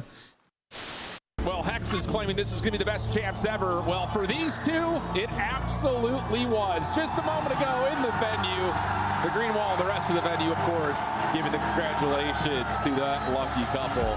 Heck of a way to set a proposal up, I'll say. What a fantastic weekend, man. Like, it's all about the love, man. Congratulations to both of them. You know. The 2025 OpTic Texas Team Pack is available now. Each pack includes home and away operators, as well as this vinyl proving your membership in the Alien Task Force. Next time you boot up, suit up at the in-game shop.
Welcome back, everybody. We have OpTic Texas taking on Miami Heretics, and OpTic desperate for some wins. You heard it on the watch party during the break.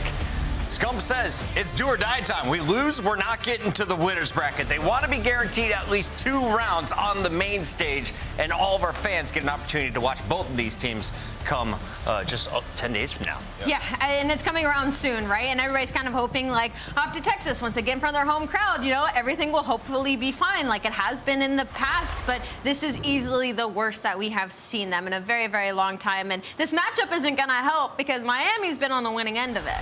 Major 3 tickets are going on sale Tuesday.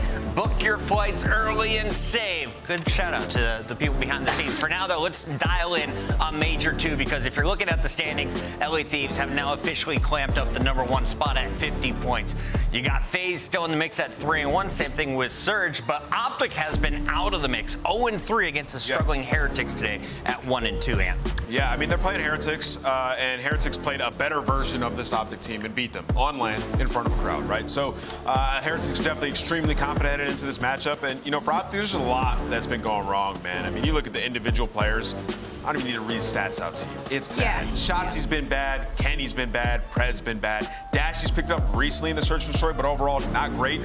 There's something in their process that obviously is not translating to them actually progressing through issues, right? So they've had to restart and try to figure out what that is, and I don't think they've figured it out yet, man. I really don't. You hear them in the podcast like, we know that we suck. We are trying to fix it. To me, that spells trouble. Like, they can't identify the exact issues that they're having, and that's why they continuously are losing. Yeah, and I say this matchup is bad for them because they're a team that feels like they don't have any chemistry right now. They don't feel like they're on the same page. Going up against a team of Miami Heretics, where, like, that's one of their biggest strengths is their teamwork and their chemistry as a unit is levels and heads above a lot of the middle of the pack teams. You got to have strong chemistry because Miami definitely has showcased that. They did it in Madrid, a run to the top 3. They play with passion, they play with their heart. And Miami, for some reason, the Heretics, always causing problems for the green wall. Let's dial in on this squad. What have we seen 3 matches in? Their only win was over LAG.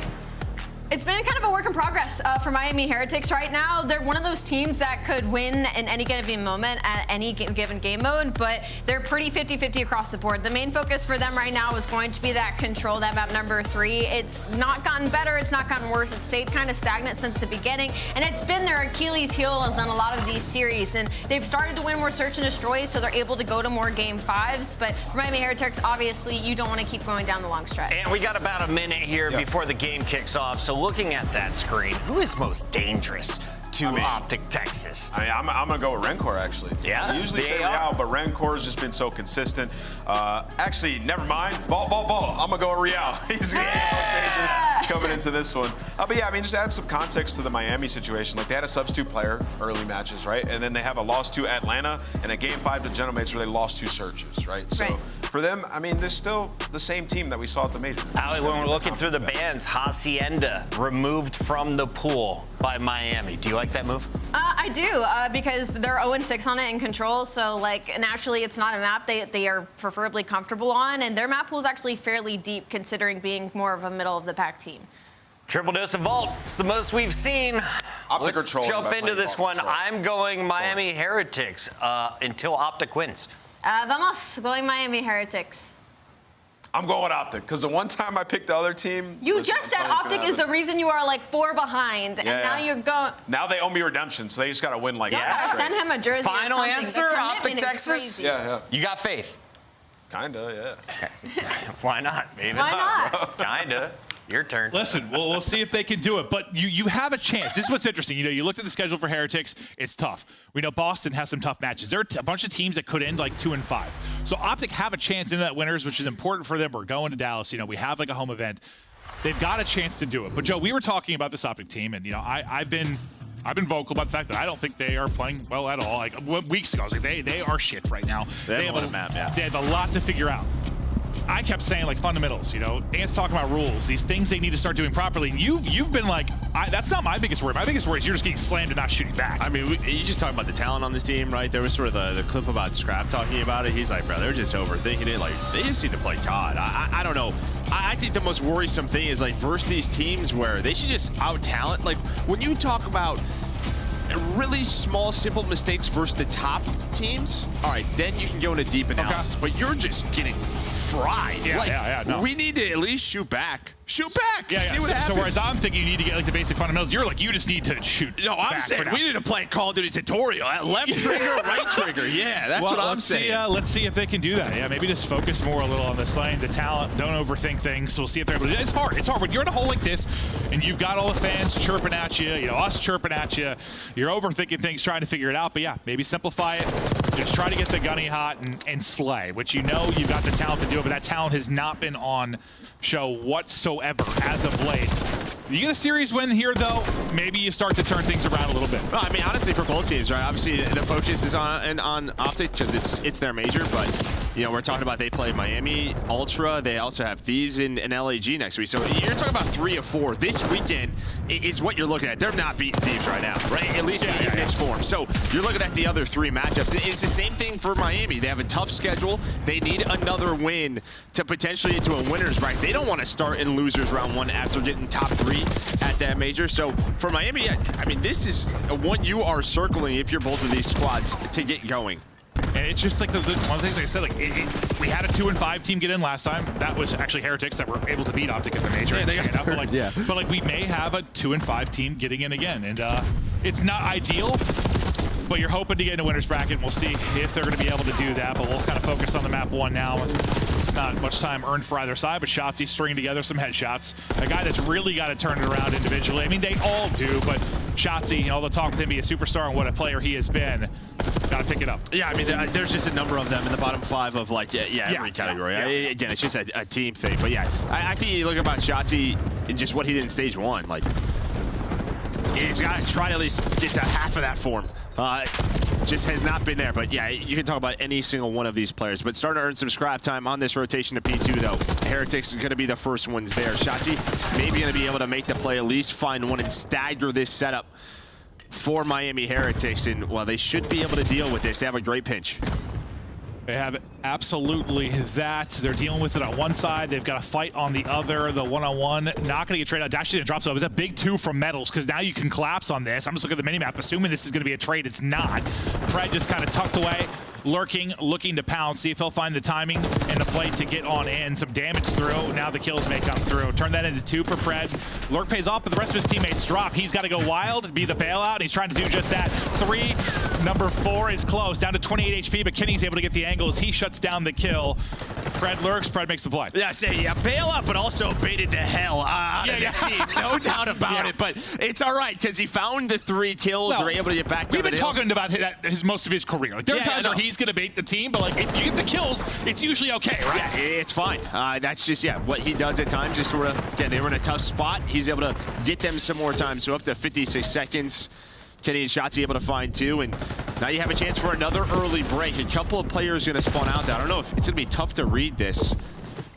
See if Kenny's able to do it, but it looks like Ken has an idea of it, so he knows the spawns are there. Try to get to the hill, though. Not able to make it. Yeah, I think he tries to find a timing on through. It does not work out at all. Shotzzy will be the next guy up the bat, but should be traded out, and that'll be exactly the case. Metals gets him. Time going the way of Heretics. Lead change now looming. We'll see what Pred can now do. Some decent shots at range, but tough to win that against the AMAS from Real.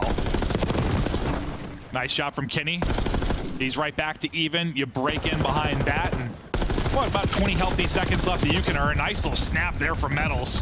I know when you're shooting for the hedges, not always the easiest with the aim assist. Sometimes you got a sub in hand, but nice shots from Metals to win it. Yeah, obviously you spawn up towards that P5, so you're getting some of this scrap time. There was a weird spawn, I think, because how aggressive Pred got, and again, this is when you can kind of overanalyze maybe some mistakes that may hurt them down the line. But for right now, you have the lead. You're slaying well.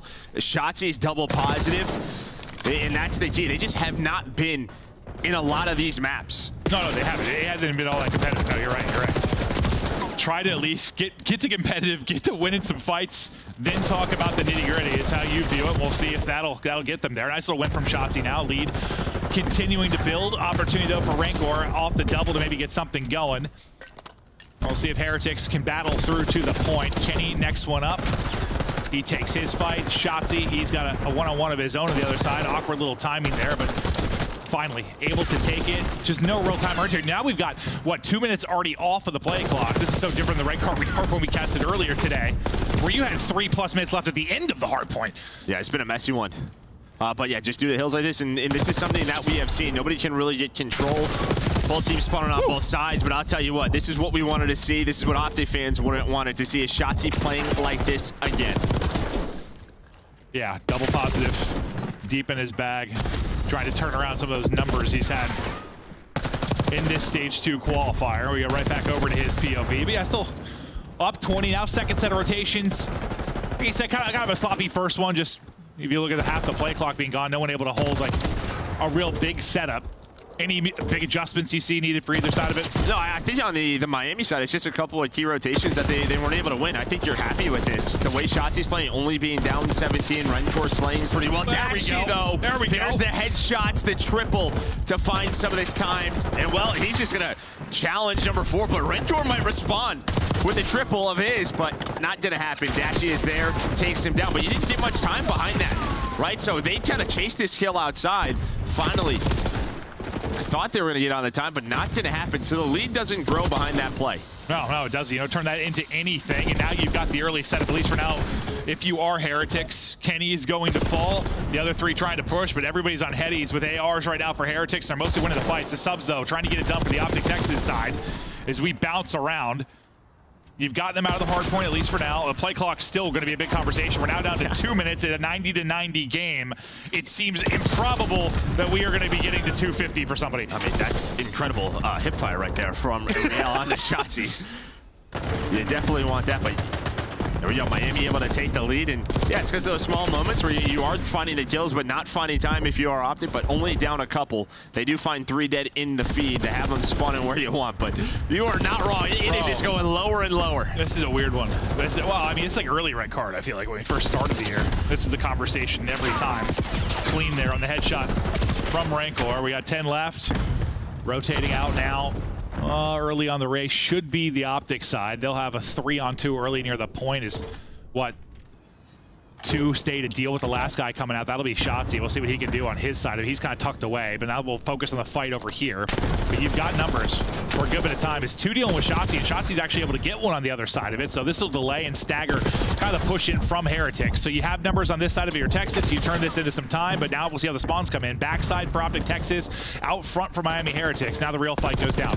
Yeah, and this has just kind of been the thing. You've had some positions to get some of this time, but then Miami's finding a couple of kills and just making it messy. Fred, though, right back into the hill, just going to chow out with Dashy. Put Kenny on the hill for now.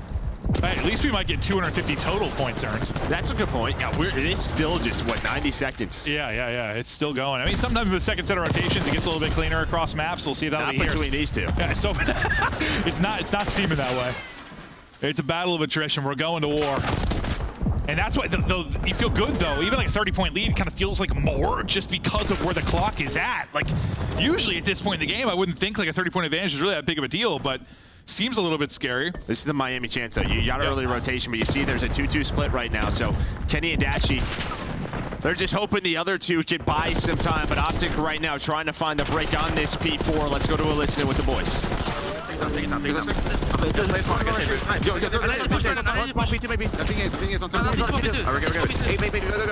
is their lower shoot? Watch out, Røkkr, mid-steps. On time, middle. That's it, I'm one shot, bro. I'm just living. I'm one shot. I'm one shot top stage. Tell Røkkr maybe again. Let's shut down. They're top mid-hedge. Wait here. You just stand there. Shut down, look at it. Mid-hedge. One shot. Alright, top 3 in time. Top 3 out. I'm maybe top. I'm going down. What you gonna do? Real still top. Oh yeah, AJ. I'm going there. Alright, one's middle. Real still top. Yeah, you're going there. I get in there. I see nothing middle. I have one middle. Open base D. Open base D, you heard? Look close to me. Open base D. I'll play the BC. I'll play here. Middle. Nice. I'll play the top. Nice. Paper. I got him, John in it. Here's one dark in me. trying to live. I need my Phillies. She's there. Where's this one, kid? Keep it dark. One more research. Paper. I have it dark. Paper. Watch the dark. Maybe dark. Absolute dark. And one's paper, bro. Dark and one shot. On the stairs. Nice. This is one research. On top metals. One time. Nice. Left down. He could be being Anita. Look in. Alright. He's small being We're good. All flip. He's all flip. We're dark. You can take it. Low dark. I have to get Phillies. Hey, I have a ticket. One shot Phillies. I have to get two boys. Stay front. Phillies and one shot Real. Nice. Still have to get Phillies. I'm Phillies. Low dark. Real. I'm pushing him, bro. I got him. And I can't. I have 3 low. That's not somebody. Camera.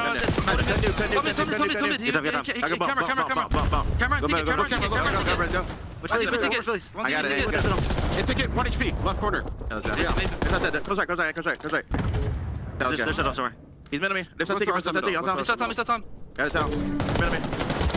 Absolute. Alright, they're heading outside.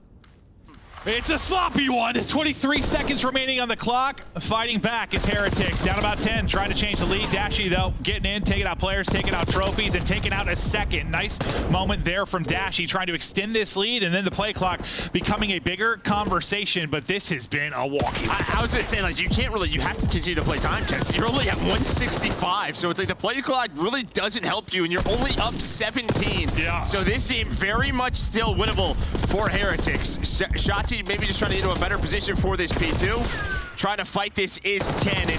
Yeah, now you're just trying to get them off this.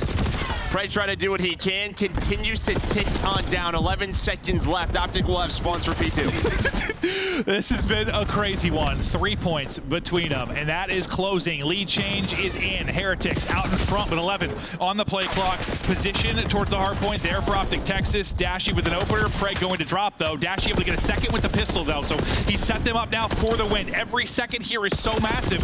You have numbers here for a moment, and Røkkr is shooting. Able to take down 2, finesse a bit, and extend that fight, so the trade comes in from Lucky. Now lead change again is in. Heretics back out in front with 8.4 to go on the clock. Lucky, though, drops. Røkkr holding, trying to win this one. The contest, every single second of the contest, so bad now for OpTic Texas. They hop out of the point, letting time dwindle, spawning out as OpTic. They can't get back, and one of the weirdest red cards we have had goes to Miami Heretics. That was something. It's disgusting. I mean, it felt like I was watching like a day 1 red card scrim. Yeah, that's how it felt. Yeah, no, that's why I said the kind of middle. It felt like early red card, like real early red card. No, I felt like a day 1. Yeah. You heard kind of in the listening, like there were a couple moments where just like people weren't listening. I mean, Ken was like a couple of times at the end of the P5, like, yo, I'm bumping. Somebody get off the hill. Like he's talking to Shotzi, never really get a reaction. And when you're saying something and you don't get a reaction, what ends up happening, you both end up doing that. That's the thing that stood out to me the most in listening. People were saying a lot of stuff. There wasn't a lot of responding. Like we talk a lot about small talk, and all we mean by small talk is someone says something, someone kind of answers. You go back and forth, right? There wasn't much of that at all, right? But again, I'm not gonna get too critical. I mean, but there wasn't, right? Yeah, you played around sort of just slaying, simplifying the game, and they had their chances. You got what you wanted. 35 from Shotzi. To be fair, maps haven't looked all that winnable for them as of late. That one looked winnable, but down the stretch and able to clutch up, it was Miami Heretics. Røkkr, he had a huge double to kind of set them up and get in for that final break. He ends up putting up a big game. Whew. And this is what moment I'm talking about. Like these two, and then even stretching a player there to wrap the edge, so then his teammate Lucky is able to trade it out. That's the break. That's what ends up deciding the map. Yeah, no, he ends up with what? 39, make it 40, and this is what, well, they must switch his pick because of the vault, but he was going with Røkkr early. I mean, guy is a shooter, has been since he joined the roster. Unbelievable stuff from Røkkr there. 41 and 24, about a minute in the hard point as well, and that's a W in the map one for the Heretics. Obviously, it has been a tough matchup. It seems like regardless of where these two teams are at, just historically, when you talk about the Miami or Florida Mutineers franchise, for whatever reason, this has been a series that never seems to go the way I expected to. But we had no clue coming into this what to expect.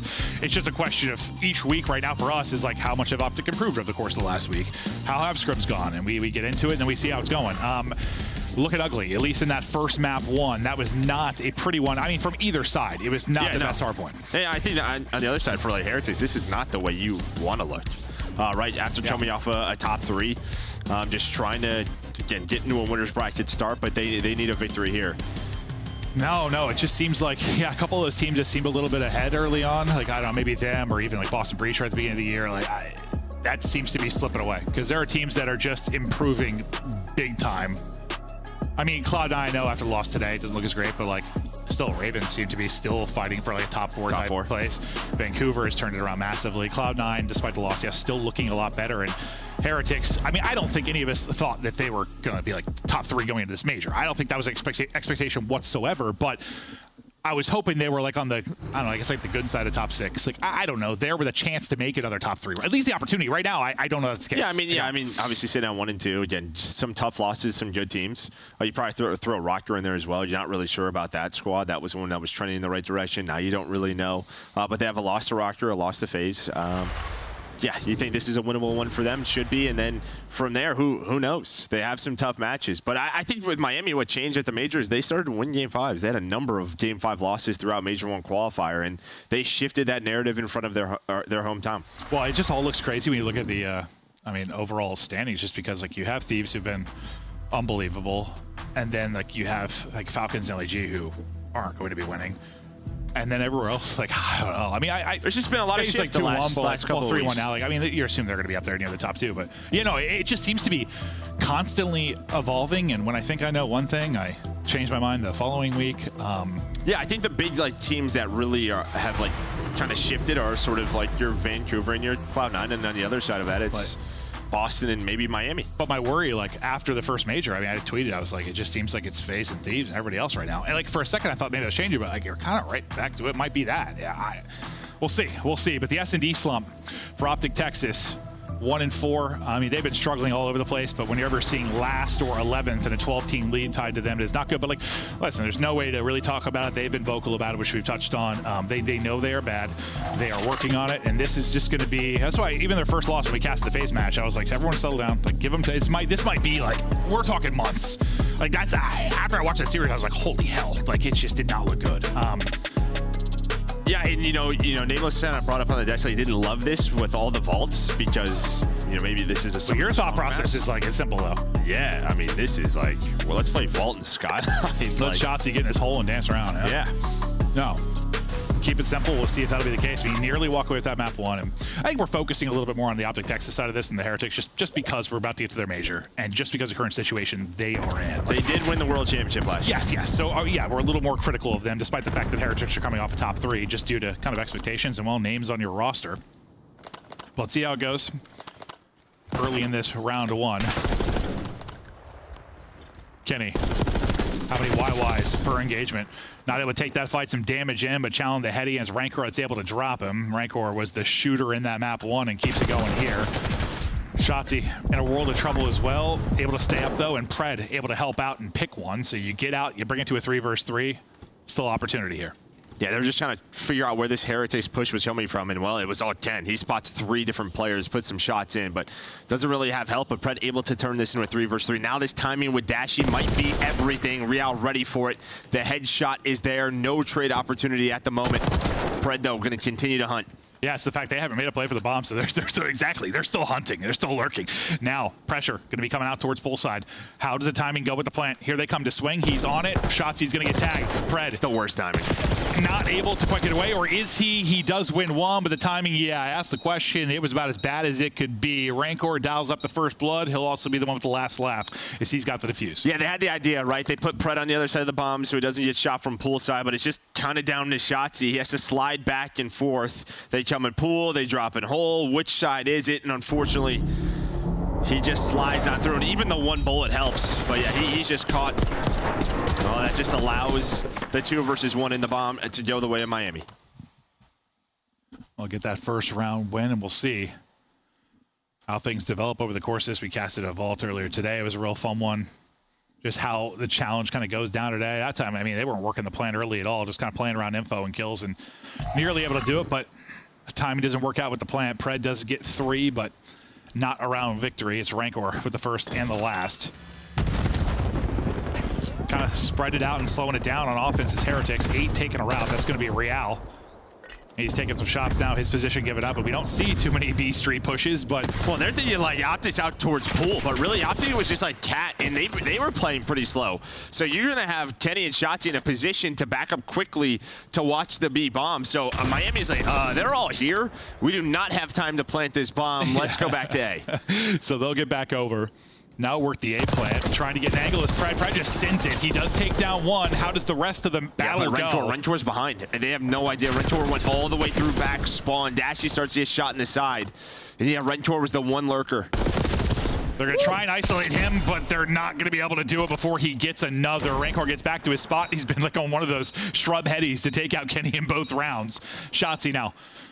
Going to get it done in the 1 versus 3. Only 2 of them remaining, and Lucky and Real. Time to work with. 30 seconds on the clock. Shotzzy is hoping somebody gives him a wide shoulder where he's able to get a pick, but eventually he's got to go. Slide on in, and Chow able to win the first, but good damage in for the first player at least, so the trade is easy. Heretics up 2-0. Yeah, that's one of those situations, maybe just comm-wise between Shotzzy and Kenny. It feels like as soon as maybe Ken gets spotted by Røkkr, he's got to somehow try to play his life, allow Shotzzy to pitch that, then they can work the numbers inside the bomb site. Instead, it's just Røkkr who changes the round. Yeah, he's had Kenny's number so far. Shutting him down. Good gunfight wins, and yeah, just probably not the guy I'm challenging after the map one that he had. I still do. His interview at the major was so good. I think I love him as a player forever, bro. Something about a player tearing up, dude. I was crying too, Joe. I'm an emotional man. I'm like OpTic fans right now. I'm emotional, Joe. Down 0-2 and trying to get it going on offense. So this time they're just going to take the free plant. Everyone pick a corner. Hopefully you have a trophy. Yeah, I have a trophy. Maybe 2. It's just, is there an angle to actually pick the trophy, and then things really fall apart. Kenny, well, not quite as safe as maybe he thought, so he's got to scurry away. Trophy is eaten one. I mean, they've wasted so much time, but yeah. there's a car. That's not good, and maybe that takes the trophy away. Now here comes the pinch. But yeah, they're thinking like someone's gonna be moving. They're all just in this bomb. Yeah. They're just holding this, locking it down. And talk about some simple COD. There is a great example. Yeah, no, it's not that often we see all 4 just piled in there. It's like a locker room, dude. They're vibing. Got it piled up, able to take it. Yeah, you're really relying on that trophy because it gets taken out. Suddenly things get real ugly. And I'm just laughing because like Real's like just waiting middle of the map, just thinking a player's in a pinch. You always think there's one. There's like one. Yeah. Least, like trying to make a play, trying to find timing, trying to take her out. No. He's like, okay, guys, we've cleared everything. I have stared at this hole for 25 seconds. They've all got their feet wet in the water there at the bomb site. Not able to collapse. Texas take the round. You've got 3 ready to battle here at A from OpTic. The nade gets an opener. Real, I thought gonna get traded out, but he's able to hop out and get away. They pick up 2 versus 1. The comms are there though. They're able to pick it up. So now Røkkr, shooter at 5 and 2 in the 1v2 versus Kenny and Dashy. He's gonna get this plant down, and we'll see if he's gonna be able to clutch. He's got a sub in hand. That is a disgusting win there onto Dashy. Just doesn't know where Ken is. Doesn't know where Ken is. And while he was close, a lot closer than what he thought. And while Ken, he's able to play his life on a streak, gonna go for that defuse. And you aren't wrong. That could have been really bad for OpTic because what Real does is he hits that mid push right away. He drops hole. So OpTic don't know that he's in that corner. Like if multiple players slide on by, that's a double. Instead, he gets 1. I thought he was going to get 1, and because he just tried to hop out, he was going to trade him right away. I thought, just due to the 3-man pressure there. I was surprised he got out through a hole. I'd have to watch it, but I thought he was insta-traded. I thought he would be. Yeah, he gets out, makes it a little more. But I thought they were just going to hit it, like we've seen teams do, and he was getting 2 free. Yeah, we saw that route from Kenny. It's good Kenny got a today. nade kill right away, which probably helped things. Sorry, say that again. You saw I was that saying, we saw that earlier from Krep, where just go right down the middle. Well, Shotzzy just did it as well. So maybe just teams, just because they're 4-hitting on defense around the map, taking that chance. And Kenny's like, I'm on 4 in a row. It's been about a month since I've said that. It's been a tough one, Joe. It's been a tough one, bro. You don't love Ken. Oh, he's dead. Sorry, buddy. So that streak will end. Medals in Real. Get the kills, and now, well, it's quickly Shotzzy. by himself, and well, Røkkr's gonna be a tough fight. I mean, he loves that area, and he has not lost a fight from any of the palm tree headies. Heretics take it. Yeah, just an uncomfortable round right there for OpTic because you have 2 players on the bomb, a lot of pressure on them. Dashy's kind of lurking back hut. He knows, though, there's like 3 players. So he's just like hoping a timing goes his way, and then you're just sort of waiting on Shotzzy. Is he going to push through B? Maybe the call is to go to B with the bomb. Not really it. So Miami just able to sniff out Dashy, find that, and then there's just an easy read with the players on the site. Easy reads and a round victory for Miami. Røkkr vocal between rounds, and him and Real really the show right now. They got 13 of their 16. See, they got way more kills on one side, but just a 1 round lead is going to be the scoreline. Real looking to party. Shotzzy aggressive on one side. That's going to back Røkkr all the way up to spawn. And you're split all over the map right now if you are Heretics. On the other side, it's kind of Shotzzy being the island player, and the other 3 grouped up. Plant now going to go in. Shotzzy just lurking here at mid. What are you seeing, Joe? Well, I say Lucky and Røkkr think this was like an A or a B street hit because there was early pressure from Shotzzy on B street, so they had to back all the way up. Oh yeah, literally Røkkr went from like they're still waiting for the flank, but really the hit is now poolside. But Røkkr, he's gonna hope to find one, and then what OpTic are trying to do is find these ARs cleanly and then work with the players on the bomb side, but that's just not happening. Yeah, the fact Røkkr is still alive. Hold up, though. This becomes a little more interesting because Røkkr is out of the play, at least for now. He's trying to get over there as quickly as he can. You see that number 7 coming over. He's trying to get there. You got to keep Real from getting the kill. Røkkr now coming into party. The pinch works out perfectly. And that's Røkkr. Like, he gets a kill in the back. The fact that they aren't able to isolate him quickly enough and get the kill. He's able to get 1 in that first push where there's 3 kind of swinging towards the back. Then, I mean, he has to hightail to get here. Otherwise, his teammates in a 2-on-1 and they're going to get the defuse. He gets here just in the nick of time. Well, luckily there's a hole in the middle of the map. Yeah, that helps, Joe. That helps. But he's up to what, 9 and 3. Røkkr looking good, feeling good. And he is playing well.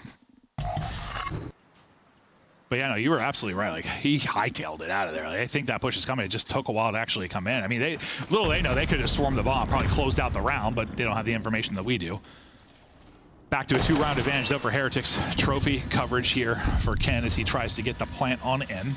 And it looks like an old, let's group up inside the bomb side again behind the trophy. Except for Shotzzy, which I don't hate, right? If there's anyone who's going to kind of lurk on this team and maybe make a play, it's this guy. And, well, a play he will make. He's going to find one, and now it's just waste their time. Yep. As long as possible, these 3 players, did he get lost? You can see all 3. Where did Shotzzy go? Metals is holding something. Røkkr's holding something. It's just not, they're not able to find him quite yet. He's going to... I thought he had that one. I thought he did, but he doesn't win it. And then, oh my God, the wheels come off. This gunfight is not the prettiest of them, but Dashy will fall, pistol out and battling. That's going to be 4 straight for Real. Him and Røkkr take it over. And what just happened, Joe? Well, I don't know if Shotzzy stopped shooting or what, but if he wins that one, round's done. Oh, yeah. Instead, I mean, we were watching that. I don't know if he might have got smoked. I don't know if Røkkr just missed, or he got a pick inside the bomb. Listen, OpTic may be struggling, but if we're playing hide and seek, I still pick Shotzzy. So Ken dies, so Shotzzy dies? Okay, and then Pred just swings on out for whatever reason. And Kenny was weak. Okay. Well, now we get to see the other POV I have when we were focused on hide and seek with Shotzzy, and this is how it actually went down. Pred swings, Kenny weak and can't help. Dashy then tries to help. 1 by 1, the setup falls apart. Kenny, a wild chow. He nearly fries him. Lucky hit down to 13, but able to win it. Thinking there's going to be a trade. It's just about 5 seconds later, there finally is one. It's hoping for a double chow. They're able to take down Lucky, so nice early shots from Lucky. Yeah, it's one of those things where OpTic timing just off a hair, I'm sure. But trying to work on that, but they got to win a bunch of rounds in a row. Got to get 4 straight. Pred, though, dropped. Kenny blooded. Shotzzy trying to activate. He's able to find one tucked away, but he'll be traded out nearly. I thought he saw him. I thought he saw him. That's why he was looking at, but he doesn't. Early solo challenge hurt OpTic in that round, and well, Miami able to go up 2-0. Up 2-0, and we got a bunch of vault coming at you. Maybe not a bunch of vault. Maybe there's one more vault's coming at you. Heretics able to take it. Frustrating right now for OpTic Texas.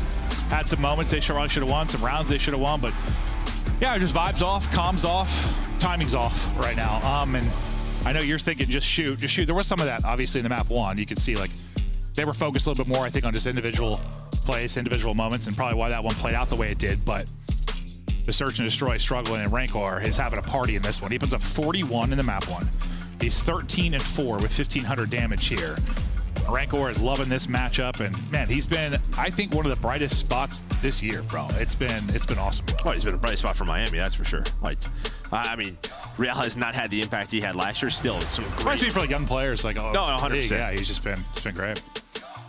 But yes, for Miami, absolutely. I wondered how things were to go when Vickle stepped away and some changes to the team, but Røkkr has been so good. And yeah, I don't know if they're have the potential to really make another run to a top 3, but a nice win here. You're just trying to get in winner's bracket, see what you can do. You know, you're not going to be in Spain. It's going to be a little bit different probably in Texas, but looking good so far in this series. It's just tough because like, everyone's kind of looking good against OpTic right now with the way they're playing, but you take the wins you can get. You're up 2-0. You're looking to close it out.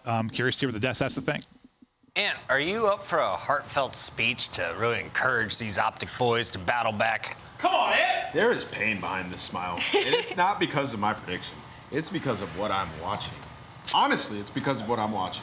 If I were to draw conclusions on that first hardpoint, it would be a bunch of question marks as to what the hell these guys are doing. Honestly, like, I mean, we'll get into it in a minute. Let's talk about the search and destroy here. I mean, there was Røkkr, sorry. He's unbelievable. I mean, Miami, great search and destroy. There was a round though where OpTic did a 2-man split, 2 guys mid, and then they had Dashy on one side of the map, Kenny on one side of the map, and Miami's just sitting there like waiting for information. Like, are they gonna move? Are they gonna do anything? Okay, we're just gonna plant the bomb. So what is the plan there? All right, we're all gonna try to hit out P2 and send Shotzzy on a solo flank through spawn where he just insta-dies and you lose the round. That round is indicative of where this team stands right now. I mean, Miami really just had to play simple day 1 Call of Duty to beat OpTic here. It's nothing too crazy. From my side of things, it's Team Rocket, Røkkr and Real. I mean, they have been unreal in the first 2 maps of this series. I mean, Røkkr might become OpTic's boogeyman after this. I mean, I'd be having nightmares after what some of these kills, not only in this map 2 have looked like, but map 1, but same thing, like just the game plan from side of Miami. I was incredibly impressed with their retakes throughout the entirety of this search and destroy. That was an area they needed to grow in. They needed to grow in search and destroy in general. Don't know if it's the best practice right now, but vamos. I mean, like I said, before the match, I said Miami still the same team we saw at the major. Obviously, they had a sub in the first couple matches. They're just trying to pick up where they left off. Still have a lot of faith in this roster, but I'm not that impressed through 2 maps because I feel like OpTic is actually that bad. They're actually that bad. If you're Røkkr, I say go ahead and get the tattoo. Rookie of the Year, 2025. Yeah, he's got it clamped up. He's got Get it that done. locked. Get it He's got done it now locked before up. Major 2 even kicks off. Well, we're not done with this series yet. We got to draw some conclusions from the hard point. Allie, we didn't even get to 200 points a team. We didn't even get to 200 points. So what's crazy about this, we're going to go kind of early when it was still tied up. I just want to really hone in on the difference between Miami Heretics, their comms, and the way they play as a team versus OpTic Texas. So we'll get right into it. The situation is right now that we are heading over into P2. 4 seconds left over on this P1, and let me kind of just give you the situation. Let me give you this stitch. So there's 3 players from Miami Heretics here, and they know that Kenny is over here. So their goal right now is to isolate this player. You're going to see all 3 members of Miami Heretics focus on this kill. And the reason this is important is because of the communication that is happening in the Miami Heretics team to set up for this P2. So I'm going to let it run for just a second as we watch as this goes down. So as you see, all 3 of them turn to go for Kenny. Somebody dies, I believe that's Real. They turn, they get the kill. And instantly, you saw number 8 on the minimap. I'm going to pause once again. There's an unfortunate spawn out. Nobody was blocking this side. So Kenny is going to spawn back over towards P2. You can already see number 8 is looking for this kill and is having the awareness of this. And the reason this is so important is because behind him, his back is not given up. You still have another member of Miami Heretics watching the front side because they are incredibly aware of these split spawns. So if we go ahead and let this run out one more time. Oops, excuse me, let me get that context off that mini-map. We turn and burn on Kenny. We get that kill. We understand that now we're spawning in the back. Because number 5, that's going to be Metals. He's going to have that information. On the side of OpTic Texas for this break, for the rest of this clip, it is single play by single play by single play. And that has been the story of this entire hardpoint, is just solo plays from the members of OpTic Texas. One member flies in. He doesn't have any help. Dashy goes in. Kenny goes in. Doesn't have any help. There is just nobody watching over each other's backs. And that is why this hardpoint was just so disgusting to watch, because there was no game plan. There was no same plan from the side of OpTic Texas. Miami played bad as well. Okay. Miami weren't good either on that map. I mean, Ticket Hill was awful. Game's ready. Let's go to it. 3-0. I'll always reference it. It reminds me of that Karachi last year. It was OpTic and what, Legion. It was like Røkkr, or was no, it was Legion. Oh yeah. It was like the worst map I'd ever watched. It just felt like that. That It's like no one wanted to win. That one topped it. It might have, yeah. No, it did. Dude, Karachi was bad, bro. You gotta go back and watch it. It was bad. That topped it. But you looked ill during that one, Joe. You were struggling. I was gonna get you some Tums. It's about the positives. Oh yeah, okay. That's where That's the way I'm looking at. Okay. What's your positive right now for OpTic? I don't have any. Okay, well I can't.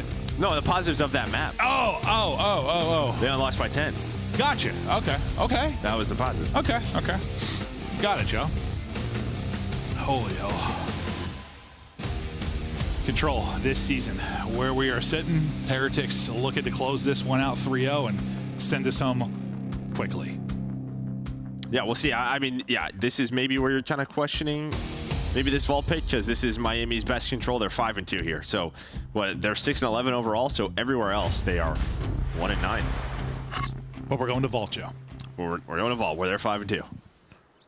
This is why Ant felt good about, well, he picked OpTic, but he felt good about Real being the guy to go off for Heretics. Certainly the guy that can do it. But I mean, Real's looking at this half like an all-time series for himself. If he has a banger here, just a dominant map 1 and map 2. See if he can continue that, but he's playing with some swagger and confidence. Right onto the point they will go. Picking up the pinch will be Metals, able to do that beautifully, but teammates die on the point. Metals trying to get back into the action now and see how he can help out here, taking out a second as well. Is his impact starting to be felt? They want to fight on the B Street as well. Metals spree will come to an end, and we'll see what they try to do here. Just work it from B Street back into A. Yeah, you had like Lucky OB early, but then they are able to pick that up. That's why Dashy kind of gets isolated inside of A.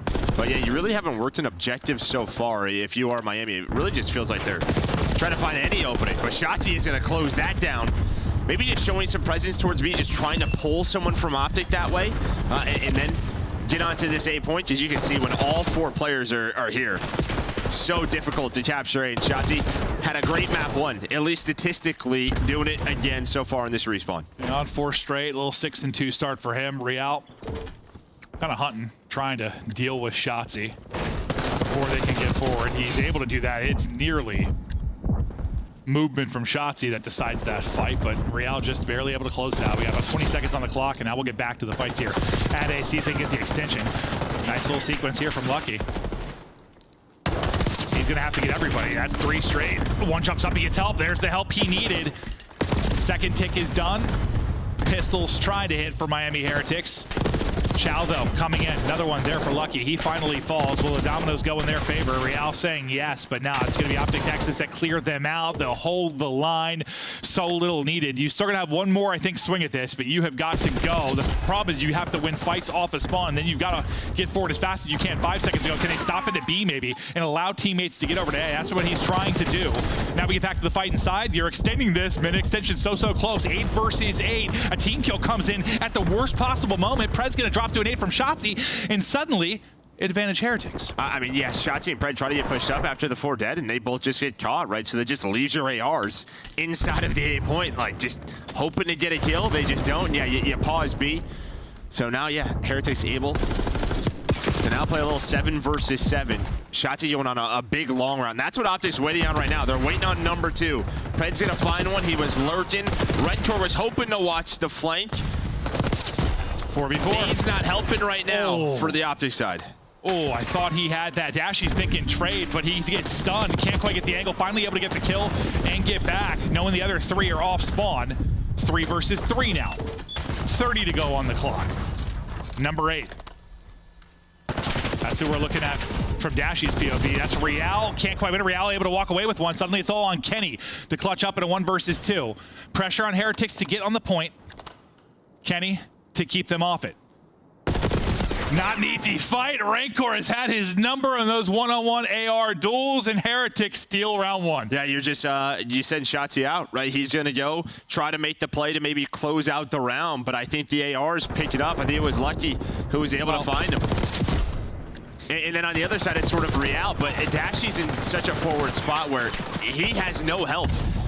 Like maybe if Shotzzy's in a bit of a closer spot, he's able to pick up Real or maybe trade that, but he's not. So it's 2 isolated fights. And I think if you're talking back to like the A cap, like if you go back to the A cap, yeah, I mean the teammate ends up coming out. Well, he's got to chow this, right? So he's just challenging. They're just nading B. Yeah.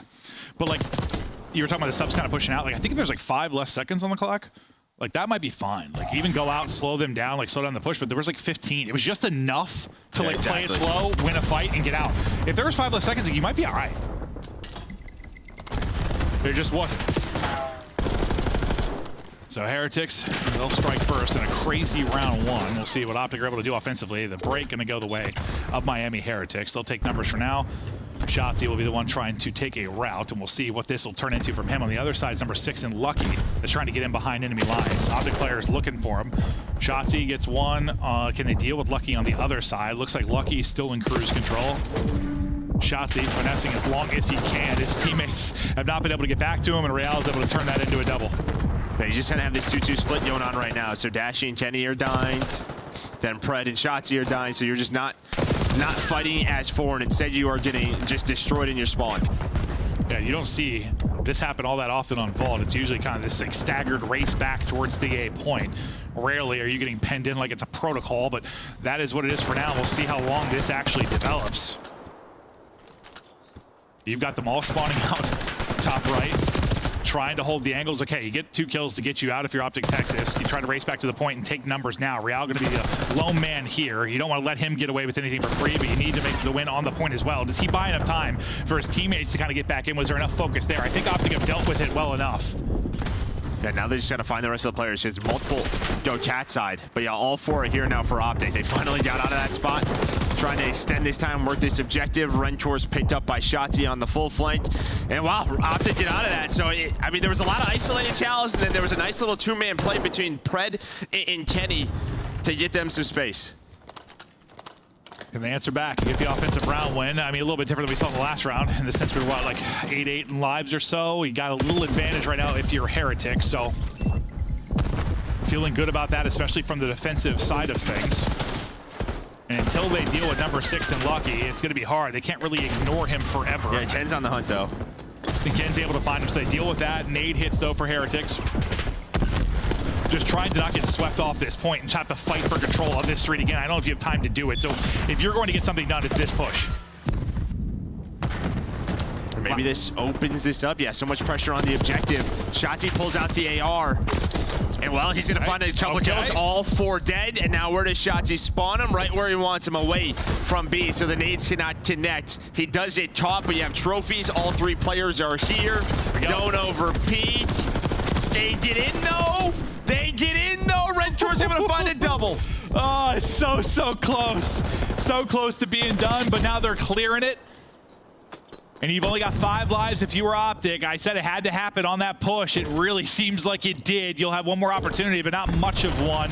No respawns remaining. Dashy won't be back into it. Lucky still trying to win from the top. Good job backing down and playing his life. Now a little 2-man push onto Kenny. Kenny takes down 1 in fall. Hold on, Car? It's just a 1v1 right now. Oh my God. The rest of the teammates are going to spawn up. Pred is just hoping this thing goes a little bit quicker. Come on, move! Move! Doesn't move fast enough. So close, yet so far. And that just kind of talks, I mean, that summarizes it. Everything that could go wrong seems to be going wrong is going wrong. You just see the reactions. They were, you set up the play. Shotzzy pulls out the AR, goes on the flank. The other 3 members were alive. There was a... And Pred did a good... who was it, Pred that stayed alive? Yeah. For a pretty long time there. Like, that's what I'm saying. You had that B street control. Those players alive in the front line like had to stay alive and be a threat. It was one person, I think it was Pred, that like stayed alive while that all developed with Shotzzy with the AR in hand and everything. But then the retake just simply too good from Heretics. It is a sliver, a centimeter, a millimeter, whatever the hell it is you need. And then they're able to clear it. 2-0 advantage Heretics. And I mean, you just look at both of these rounds. This should easily be a 2-0 OpTic, but it's not. Yeah, no, true. Gotta expect frustrations mounting a bit. Team kill, well, kind of led to by Shotzzy, I think, with a push there for Heretics. Oh, the car is just brutal. Goes to get trophy out, and instead takes a bumper to the forehead. There's just 4 of them on the B street, so pick your poison. Yeah. Oh, how fun. I thought Røkkr had an easy win there. It doesn't turn into an easy one at all. Shotzi's got AR out again, and he's able to take it. Trade eventually comes in, though. Røkkr wrapping around behind, a little ring around the Rosie, and finally he finds it. Hey, it's Ken kind of hunting on the other side, so maybe they sort of mix things up. Kenny sub out, Shotzi AR out. Whatever works. Yeah, no, honestly. I mean, we see that from like kids on the B street. If you're... Oh, looks like Shotzi's got sub now. Maybe it's the break. But, you know, you're working that B point, or you're defending that B point often, you find yourself in that spot. I mean, there's just so many great positions you play with the AR. But this is so far so good here for OpTic. But last time through, it was just that last second push from Miami that got them A. 2 gonna go down Kenya to try to hold the line with Dashy. And if Lucky doesn't have an AR there, it's probably a double. So far, fantastic defense. Up 7 lives. See if they can shut it down here. Heretics trying to close it out, but I don't know. Gonna be so hard to do, at least within this round. Just no time to work with. They'll contest it and stop it at 3.8 seconds. Everybody drops, so Real's last to go, and there you go. You get a good round hold. You're thinking, wow, we could have really 3-0'd this map, and we extend this series. Instead, still a whole lot of work to do. We'll see if they win 4 and 5. But yeah, sub out for Ken, AR out for Shotzi, and, well, some smiles at least, because you got a round victory.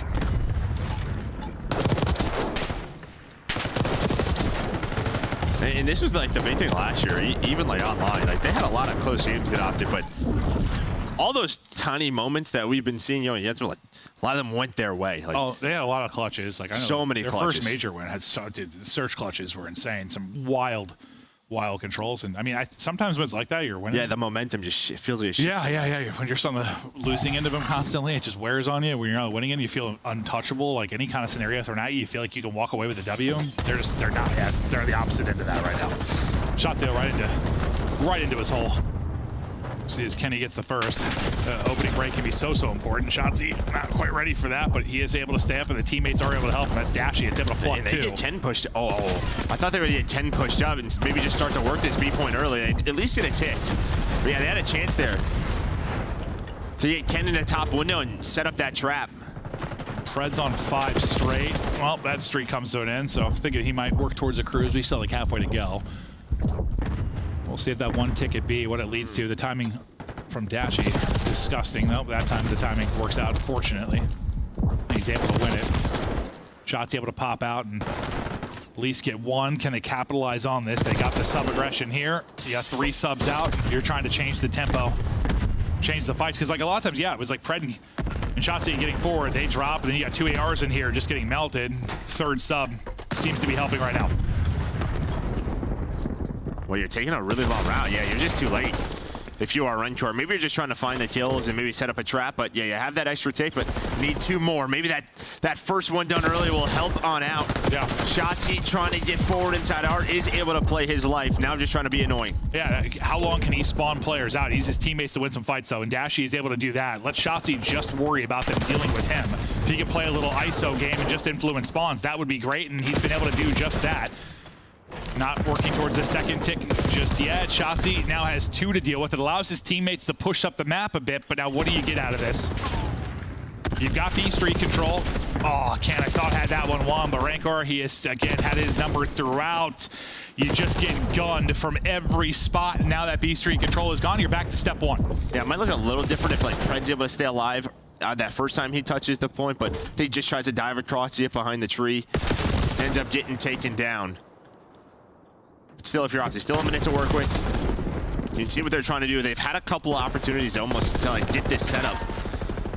Metals, though, is the one they're going to have to look out for. He's just trying to find whatever he can. It looked like he found his shots. He's trying to knife him. Pred's going to find one and get them out.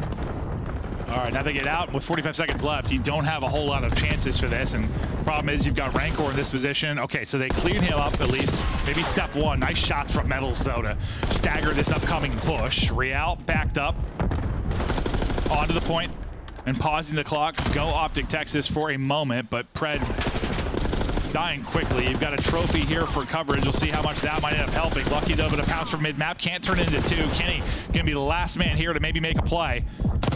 Teammate comes in to help. Pred just soars on in and drops. No damage in, no nothing. You got 5 lives remaining for OpTic. Time is dwindling, just over 15 to go. Nice little wall bang there from Dashy, maybe makes things interesting. We go to Real. Pred, unfortunately, has a team kill. Real takes the route through a hole, finds an opening. Now you got 2 players left. Make it 1. All on Pred. Best of luck. 1v6, 6 seconds to go. Takes 1, takes 2. Trying to make things interesting, but just can't get it done. Everything against him. It's a 3-0 in the control. 3-1 in the control. 3-0 in the series. Heretics get a solid dub. And yeah, I mean, that control had a lot of just kind of glaring, I don't know, spotlight on some of the frustrations. There were just chances, man. Even in that last round, like that last push, there was like that 2-man game. Ken does so well to play his life. Almost finds 3. Like, if Pred gets that kill, there's a chance they might have 3 on the point. I don't know if they still would have won it, but like, you just never know if you have one more. Well, it just looked funny from that POV for us because like you're watching King scramble and stay alive. He knows where the guy is, and then it's just like Pred just comes sliding in and drops. He doesn't even get a bullet out. I'm like, what the hell? Like, yeah, it looked goofy from our POV. I'm just like, all right. Well, it's just like what happens afterwards, right? If he's able to find that, like that dash is coming off spawn up the street, could have had 3 on it. Doesn't happen. Røkkr, maybe not as electric in that map 3, but still a hell of a series out of him. Still leads the way for his squad with 28. 41. I mean, nobody's really electric on the side of Miami. Just could have lost the first 3 rounds. Yeah, no, you honestly could. You honestly could. That's actually, yeah, you've got one person like positive one. Like, you got slayed by a little bit because, yeah, those first 2 were insane. OpTic with their opportunities. I mean, map 1 winnable. I just want to like find a doctor that can erase my memory. I want a lobotomy like from that map 1. I never want to think about it again. Map 2 kind of gets slammed, but map 3, yeah, no, winnable, but still frustrating. Still obviously work to be done in the camp. I was hoping, you know, I expected them to be bad. I was hoping maybe by time we get to like Major 2, they're ready to go, but it just doesn't seem like it's improving. And now you have Ultra, you've got Thieves. Your one real winnable match is Gorillas, but I mean, this might just be like Major, what Qualifier 4 last year. Just like get goosed, everything's going poorly. I mean, I feel like we said it all. I mean, at this point, same old story. Last couple of weeks, and that story continues. Trend is haven't won a map. That's it. Eventually. Well, this is for Sawkins, but right. They won 3 that time. Desk.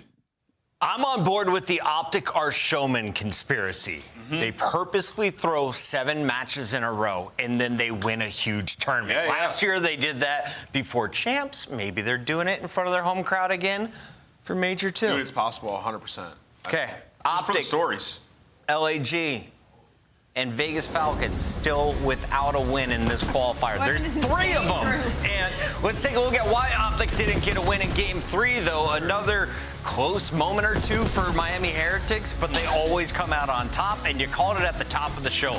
Røkkr is that guy in Miami. Yeah. Makes a huge play on this map. I mean, like literally, it's 0.1 seconds until they get that final take, and Røkkr comes in and just absolutely calls game on that round, which then gives them the momentum to close out this map. And I just want like OpTic fans at home to realize one thing here. Like, I know they haven't been great at protocol control. But when you look at Miami Heretics, okay, if you were to delete Vault, they'd be one of the worst control teams we have in the league. They are Even then, they're still not that very good at it. They are 1-9. 1-9 on every control map. So 10% win rate? On every control map that is not Vault. OpTic chose to veto protocol. OpTic have lost it 3 times. I understand, but you're going up against a team that you can skill diff a lot of the times. Like, take them to that protocol, play it.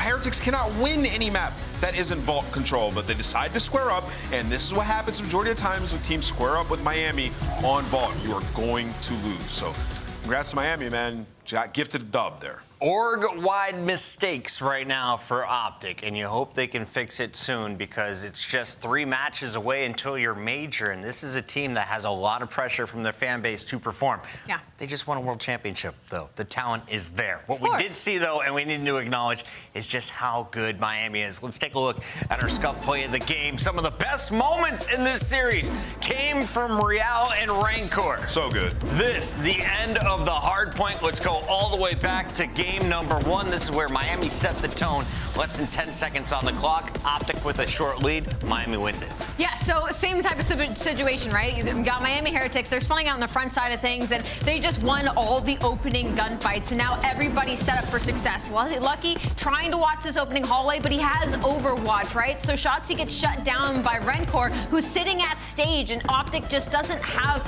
the map pressure to try and fight that power position. So there's a concept here that like OpTic aren't understanding, right? They're so frantic, so terrified of losing this map, they just all burrow straight into the hill there. Yep. So Miami's inside of the time, they know we cannot hop out until we get a numbers advantage here, right?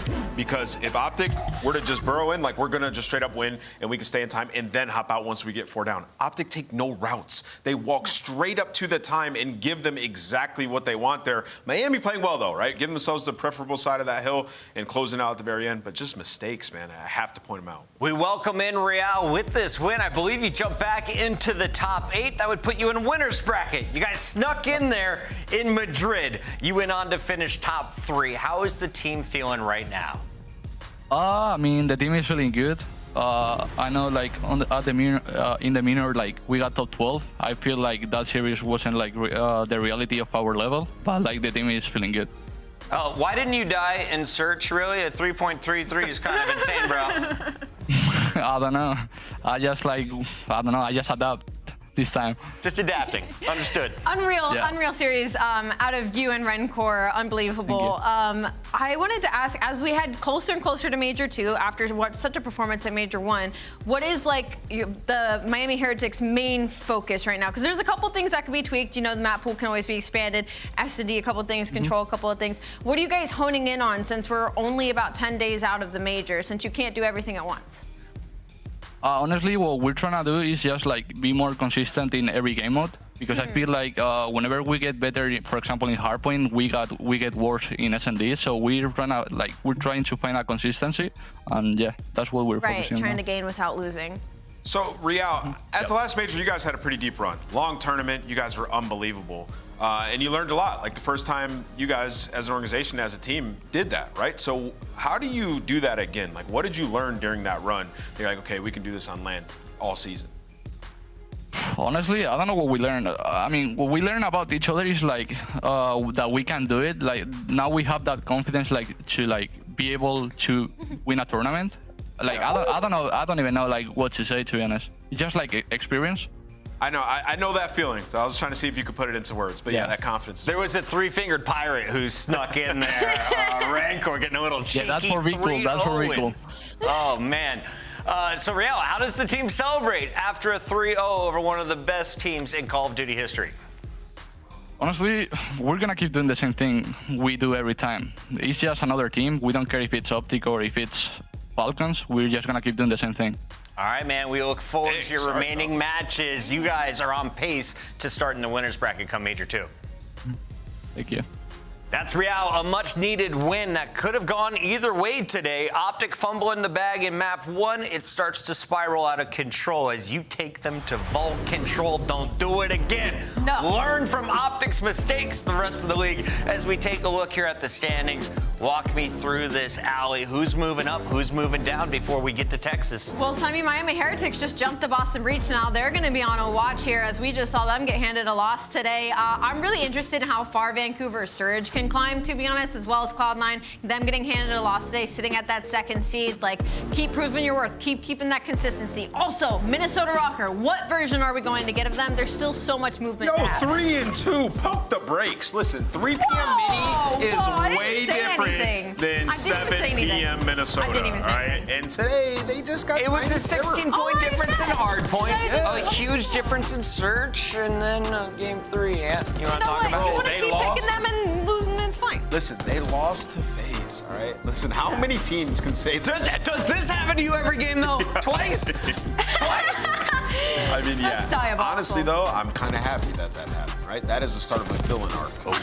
It is, really is. I mean, you remember what you did to me in front of all these people? Yes, they got disrespected today. Really did. And this is Minnesota is a good team, right? They are. It's just like, sometimes, like, they have these matches where, you know, Nero's not finding his timings, Gio's not slaying, and things are going to go bad, right? So they have to find that consistency. You know, we heard Paul X say, like, he plays well, that they will always win. It's not just him, man. The rest of the guys need to find that consistency as well. Behind every great villain is a chiseled chin. Take a look at the one on the left, up easy. The boogeyman tonight, he was terrifying, especially in that game 3. Simp right there with them, 64 and 47. The boys were frying. I mean, it's just unreal. Like, when I see these numbers, it just literally doesn't feel real. And for this find of, like, Abizi and Simp, like, they're terrifying. Just putting the entire league on watch consistently, dude, they're unreal. We had a lot of faith in Cloud9 today as they matched up against Carolina, but it was Carolina saying, hey, we're actually a top 4 team. You guys are pretenders. Cloud9 got smacked around. Let's talk about this series. What was the difference maker? Because Carolina, from map 1, led by about 100 points. Yeah, game knowledge. There was a clear knowledge gap in this series, 100%. Carolina are on another level there. You know, you thought that, like, with the improvements, like, Cloud9 have been playing pretty good Call of Duty, and they have a very highly skilled team. Sib's shooting. Yeah, Sib's shooting. You thought that they would be able to edge out Carolina, but I guess we underestimated just how consistent Carolina has been. I mean, top 4 in all the tournaments means something, and they just wanted to cement that today. Allie, how far off is Gwyn from winning MVP of the league for 2025? I think Carolina Royal Ravens have to keep playing top 4, but not that far off. I mean, he's been so unbelievably consistent for this Carolina Royal Ravens team. It's hard because I do want to lean a little bit into TJ just because his search and destroy has gotten them through so many series, but Gwyn has just been unreal considering, like, his second year and all the chirp and the chatter that he has got, and he has put his head down and still proved his worth. Yeah, if they win a tournament, he's a candidate, 100%. I mean, this guy's been insane. Winning the game. Gwyn leading the way. LA Thieves, they don't remember what losing feels like. Let's take a look at what they did to Boston. It's time to worry if you're a Breach fan. They have been on a huge decline since Major number 1. Today, you just got bullied by a better team. Can you bounce back? Did you see anything from Boston that you liked today, Allie? That I liked today? Not a whole lot. To be honest, I would tell you, like, the first 4 rounds of this search and destroy weren't that bad, but you saw what LA Thieves capable of doing. The in-game adjustments were just really good out of them in that second search, in that second map, and then you head into the map number 3 and it's just bullying. They need to like, talk to LAG. Straight cyberbullying. I don't know what you want to talk with me about, but, like, hardpoint has been abysmal for Boston. I pick up what you're putting down, Nameless. It's almost like talk to each other. It's more than just the starting lineup. Like, you have orgs with people in power positions that can make decisions. They need to talk to LAG. They need to figure something out between each other. I know Sky's potentially available. Maybe Priesta. We can make some moves here. I don't think Priesta wants to go back to Boston, just to be clear. Yeah. But there's definitely some opportunity to make moves. Dan Ghosty ain't going nowhere. Nade Shot's got this guy locked up, and for good reason. 25 and 13, a 1.92 KD today. He drops a 3,000 damage mark in control against Boston. If you're looking at just today's performers, well, everyone had a good day on the winning side. Let's take a look at Abe, though. 63 and 40 leads everybody across our tournament with a 1.58, Allie. My favorite thing about this is not only that Abe is here, and that is none of our picks. When you asked us who was going to get the most kills in this series, he was like, man, nobody said my name, so I'm going to put myself on this graphic. But the fact that the other 3 of his teammates are literally all in the top. To be fair, Simp got 1 more kill than him. 1 more. Yeah, he did. Hey, Simp guy is. All right, let's take a look at when Simp has another opportunity. That's going down 7:30 tomorrow. Boston, best of luck. We've got Toronto versus OpTic at 6. The real battle, though. Take a look at 2 teams. One of them gets a win. 3 p.m. I'm talking Vegas Falcons. We've got LA Gorilla Mates. What rosters will they bring out for us, Allie? Somebody's going to dub, dude. It's a momentous occasion. Allie, tomorrow we're going to miss you. You have a Porsche. You're in Ohio. You have the day off. Maven is on the desk. What are you going to take away from this week? I'm going to take away from this week that we have had some really quick matches, and there's finally some separation. But, like, the middle of the pack teams, I don't know, man. It still could be anybody's game. Any luck you want to wish us? Yeah, of course. I think you guys are going to do great tomorrow. She hopes I get every pick This wrong. is so weird that like I'm not going to be here tomorrow. Cross your fingers, fam. We'll be back 2:45. Ali will be hanging out with us in the green room as well. Thanks for watching. One more day of CDL qualifiers coming up on a Sunday. Come on in the frame. Hey, bud.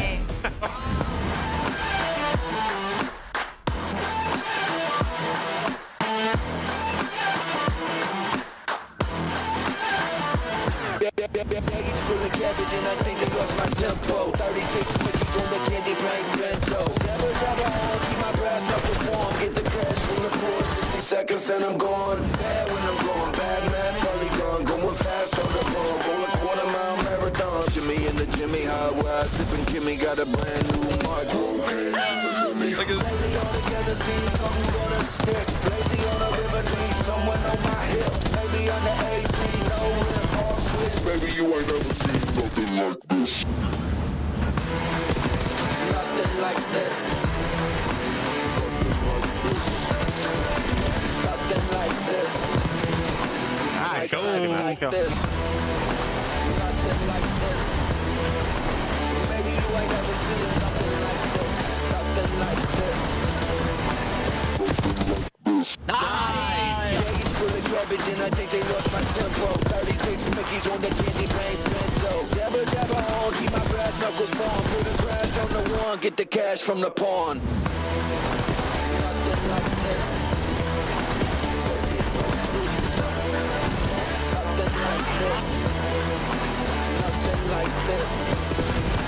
Nothing like this. Baby, you ain't never seen nothing like this.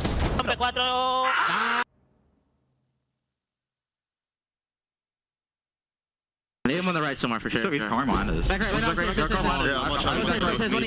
Office and outer, last guy outer. Last guy. Bomb, one shot. Yeah, my bad, bro. He's absolutely on me. He's running. He's running. Bro, fuck. I swear, I need to remind myself to f***ing start too. Yeah, you actually need to lock in with your streaks. I can't lie. I should change, bro. I'm spending. Oh, man. That's so AIDS, bro. Look, I didn't even hear. I didn't even peep that he said you said you took you. I'm like, wait, he took you? Oh my god. A few moments later. I'm in this. I'm coming like Chris. I grabbed him. Yeah, he took me again, bro. He's weak to an 8 though. I don't see the gun. I don't see the gun. He's outer tower. What's the top light? Slide. Nero dead. Astral this time. No. Yeah, it was What the hell ain't going with me? How is he in Graham? How is he in tower already?